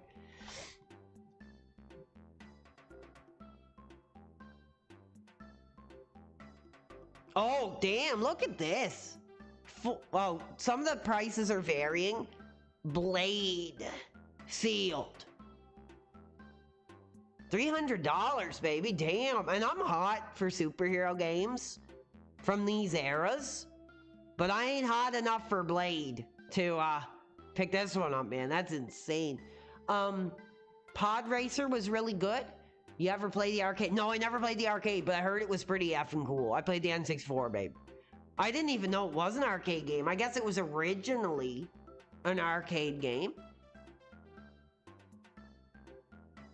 Oh my God. These premiums, dude. And this is greatest hits. This isn't even Black Label. We've been talking a lot tonight about Black Label versus greatest hits. Personally, I think these are ugly, man. Like these green effing greatest hits. I think they're ugly, man. But they still demand a pretty high premium. $269, dude.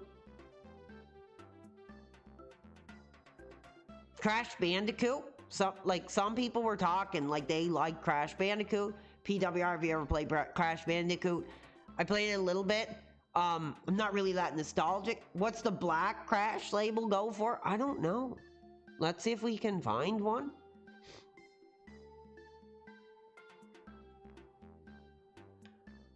I'm pretty sure I got a sealed Rayman Greatest Hits for like $5. Oh, really, dude? Nice. Yeah, the prices are going up. I'm kind of getting hot for PS1. I never really was. And I kind of forgot that you can play them on PS3. So, but I always feel like, oh, this is hot. Look at this. $155. Spawn. The Eternal. Oh, look at that artwork on the back, dude. That's effing really nice. Rayman is hot. I played the second one. I had the second one when I was growing up on N64. That's a nice sealed product. That is cool. I like Spawn. I like the art of Spawn. I think the comics are like okay. I have a couple omnibus volumes. And when I read them, I was like, it's a little out there. Even compared to the TV show, the comics are like a little out there. Somebody's talking about medieval. We looked at that earlier. We can take another look. Yeah, I don't think they'll ever make a new Spawn game. They really should. I think Spawn is kind of like dead and gone. Like, they were talking about making one with Jamie Foxx, which I would have been really hot for, but nothing ever came of it, and they've been talking about it for like 10 years. So Jamie is just getting older and older by the day. There's even allegations that he's dead and he's replaced with a clone. So we don't know. Oh my god, if anybody is effing hot for Spyro, $499.99 for the 3-game packaging. That's nuts, man. That's cool, though, that there's still so much passion for these classics. There's a really, like, messy-looking lot. Sometimes I like looking at these, though, but they're so, like, ugh. Like, they're ugly to look at, some of these. Oh, yes, he was in Mortal Kombat. That's kind of like the last real showcase of Spawn that was hot. Was him in Mortal Kombat. Because they had that cool victory with, like, Malboja and stuff like that. It was pretty cool seeing Spawn reimagined again. Yeah, he's a great creature. I never played much of it. I had a few friends who had some Spyro games that I would see here and there. I don't really know the core mechanics of it. But there it is, in a 3-disc collector set.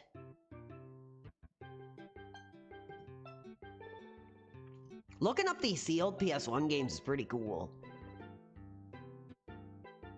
These I find really fascinating, baby. Like these long boxes, dudes. These long boxes are cool.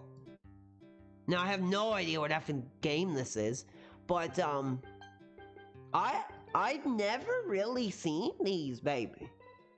They're cool. Now, I assume these are like what the games look like when they like first came out, like in 95, 96.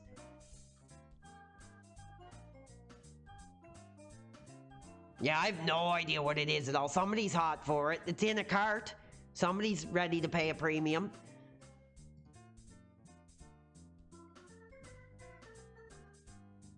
Beautiful, sealed copy of Dino Crisis, $281. I'm noticing there is kind of a trend where a lot of these games, like the sealed games, are kind of around the same price. Like around that $200, $300 range. So basically, like, if you think about it, I mean, yeah, you can look and be like, whoa, $300, that's crazy. But that's really only like 2 times the original price. Like in this amount of years gone by, that's really only like 2 times the original asking price, man.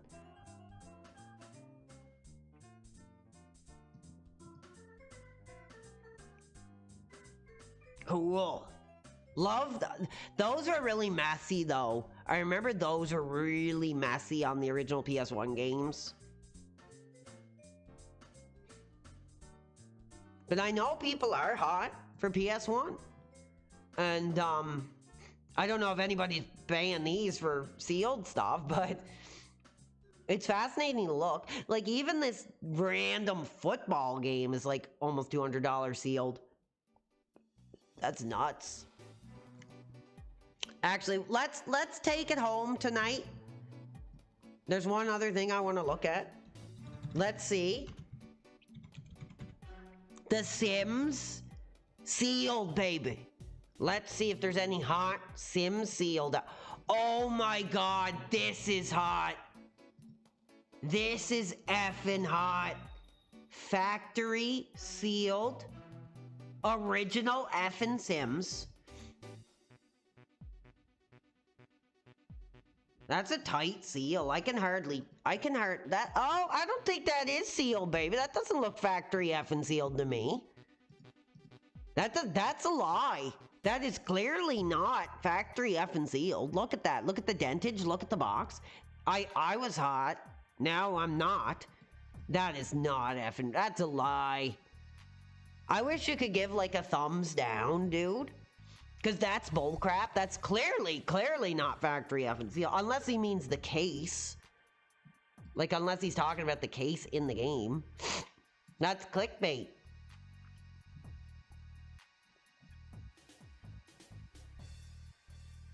Not a lot of sealed original Sim stuff. Totally not effing sealed, dude. Now here's yeah. Whoa, wait a second here. Oh, this is sealed, but it's another version.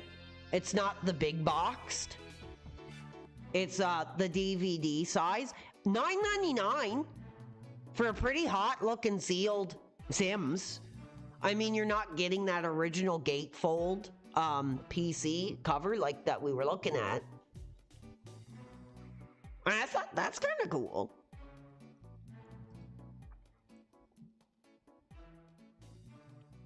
Oh my god, this is effing beautiful, man. Dude, I do remember, like, seeing these in the stores, and I'm kicking myself for not buying them. I mean, they'd be impossible to play, and we just got the Legacy Edition anyway. These were really cool back in the day, man. $100. It's not sealed. They're lying about if these are sealed or not. Actually, now, okay, we're going to be taking it home soon because we're almost at 5 hours, fans, of hot for physical. Fans are hot for physical. I'm hot for physical. I'm just typing in random things that get me hot. So, let's see. Whew. $65.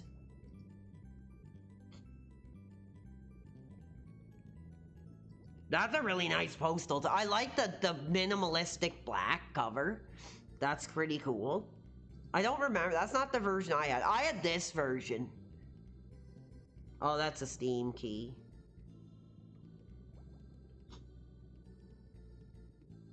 Postal 2 Japanese. That's kind of cool. I never seen that before. That's kind of a cool version. Is that that's Postal 2? Pretty crazy looking cover. Somebody... Oh yeah, no, I'm glad you guys enjoyed this. I don't know how much longer I can go, because like I said, I'm still trying to fight off these allergies. And I want to keep things going with the streams. You guys are hot for the streams. I appreciate it.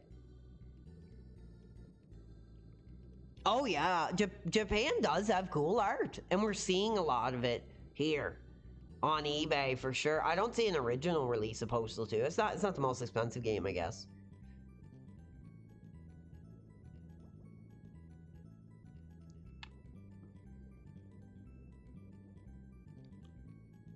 Somebody wanted to ask what Manhunt goes for. Was it? Manhunt?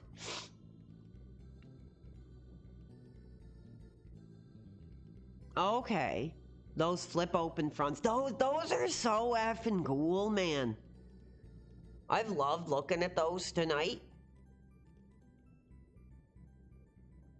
There's Fallout too. Oh, okay, a double pack. Double pack. Oh, cool. There's a new Postal game with a PC release. That's pretty effing cool. That's pretty effing cool. I never tried this. I heard it was good. This brain damaged Postal game. I guess it's more like arena shooter style. It's not open world like the originals. Anyway, somebody wanted me to look up Manhunt. I can't imagine that being worth too much nowadays. Let's see. I'm trying to stay away from the PS2-ish era. Oh my god. $95 for Manhunt 2 on a black... like I said, I want to stay away from PS2 until the next episode. Black label Manhunt 2, 95 extra hot dollars, a major premium with the manual, French and English. Very nice, clean looking case. Not a great game, but damn, baby. $95? Seriously, man? That's nuts. First one's about 20. 45? Damn. I'm really getting excited. So I'm gonna hold off on that because we're gonna be doing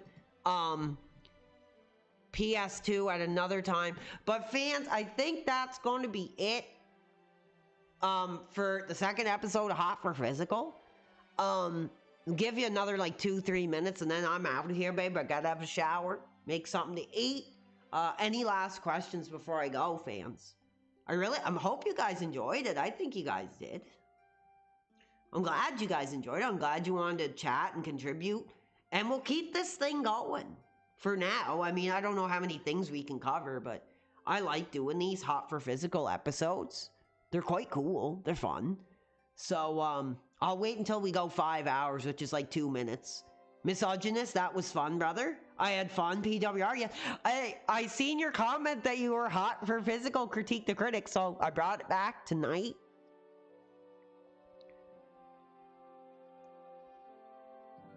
Mass Effect stream? I don't know. We'll do that. I don't know. It was a great stream. Thank you. And like I said, if you missed anything, go back to the beginning because I covered quite a lot of stuff tonight. Fun stream. Thank you. I had fun. I'm glad. Hey, fans are hot for this Hot for Physical series. So we'll follow it up with episode 3, maybe next week. Like I said, I have a couple more things this week I'm planning. Like, I want to do a Kick exclusive. So, baby, if you're hot for me to cover wrestling, go give me a follow on Kick. Because we're going to try and cover wrestling with the Shadows. Then we got to see if we can defeat Bully. And depending on where we are by the weekend, I want to see if we can jump in to this Detroit Become Human. So those are kind of like my 3 focuses right now. Thank you, Cool Spot, baby. All right, we got like 1 more minute till we're 5 hours deep. Manhunt is a baddie, my man. Yeah, I thought it was cool. It wasn't the best game to stream, but it was really cool. Back in its day, it was incredible. All right. So, yeah, another successful edition of Hot for Physical, episode 2. Like I said, I'm excited for the PS2 one. We'll do like PS2 and PSP maybe, but I really want to dig in, baby, to like PS2 physical, lots, sealed product. And that's going to be a lot of fun because I have a lot of memories with that console, so I'll really be enjoying. We'll do like a full PlayStation 2 Hot for Physical episode, I'm thinking. That'll be cool. See how far we get anyway. Because I haven't really looked up the prices of PS2 games in like quite a while, so. Can you raid on Kick like you can? I don't know. Somebody did that one time, I think. But I don't know too much about it, dude. I'm an older dude. Just trying to navigate, you know, a modern career. So, I don't know what to say. You're hot for another Bully stream. I don't know when I'm going to do a cooking stream. Honestly, I've been kind of eating like crap lately. I've been doing a lot of microwaved crap foods. Or oven-based food. Especially in the summer, it's hard to cook. Like being in the new apartment and stuff. I'm not feeling a lot of deep dive cooking, but I'd love to do that again at some point. Anyway, we just hit the 5-hour mark, fans, so thank you. That's going to wrap it up, baby, for Hot for Physical, episode 2. Thank you so much, like, for everything, for being here, for the comments, the likes, the major contributions, and everything in between. So that'll definitely take us to an episode 3, and we'll do a PS2-centric episode. Anyway, baby, this is PWR signing off for the night. Thank you so much, guys. I appreciate your patience while I have been ill, and I'll see you guys again soon.